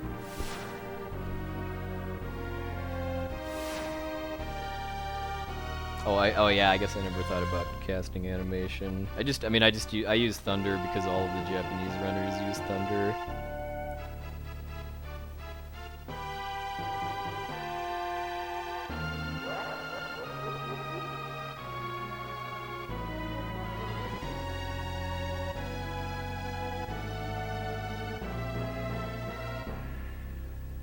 Yeah, I ran FF5 a lot earlier this year. I'm taking a break from it though now and focusing on this and FF7. And I do want to get back into Kingdom Hearts 2 eventually too. I just need to actually set aside time to start practicing new strats. Wedding piano flex!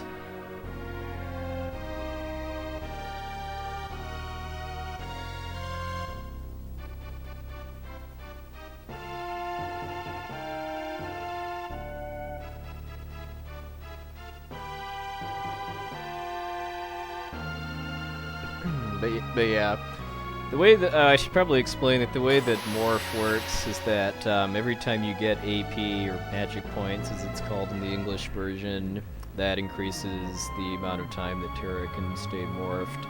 So I've basically been saving all of her morph energy up until this point, so that I'd have enough time to get 3 Thunder Rods off before Morph wore off, because my weapon is 24,000 HP, and each Thunder Rod does about 8,000. Yeah, that's kind of the problem I've been running into. Especially with 7, just because 7 is just such a technical run now, too, with all of the encounter manipulation.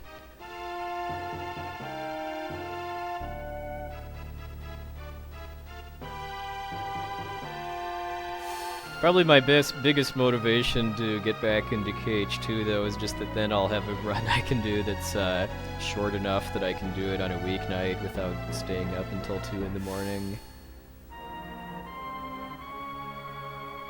Yeah, I do have a route for the whole game. I just haven't practiced discs 2 and 3 very much yet.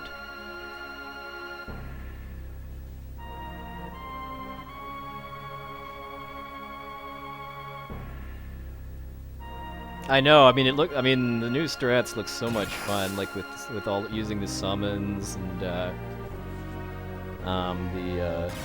what else? Using more of the drive forms. I noticed people are looking into a wisdom form route, although I don't know if that's just for Final Mix or for the English version too.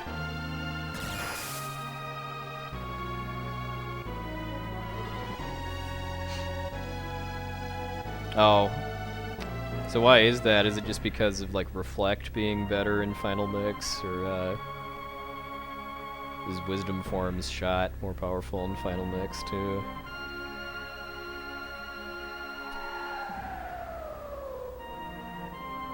Yeah, oh yeah, all of the limits, too, like Duck Flare and, some of the new tech with, Group Trinity.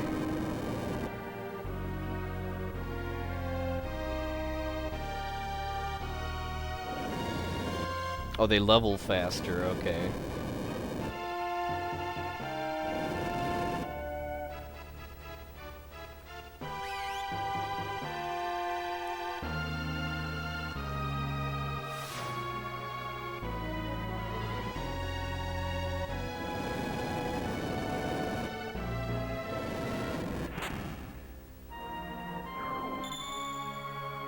Yeah, definitely. I mean, I noticed that both Ahiron and Rupa use Wisdom Form for regular movement, although they don't. I don't think they level it. I think they level Limit Form in order to get dodge roll.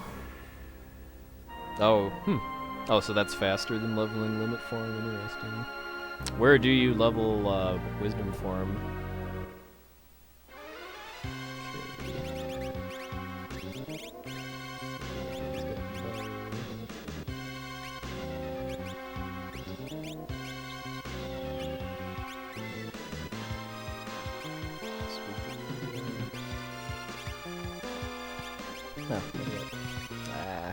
Okay, just short.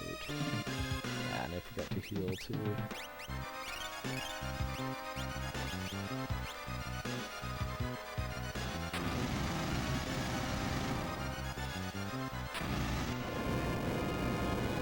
Oh.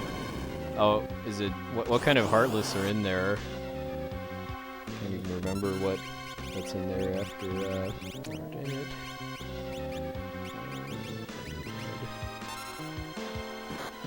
Yeah, if I don't actually run into ninjas, then Terra doesn't actually know Volt 2 yet.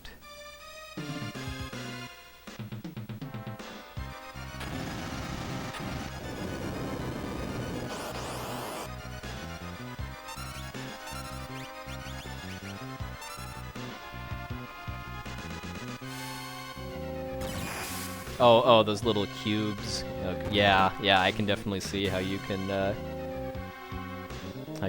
slaughter those really fast with Wisdom Form, and well, I guess it'd be fire for oh, probably thunder. I would think would be. Well, I don't know. I'll just have to watch a video.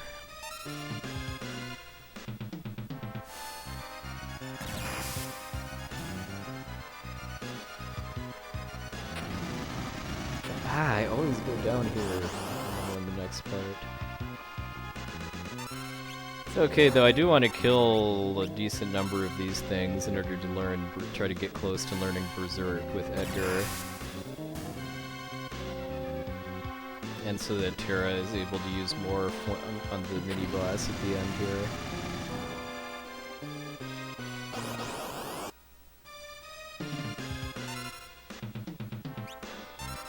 This way I can kill this guy without having to use a rod.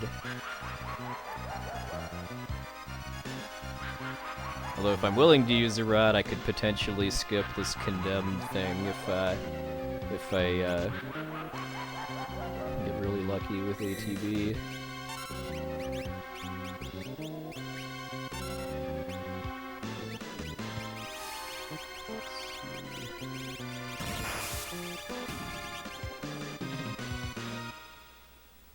See how close is Edgar and Berserk.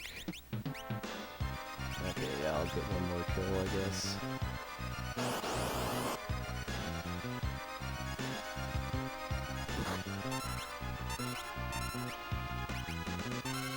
Narapa has auto-reflect, which is why I had to bounce that off of Celes' wall ring.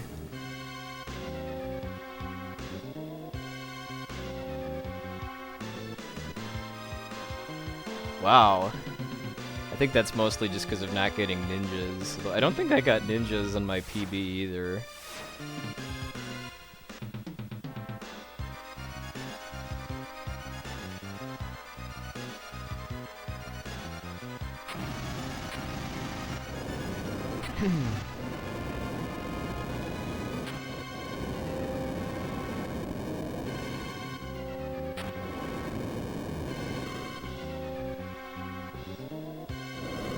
I need Berserk for Magimaster.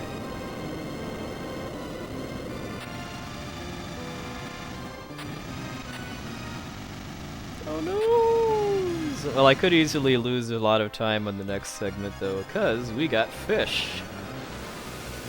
Fishy, fishy, fishy,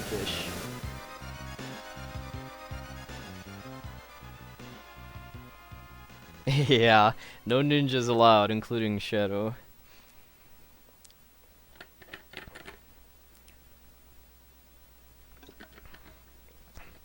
But yeah, in the Shadow route, I'd be spending some time. I'd be getting a lot more kills on those naughties, which which I'd use to learn some extra spells that I wouldn't normally have, like learning Doom and Fire 2 and Ice 2 on Celes. Alright, good night, LCC. You have yourself a good weekend.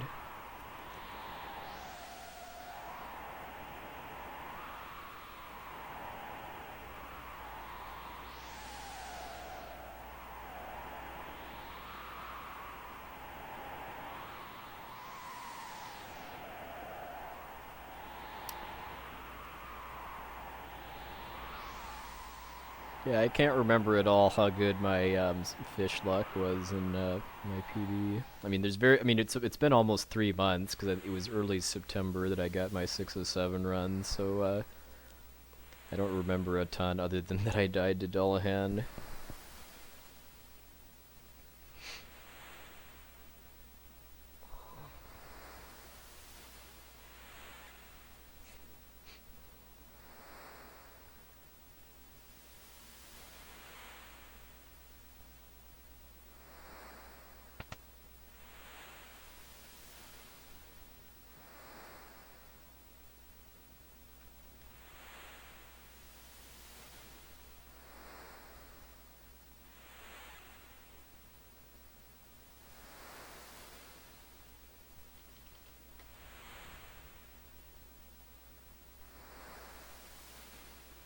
Yeah, because after this cutscene, then there's a mini game where you need to catch yummy fish, as they're called, in your inventory in order to cure Sid.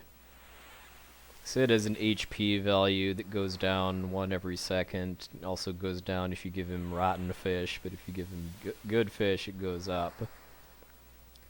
And there's like 8 different patterns of fish, and it's all completely random.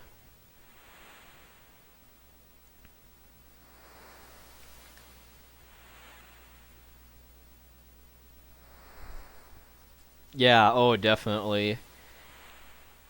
I mean, for Super Nintendo Final Fantasy, I can generally, as long as I don't, as long as I go to the bathroom before starting, I can make it through a run without having to go to the bathroom again. But for PlayStation Final Fantasy, I need to plan some breaks.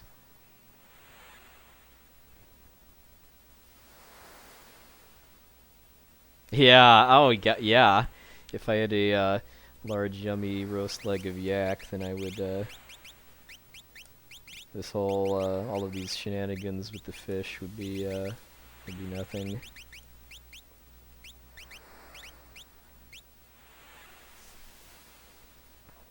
Alright, good fish, please. Okay, there's a good fish. I can basically tell which fish are good by their speed and their starting position. What Sid says here is there's some, there's a bad translation, basically, because the last thing he says before he's cured is that he's not going to be around much longer. Yeah, oh yeah, I mean, okay, that's not good. You can pretty much tell that the people committed suicide, but they do beat around the bush. If Sid dies, too, it gets even better, because the people that jumped off the cliff took a leap of faith to perk him right up.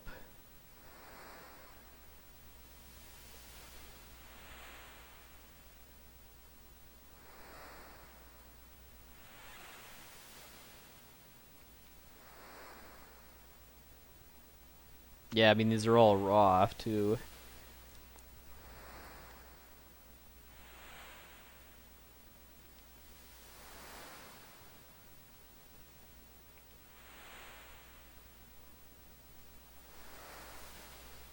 I'm getting this single fast fish pattern a lot.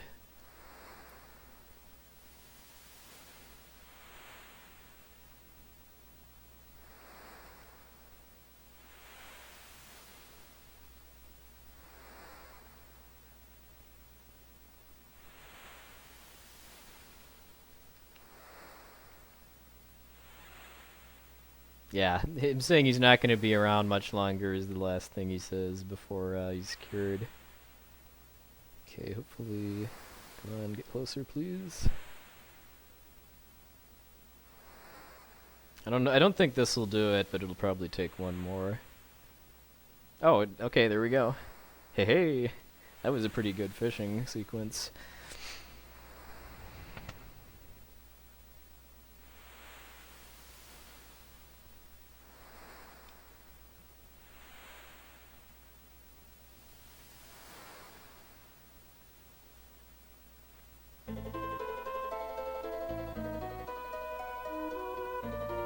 So by saving Sid, you get to skip the what I think is actually one of the most touching cutscenes in the game, where Celes thinks that everyone she cares about is dead and throws herself off the cliff.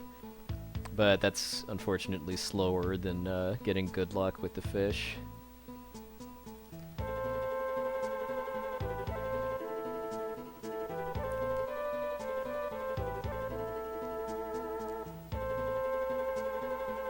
Yeah, I don't know if getting under 6 hours is still possible with this run, but if I don't die, I can probably get like definitely get like a 6:03 or so. No. I think the scene of Celes getting beaten by the Imperial soldiers when you first meet her is censored in the GBA version, but the suicide attempt scene is not.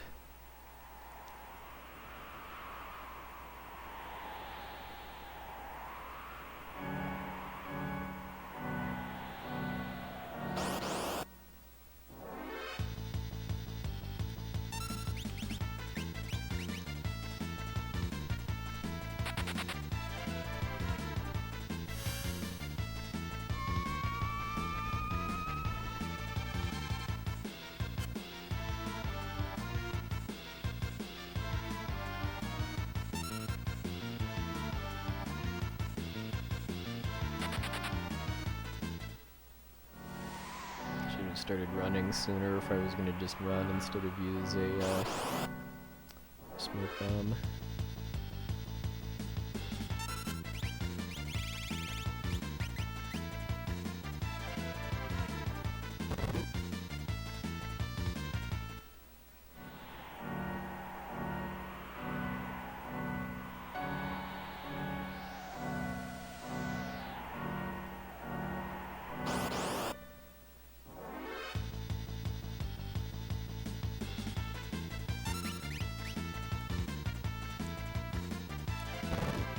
Yeah, I do get Sabin in this route, but not yet.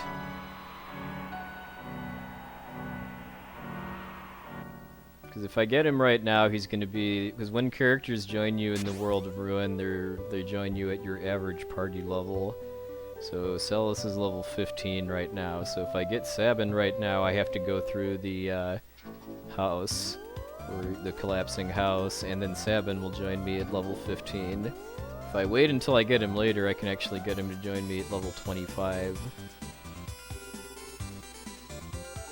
Ah! Again. Should have noticed by my mini-map that that was not the right way to go.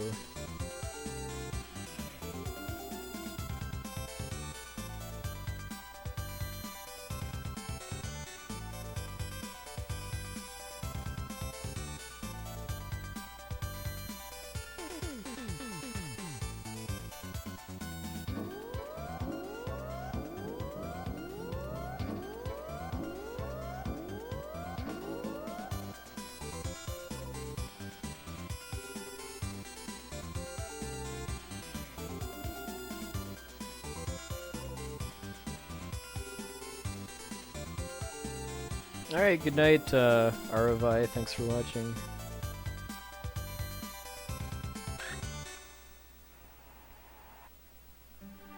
Let's see.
Well, there's a couple things in this route that I came up with on my own, although a lot of it is both from Essentia's runs and from Japanese RTAs.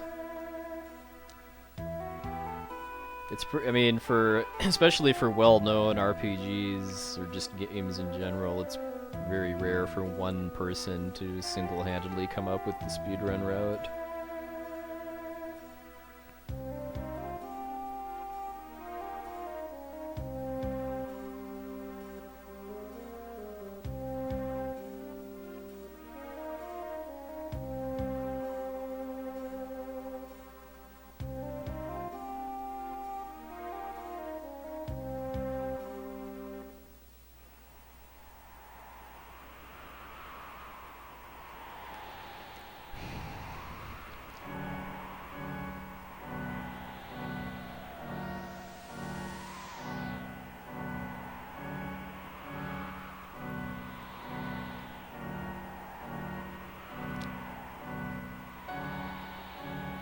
Yeah, I know it's getting kind of late. I would have liked to be kind of getting to Kefka's tower about now, but cause that's where I'd be if I hadn't had taken like 4 resets to get a run started, but such is the life.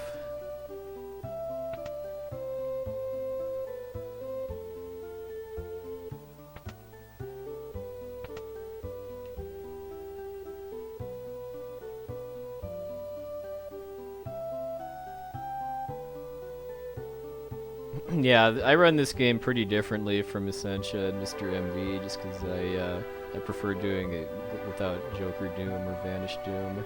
I just think the game's more fun that way. Being able to do reverse Joker Doom is not easy, and I've got mad respect for people that can.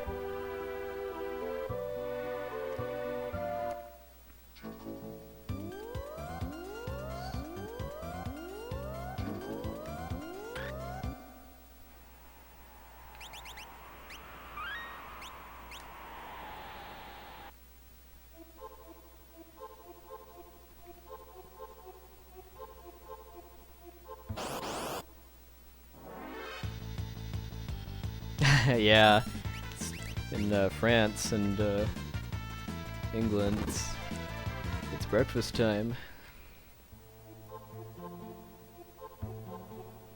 Oh, you're gonna run Final Fantasy X? Nice. Not a whole lot of people have been running that game lately.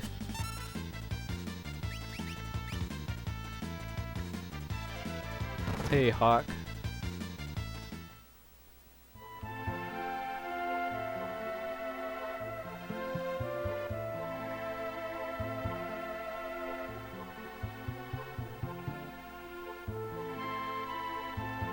Yeah, it's like late lunchtime in Australia and Japan.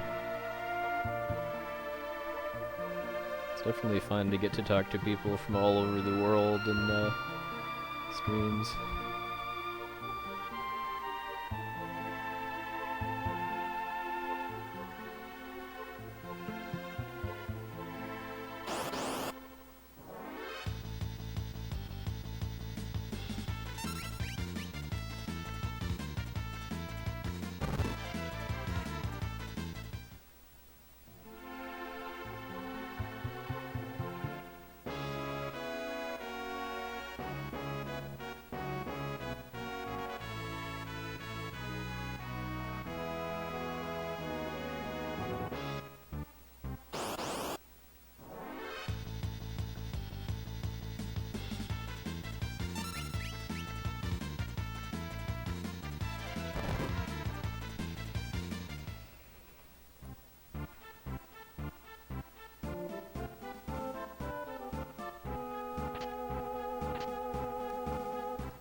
Hey, Stellar Stir.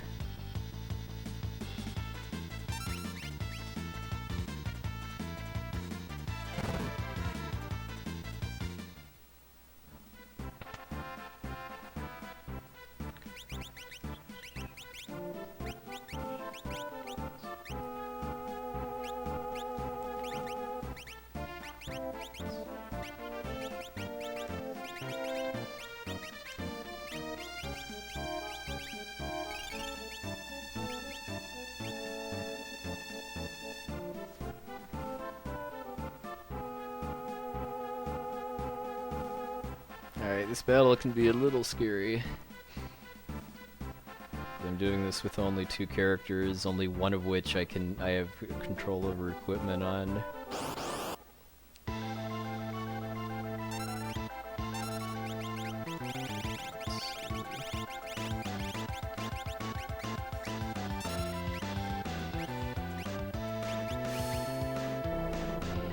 In the Shadow route, I'd actually use Doom to kill the lower left tentacle, because it's vulnerable to instant death.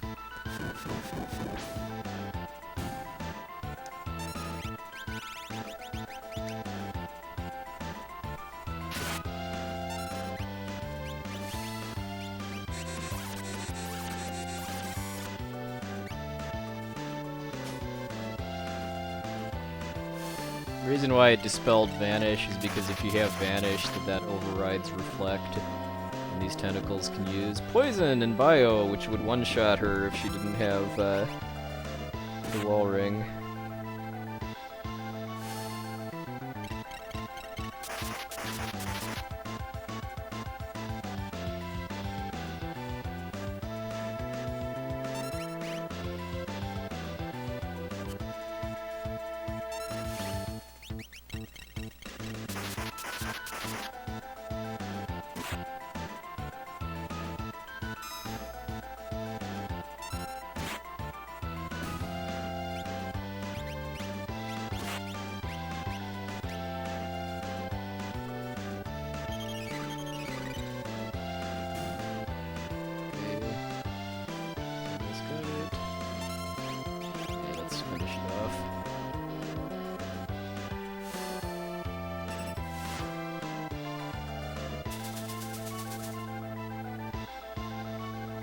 There we go.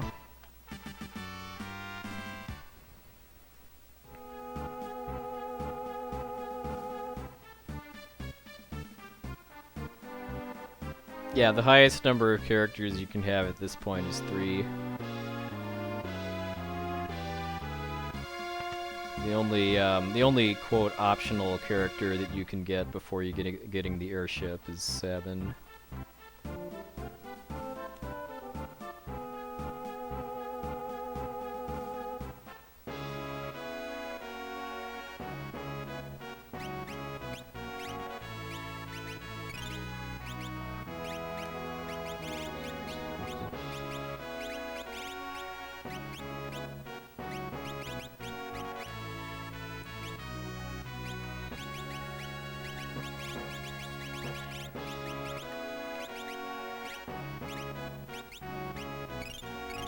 In a Joker Doom run, you would get Sabin by this point too,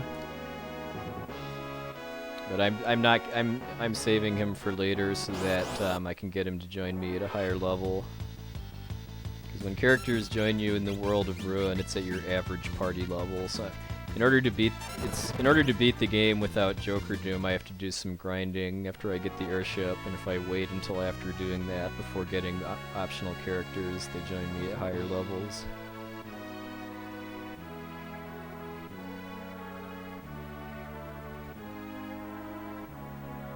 Yeah, there's a challenge for this game called CES, which is basically just beating the game with only Celes, Edgar, and Setzer, which are the only characters you have to get in order to get to Kefka's tower. In this route, other than the 3 required characters, I get Sabin, Gogo, and Locke. The Shadow route, which I'm still researching, gets Shadow instead of Sabin. It uses some really cool strats for Kefka's tower too, like combining using Edgar's Debilitator with having Shadow throw elemental swords.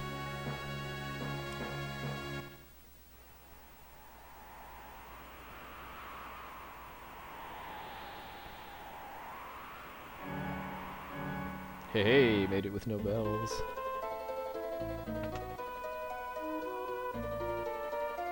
Yeah, I mean, it's basically 3 single character challenges to beat Kefka's tower with just CES.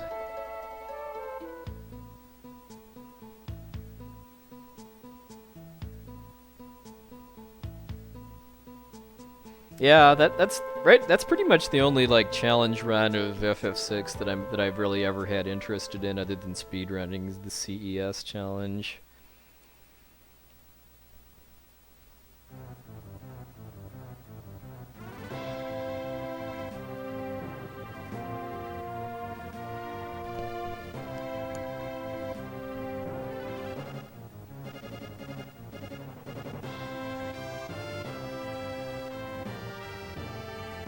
Oh yeah, definitely. Well,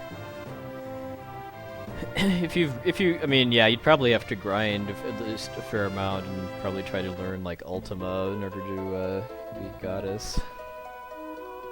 Goddess has some kind of weird AI triggers. Cause like if after you've attacked her 12 times, then she does a Doom countdown attack on your whole party. So you kind of want to attack with strong attacks.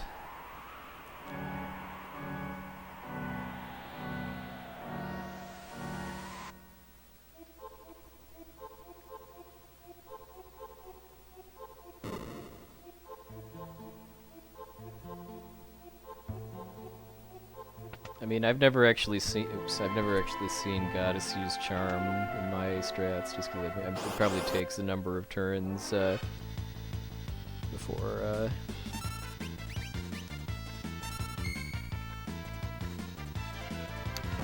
she'll actually do it. At least 3. You can probably get unlimited ribbons through the Coliseum, though.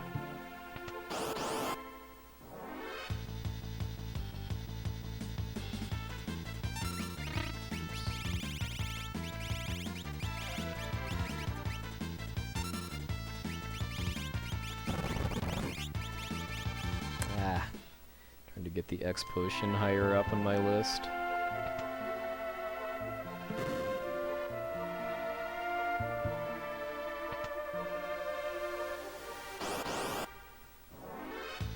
Yeah, the game over music while you're doing the World is Square puzzle. That's basically just a clue on where you can find the experience egg, but you don't actually have to solve the puzzle in order to get the experience egg.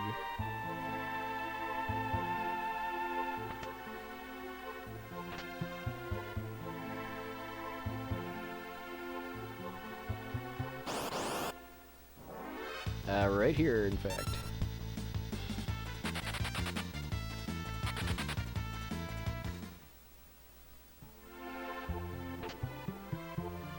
That's a must-have for doing any kind of grinding. And then because it's faster just to leave and then come back in after hitting that switch, I do so.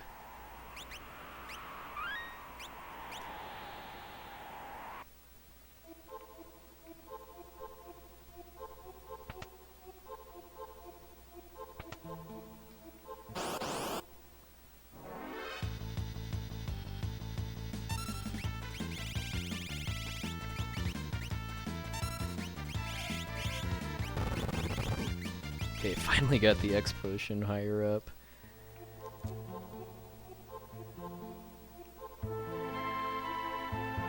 In all of the Super Nintendo Final Fantasies, you can change your weapon and shield during battles, and you can use that mechanic to rearrange your inventory too.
where I died in my PB. Because if you have the wrong number of well, basically the question mark is the ones digit of your money. So if it's a bad number, then you die here in a speedrun, basically.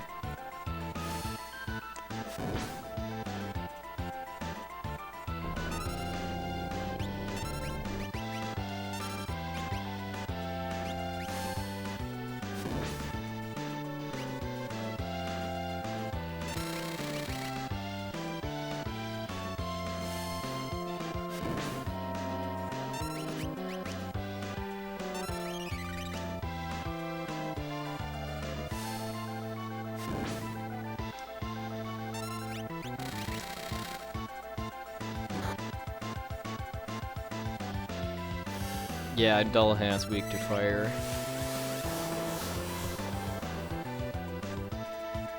There we go. Ha, 4.5 minutes almost.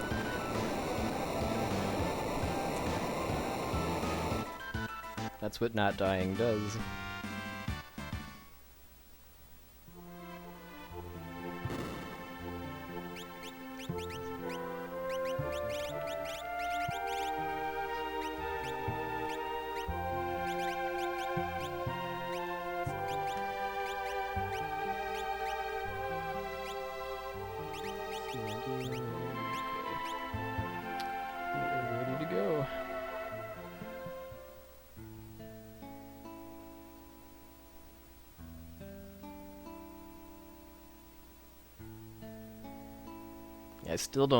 Well, yeah, if I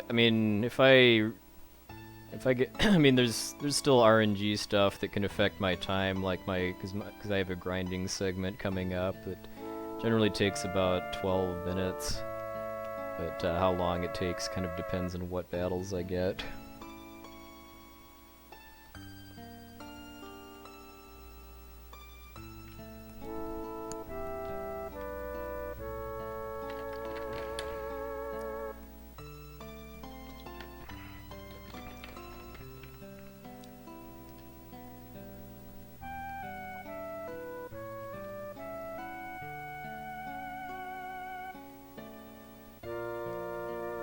Yeah, Doom could still troll me, because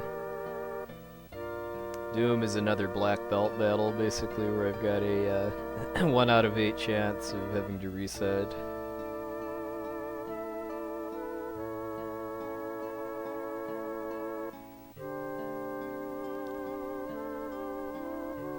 I'm talking about the boss called Doom that's in Kefka's tower. That's the one that that's the one that I had the trouble with at Chicago-thon.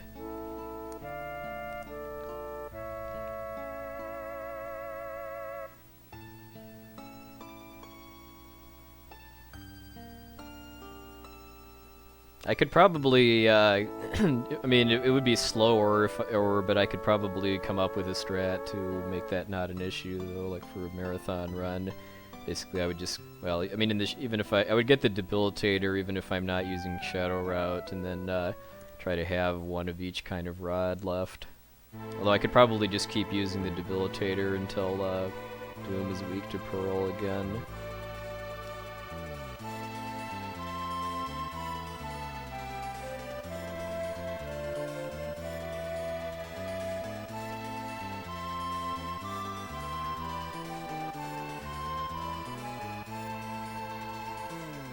Yeah, Rob Scott and I are running Legend of the Mystical Ninja.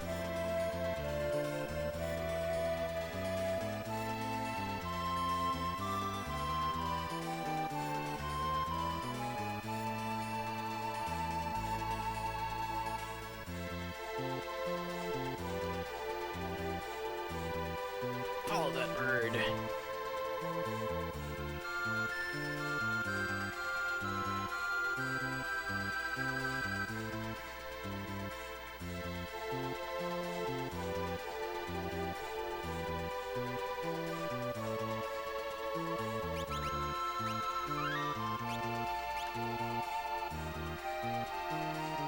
Yeah, searching for friends is really good for kind of showing kind of the theme of the game now, which is, I don't know, I kind of view the theme of this game as hope.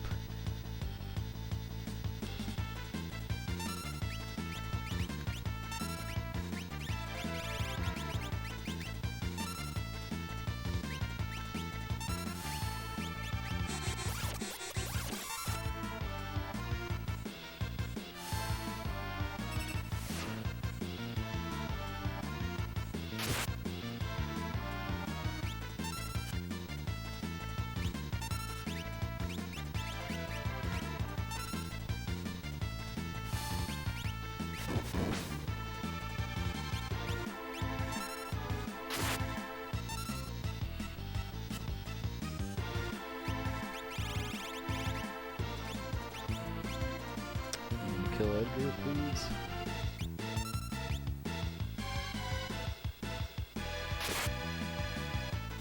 Thank you. Let's see, that's most of it. Maybe not, okay. This first battle is kind of painfully slow, but it starts to speed up a lot as I gain levels.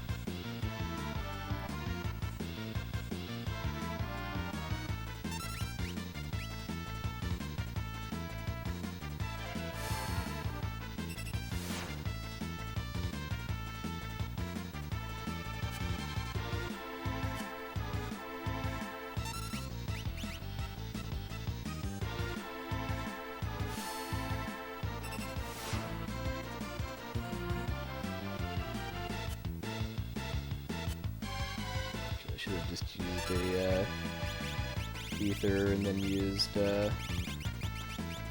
I get so many? I'll just use an elixir. I should have done this before so I can use bio instead of ice.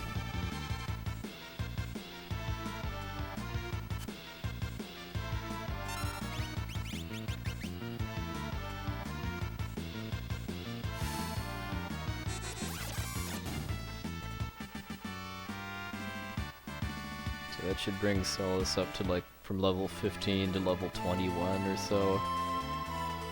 I'm grinding her to level 42, which is the level that she naturally learns Ice 3.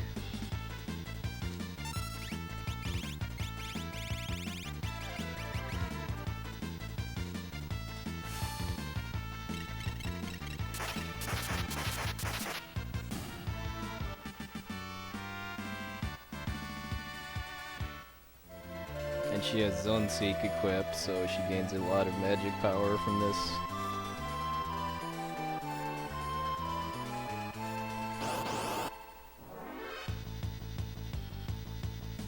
Yes, because I need a fair amount of money to buy stuff for Kefka's tower, too.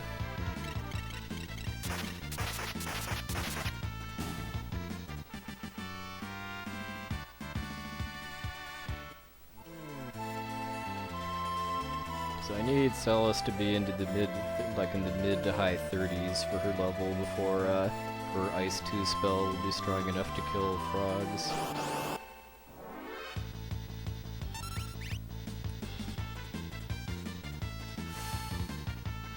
Oh, it's not just one level gain. I mean, she has an EXP egg, which is doubling the amount of experience she's getting here. So that first battle with the two Manuses gave her probably 6 levels.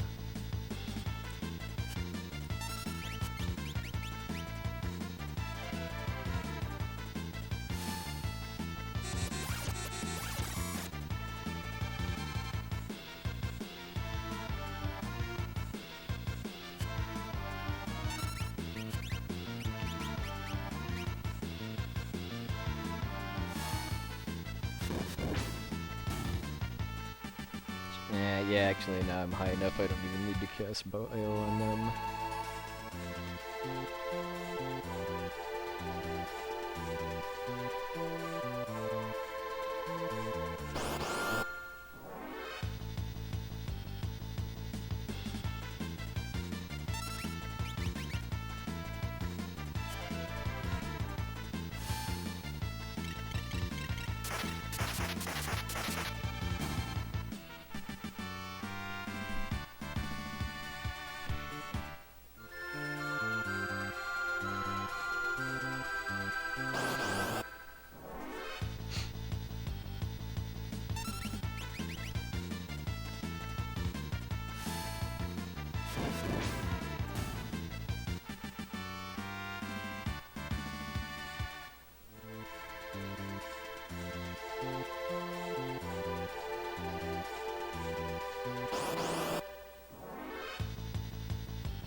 should be getting to the point too where Celes' Ice 2 spell is strong enough to kill the frogs.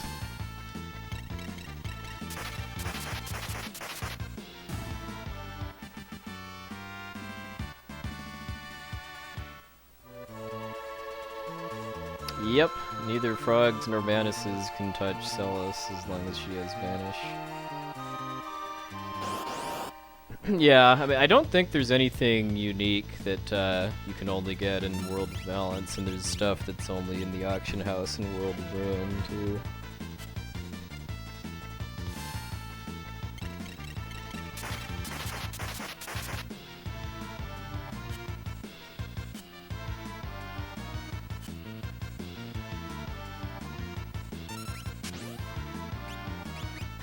Oops, didn't hit the L button hard enough.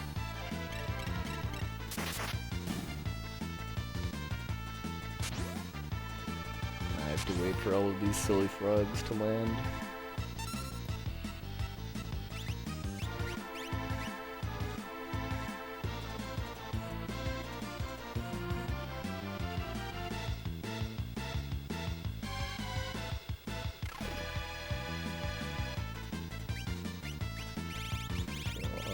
This guy while I'm waiting for the other ones.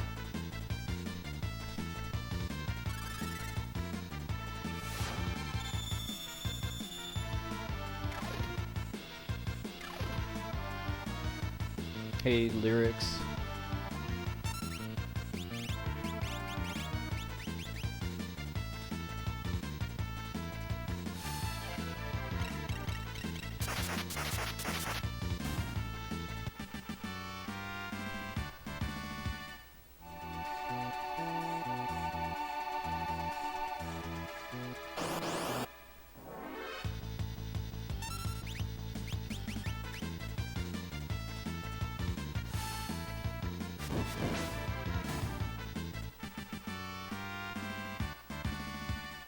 So what do I at now?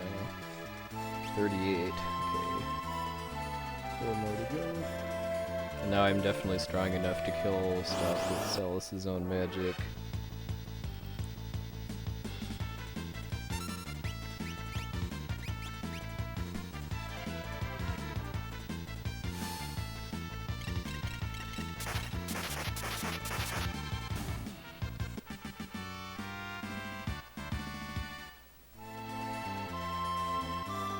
I mean, the Hoovers that are in the desert just to the south of where I am now give 10,000. I think the Cactuars do too.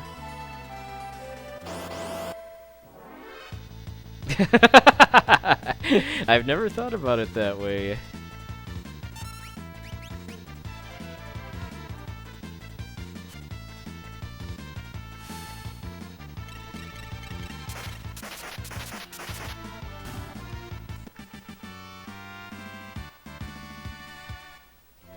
I should gain a little bit of time on this because of having more rods to use.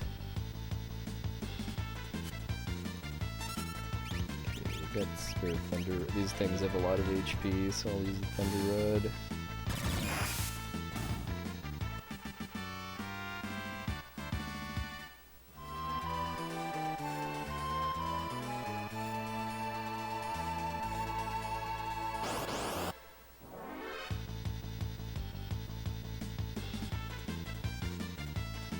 Yeah, I should be, because of all the frogs I've been getting, I should be fine on money after this without having to grind any more.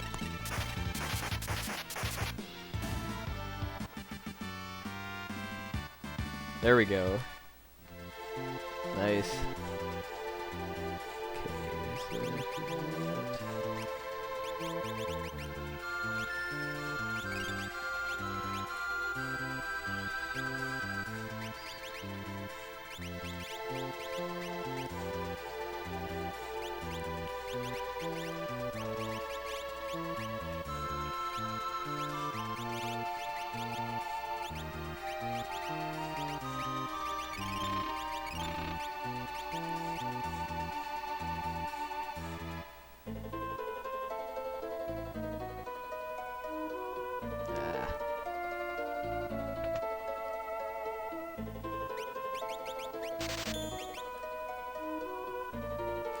Alright, so this next about half hour or so is just me doing some preps for Kefka's tower. Yeah, I hold on a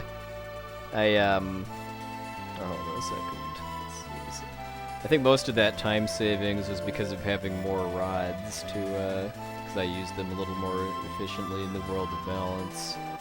So I had more rods to use for grinding. Yeah, so I guess sub 6 is possible now, unless Doom trolls me. Given that I was several minutes behind at the end of World of Balance. I always keep going to the wrong island when I'm going for Narsh.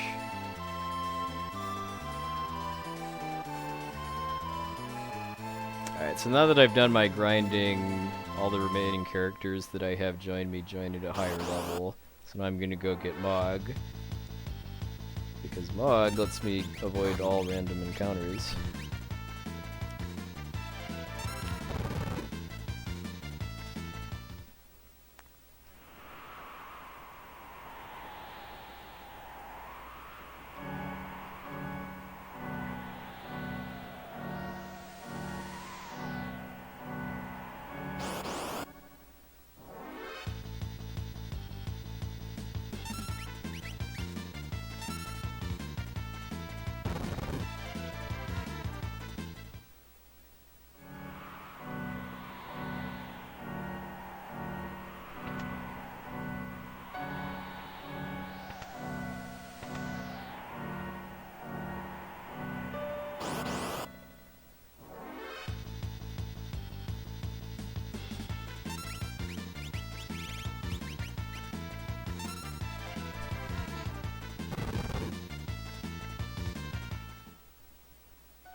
Pod Bracelet is Ted Woolsey for Protect Ring.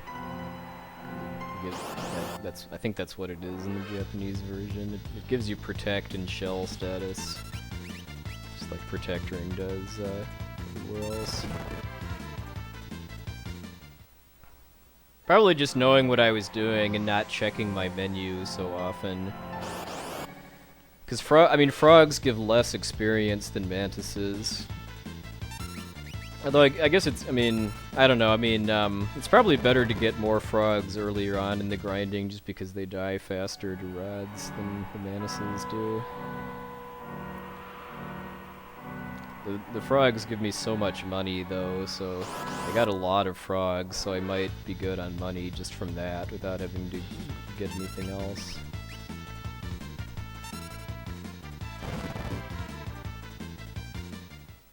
Setzer is in Carly mode right now. He's not going to be getting up for a while.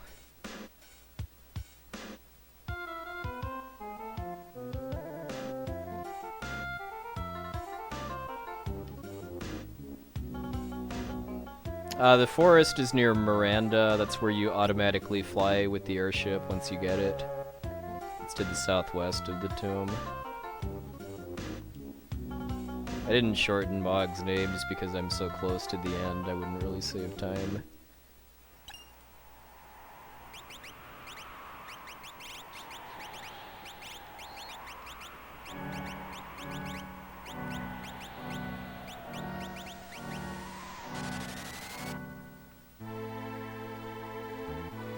Alright, so now that I've done my grinding and gotten Mog, now I'm gonna go get 7.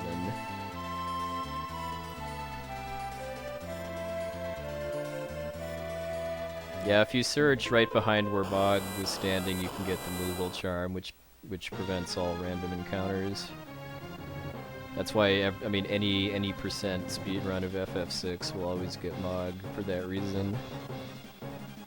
Well, he's in the high 20s for level because I grinded Celes, so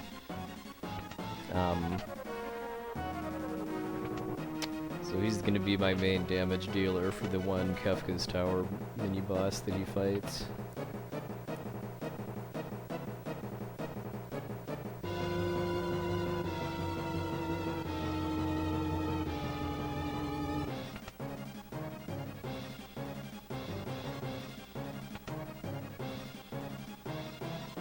Yeah, I mean this is dangerous if you go here with just at your first opportunity, because there's I mean, if you get pincer attacked, you could die pretty easily there.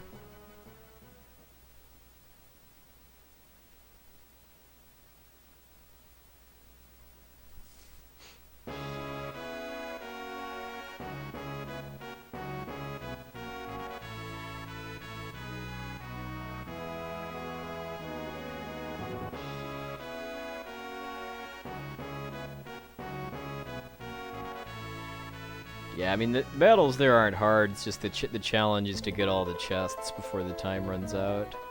Well, get all the chests and get out. Yeah, it's not well, yeah, it doesn't matter. I mean, your characters just have generic, if you've already gotten enough other characters that you don't have to have Celes, then your characters just have generic dialogue. Hey, Mass Defect.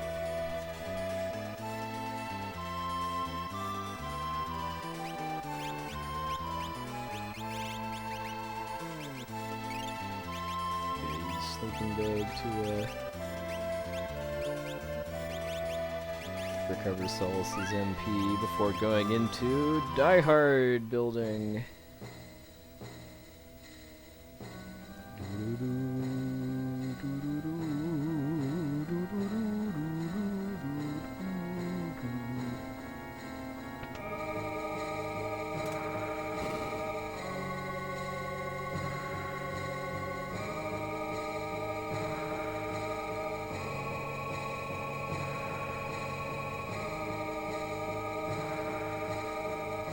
Hey, Monkemon.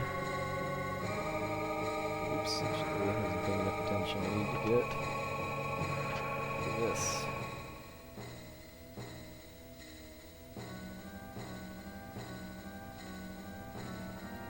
Seems like most games that I run right now have some kind of stair climbing involved. Like FF5 has the Phoenix Tower, which is a lot of stair climbing, where you don't have to go there in the 80% run. Yeah, Fork Tower, I guess. Well, Fork Tower isn't quite as long as the Phoenix Tower.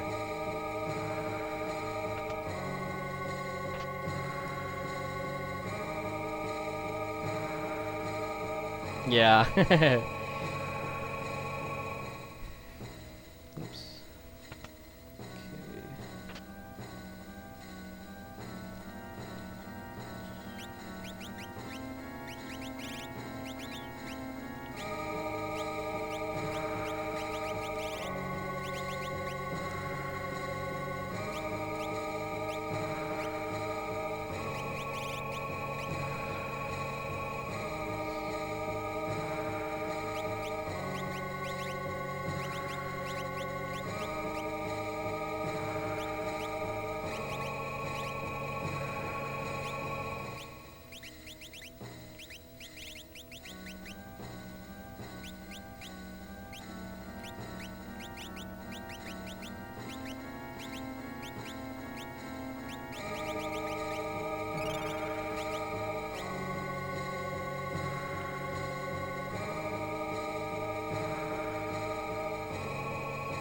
Yeah, oh yeah, this place is horrible without the Moogle charm, just because you can't use anything other than magic in this place, and there's really nasty mage enemies that get stronger as you get higher up. Yeah, I made double plus sure that Edgar has Berserk this time. That's what cost me getting a new PB last time I streamed this.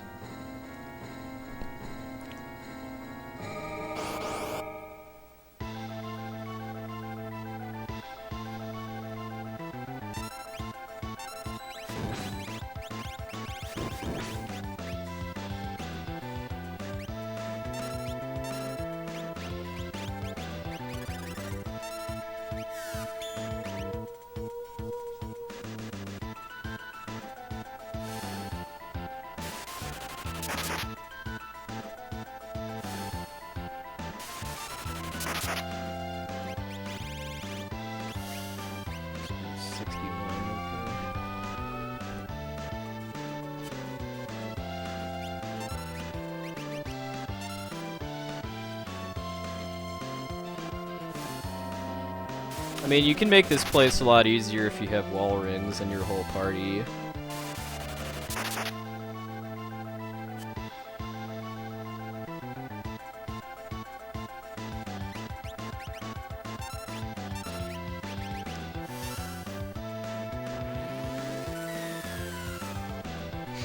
Or you can do this. Yeah, I mean, you're meant to have life 3 in order to actually be able to survive this. Although you can also make Magimaster die by draining all of his MP, but that takes way too long.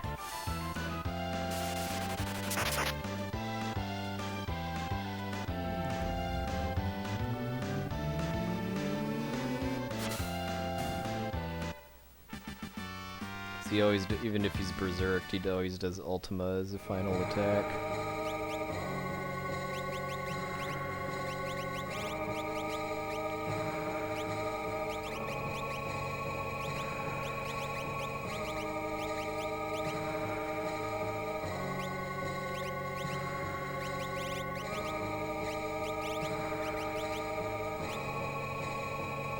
Alright, and away we go.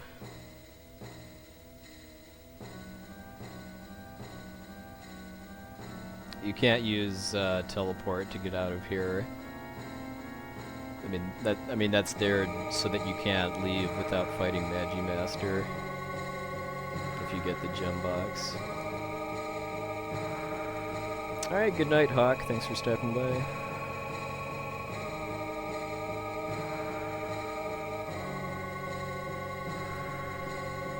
Oh, I forgot to split, didn't I?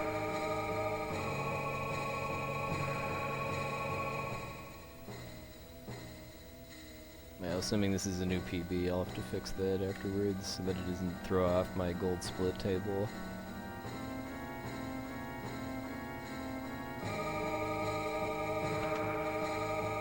This is Edgar's final tool. This is your only means of getting it too. So it's kind of secret. Because you have to press that invisible switch in the first treasure room.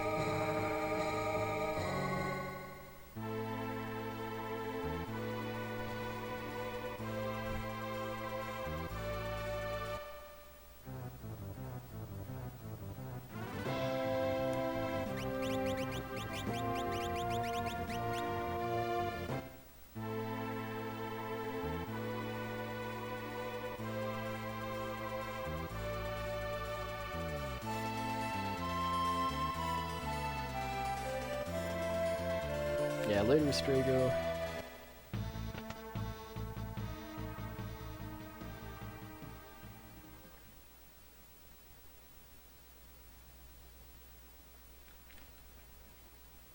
Oh, so I actually gained time on Magimaster then, just because the split was late. So I'm probably about, what, 7.5 minutes ahead now. So well, I dare say sub 6 is looking pretty good as long as Doom doesn't troll me.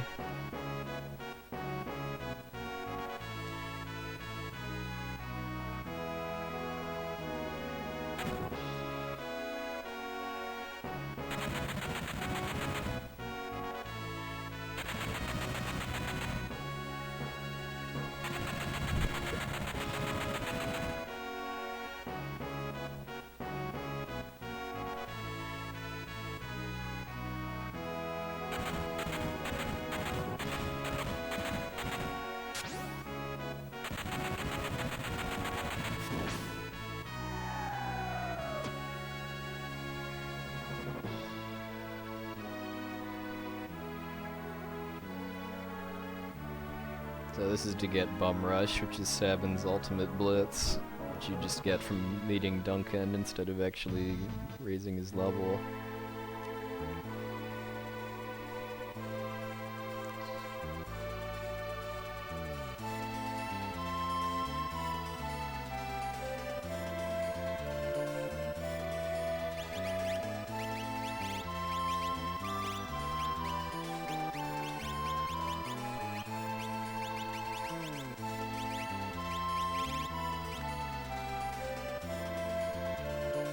Now we're going to go and search for jazzy music.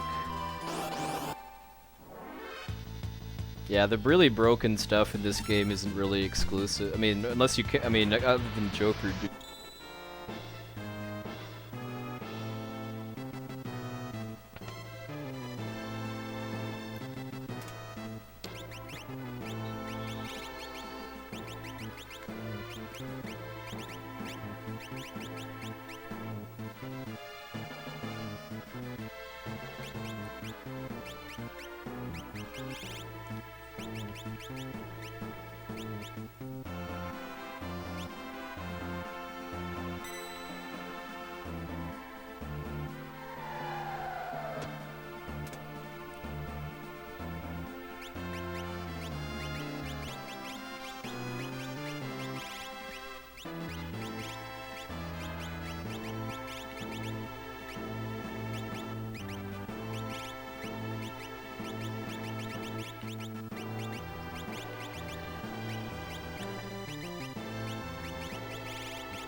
I always keep forgetting the white cape is at the top.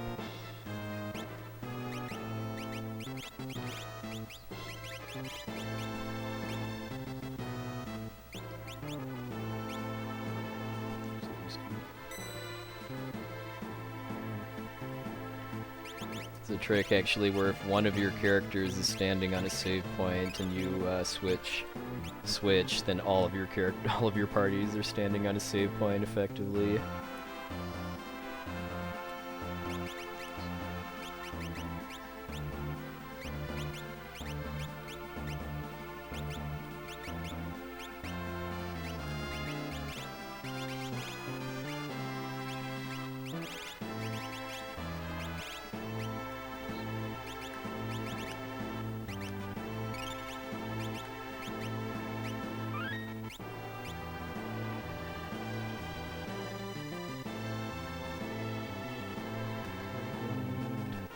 Let's go.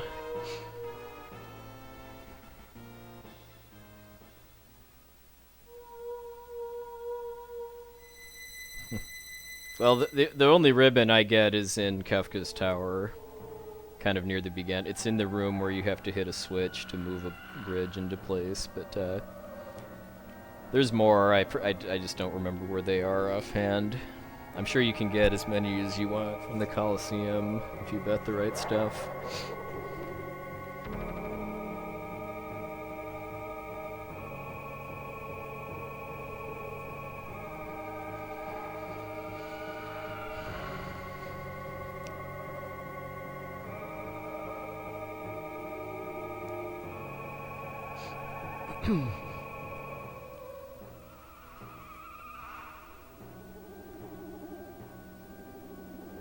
Oh, you can steal? Well, if you can steal them, then yeah, that's unlimited ribbons, basically.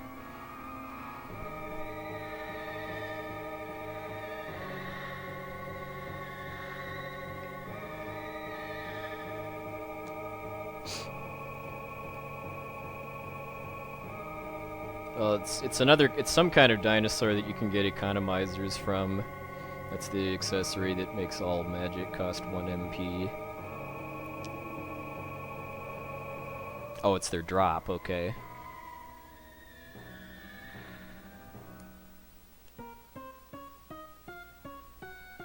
Self-help booklet, yes!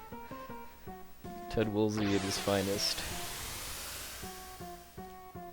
I'm really curious what that line is in the Japanese version, if it's just swearing or if it's actually something clever.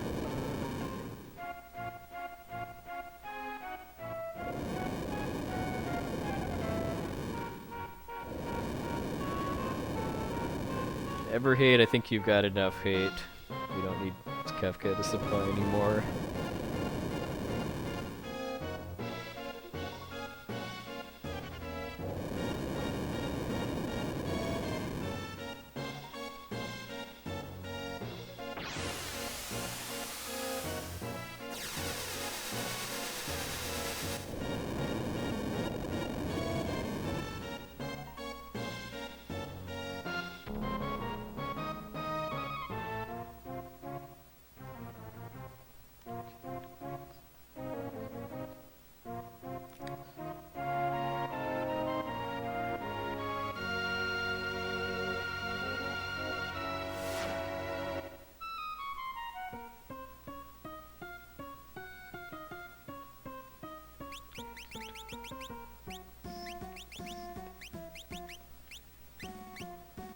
Here we go. Dancing mad time.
I know the remedy spell too, so just in case that happens.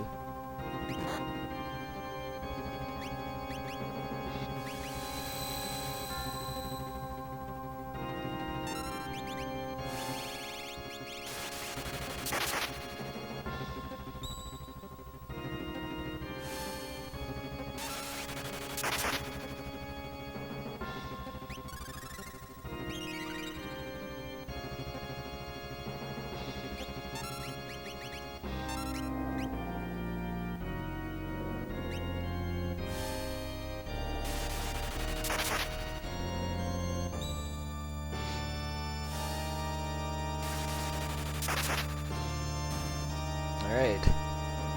Fortunately, I don't need to remember to cast Float and Glitchless because you only get quaked if the face dies last, which counts if you use Joker Doom.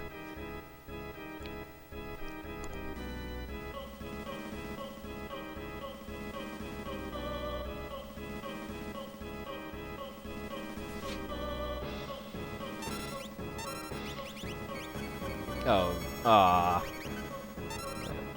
That's not good.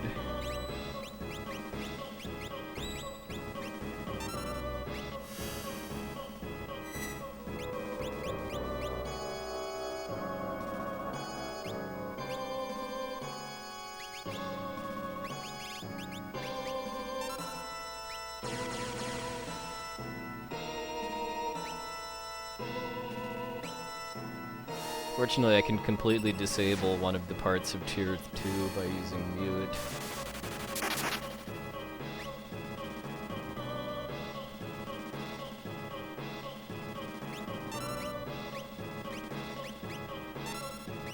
Oh, I don't have enough MP. That was silly.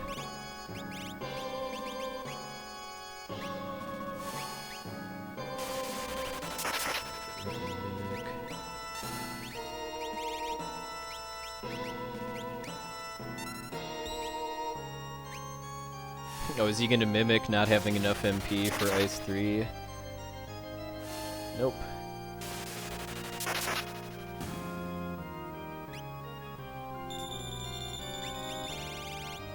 Oh, should have equipped Phantom. Well, this will make 10 hits interesting.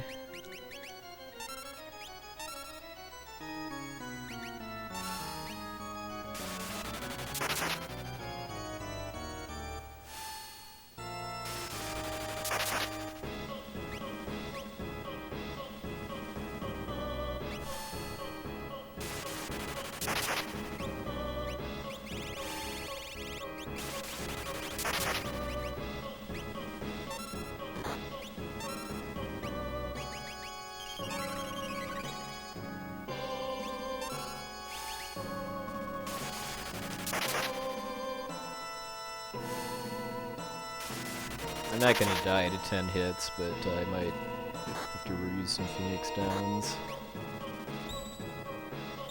I'm supposed to use Phantom so that these all miss me, but I forgot to re-equip it after using Kieran.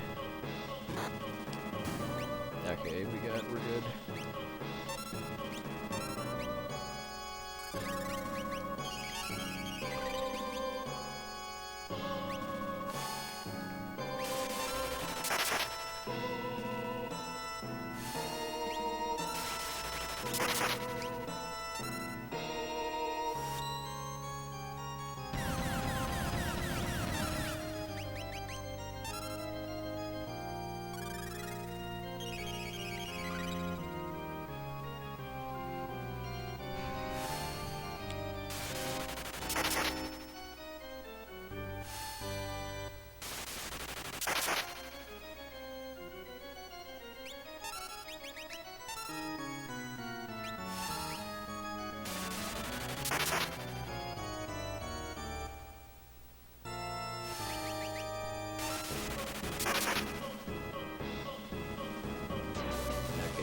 Now.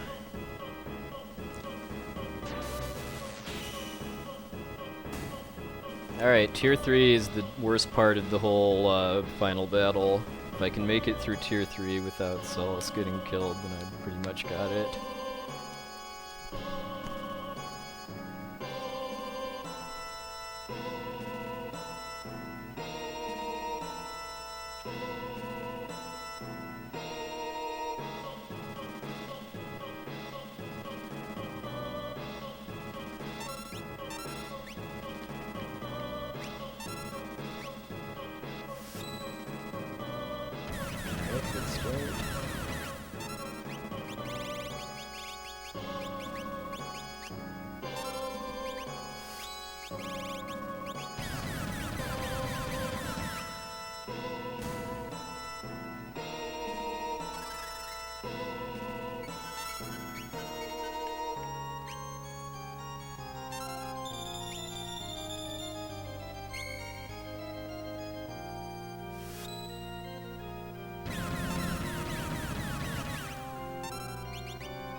Yeah, this is really easy on a normal playthrough.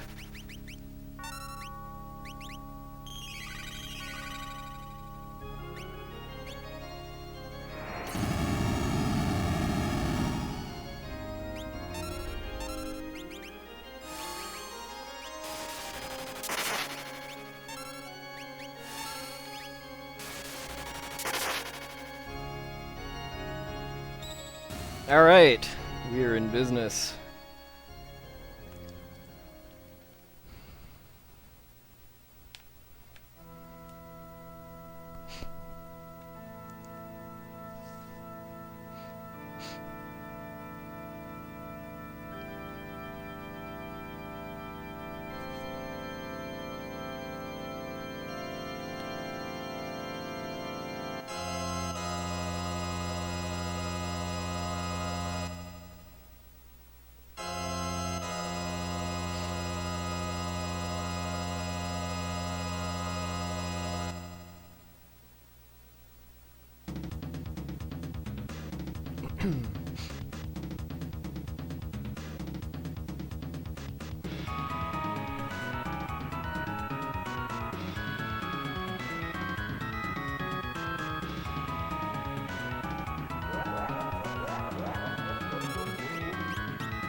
Bam! Well, probably actually hit the split key, but yeah, like 555, 55 or 56 or something.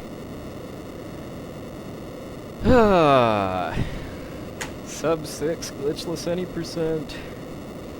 Oh, 57, nice.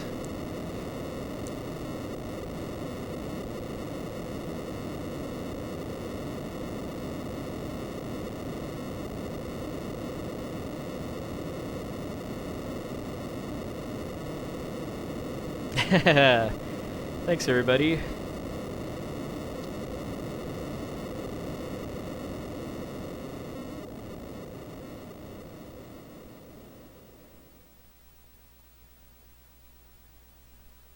I hadn't gotten squished by the falling platform in the Zone Eater, then yeah, that would have been more like... Well, that only cost me probably about 15, 20 seconds, but yeah, next stop is Shadow Route. Oh, we're definitely watching the ending, even though it's after 2 a.m. where I live. I can't finish a run and not watch the ending. The Shadow Route is where I get Shadow instead of Sabin in the World of Ruin. It uses some pretty different strats for Kefka's Tower.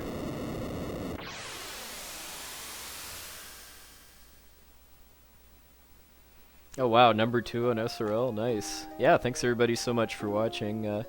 Please hit that follow button if you haven't already. This and Final Fantasy VII are my main speedrun projects right now.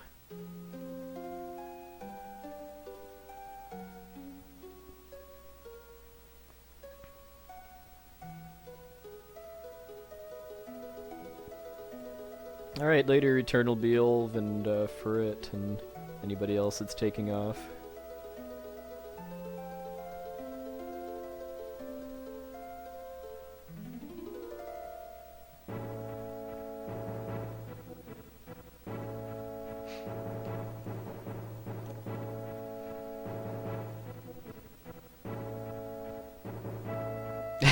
Yeah, this ending is really weird if you didn't do a whole lot of stuff in the World of Ruin.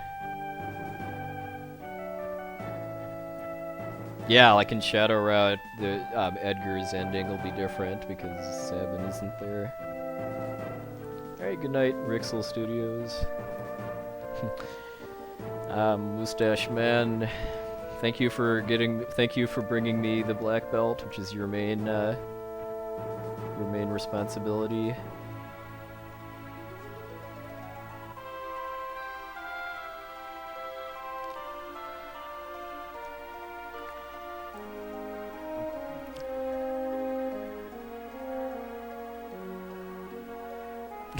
Yeah, pretty much.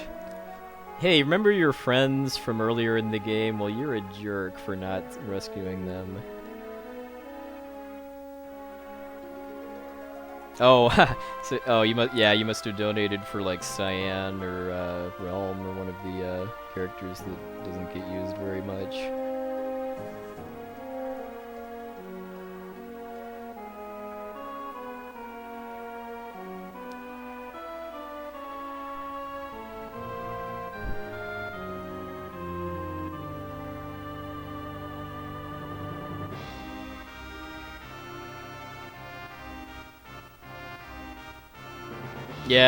Yeah, Realm is... Yeah, you only really see Realm in the Esper's Gathering place, and in the ending.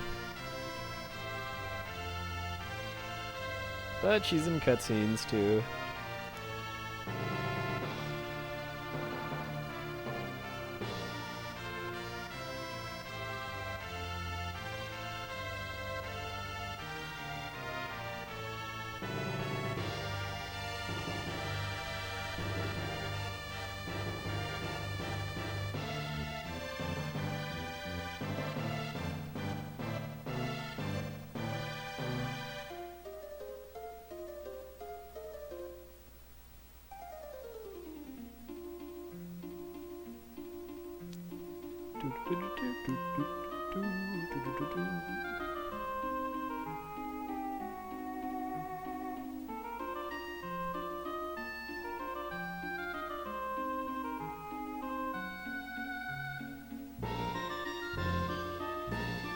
Oh, nice, you Sanguine. You were there. You were there right with the screen cap for getting my victory.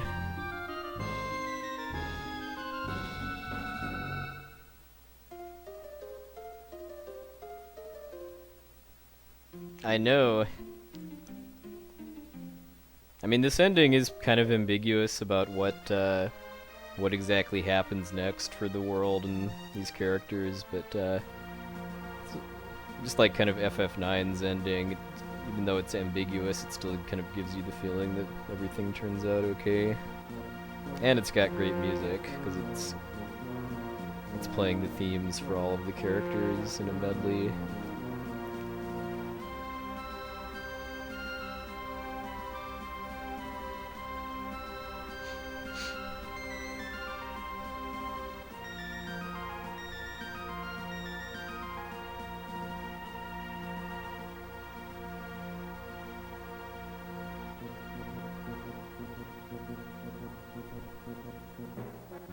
Yeah.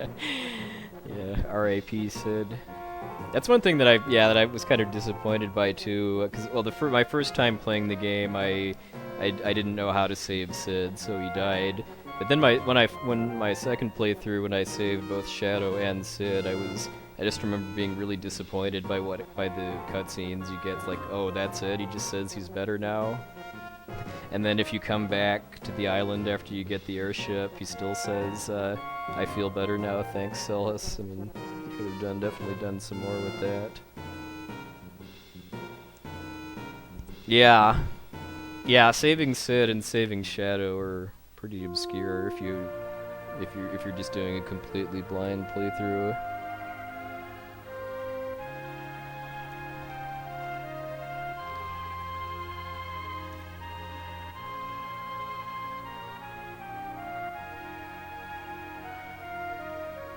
Yeah. Piano flicks.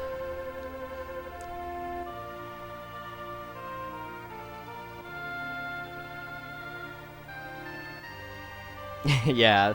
Yeah, it's 4 seconds. Well, if you say yes to waiting for Shadow, then you automatically jump off at once there's 4 seconds left. Yeah, I mean, even being able to beat a game like this at like age 10 or below, I'd consider an accomplishment.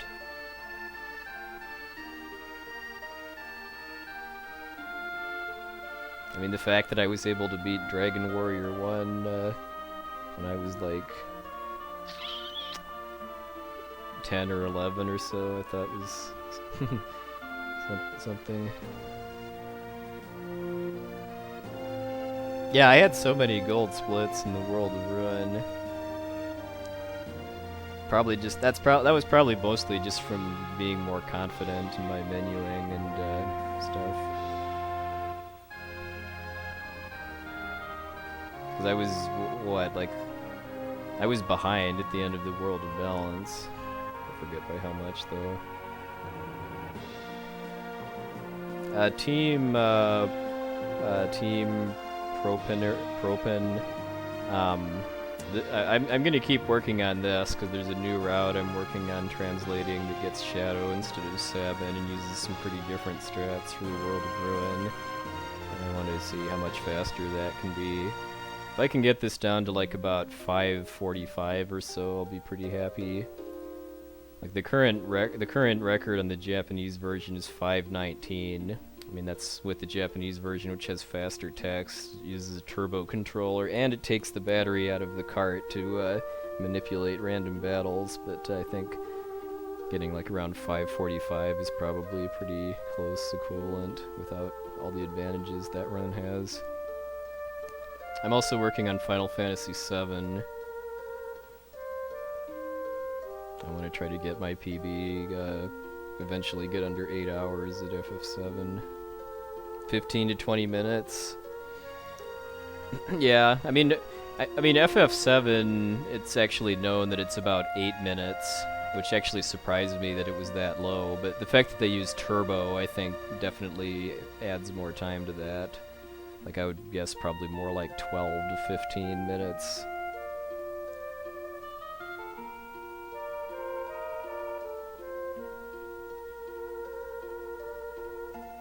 Yeah, there's been enough hacking and stuff to actually have actual conversions for text speed in FF7. Yeah, well, I think it depends on the text drawout speed too. Like, I think it's noticeably slower in this compared to the Japanese version, along with there being less of the text. Yeah, Soul Blazer is a huge difference for text speed too. 10, yeah, somewhere between 10 and 15 minutes, just because of text speed, sounds about right for this game. If you can count turbo too, I'd say probably about 15.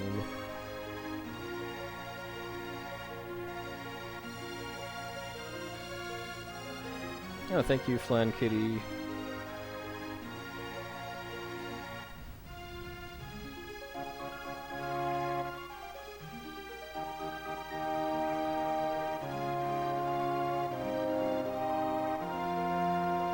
Well, it is, what, 9 a.m. in France right now? That's certainly a much more, much more appropriate time to be doing stuff than around where I live. Yeah, it's 2:18 where I live, so I am going to bed pretty shortly after I can wind down from getting a new PB. Oh, thank you, Elizabeth.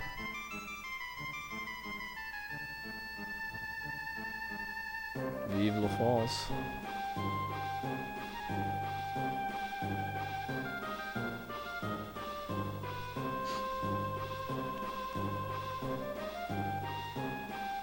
Oh, thank you, Goodsy.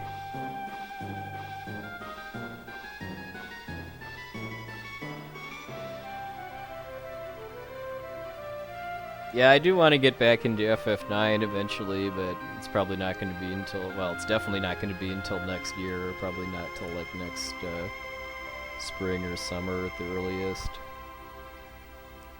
Just because I've got a fair amount of overhauling I need to do to my route for FF9 before I'm ready to do runs again. Alright, good night, Flonomial. Thanks for watching.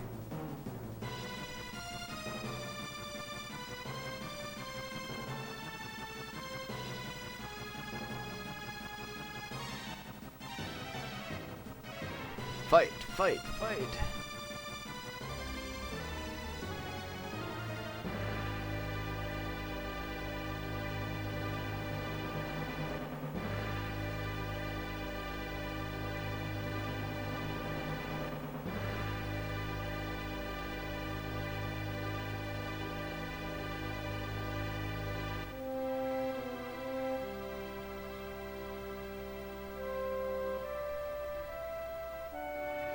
Yeah, I didn't honestly know that I had that much time to save in World of Ruin. I mean, I knew my menuing could have always been faster, but as far as going from being slightly behind to over 11 minutes ahead, I mean, well, 4 minutes of that came from not dying to Dull Hand, but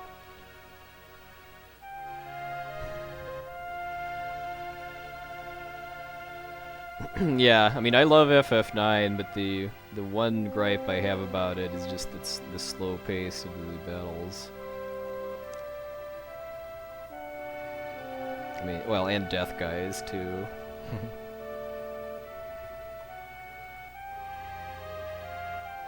Yeah, the start of Disc 3 is pretty rough, because it's, I don't know, of all the games I ran, the start of Disc 3 of FF9 is kind of the most boring part.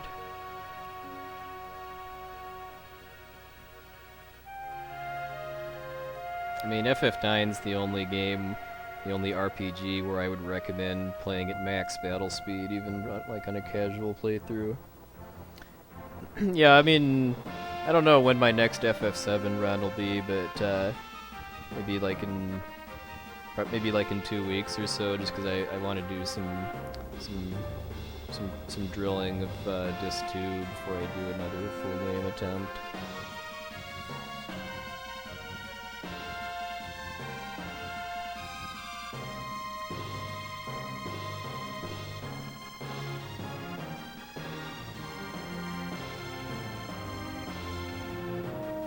Yeah, I mean it's it's cutscenes, fetch quests, and then the card tournament, which is a really nasty bit of RNG hell. Well, it's more like 1 hour, but it's still a lot when you think about how many other speedruns are under an hour, like virtually all NES games that aren't RPGs for starters.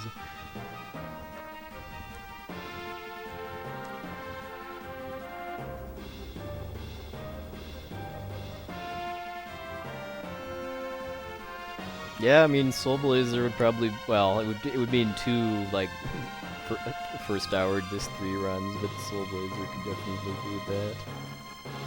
Oh, thank you, Dent. Appreciate it. Yeah.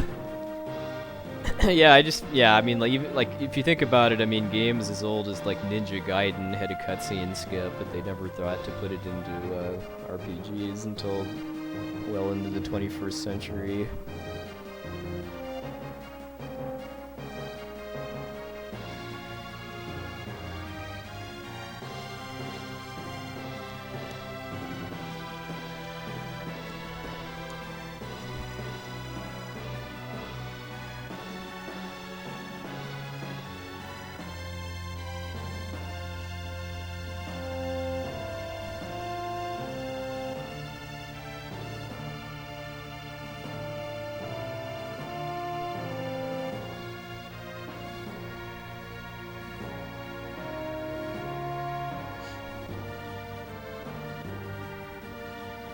Yeah, well, Crisis Core is a 21st century game that doesn't have cutscene skip, which is really silly.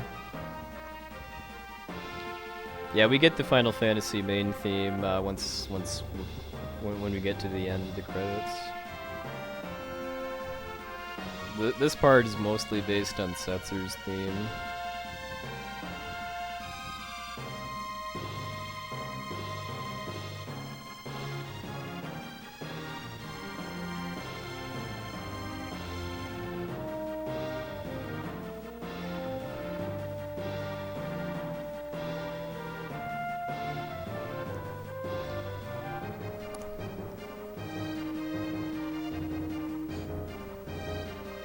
Yeah, I know.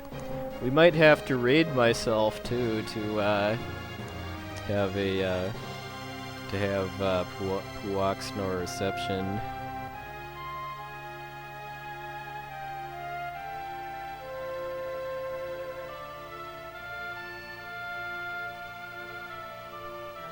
As far as I know, I have the glitchless English version record, but I'm just whatever about that. I mean, my skills at this game are nothing compared to the well, I shouldn't say nothing, but a long way to go before I can get to the level of like the top Japanese glitchless FF6 runners.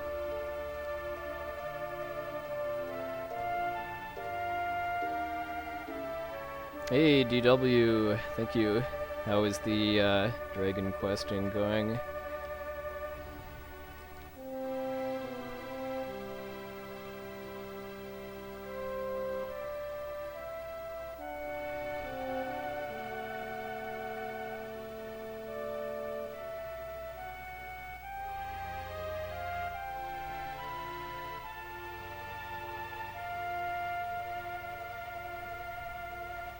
Oh no! I like that there's an oh no in the credits.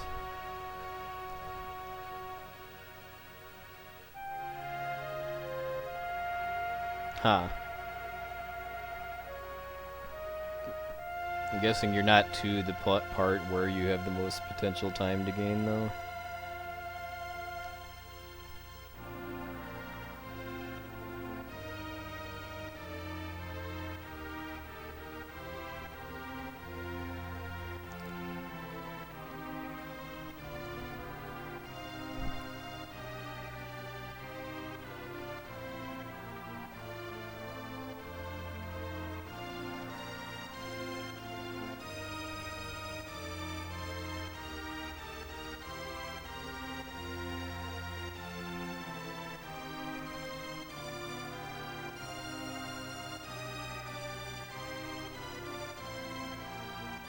Ah, okay.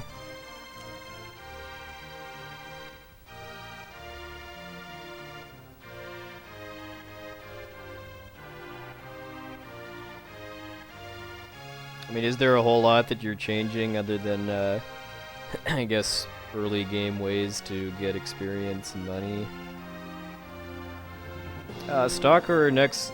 Well, my ultimate goal right now for this run is 545.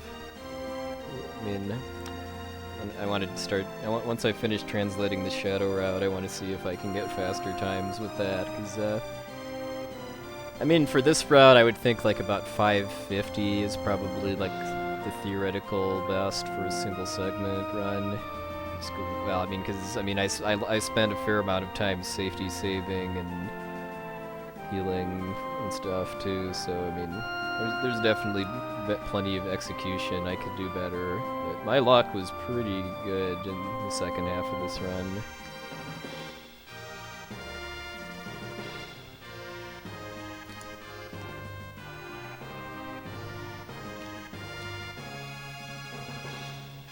Hey, EC.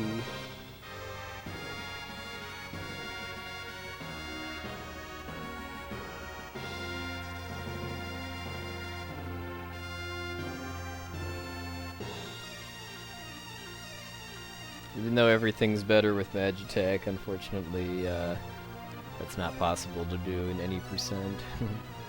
You have to get Cyan in the World of Ruin in order to be able to do the Magitech endgame glitch.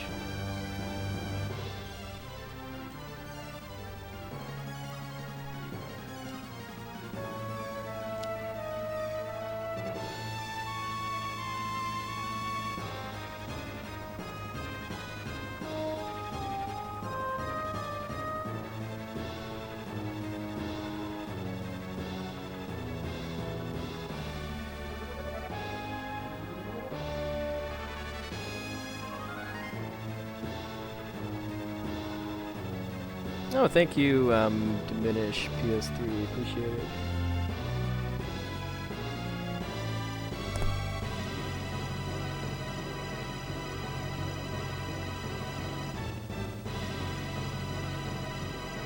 Oh, I sing the opera during runs if the mood strikes me, which it did in this run.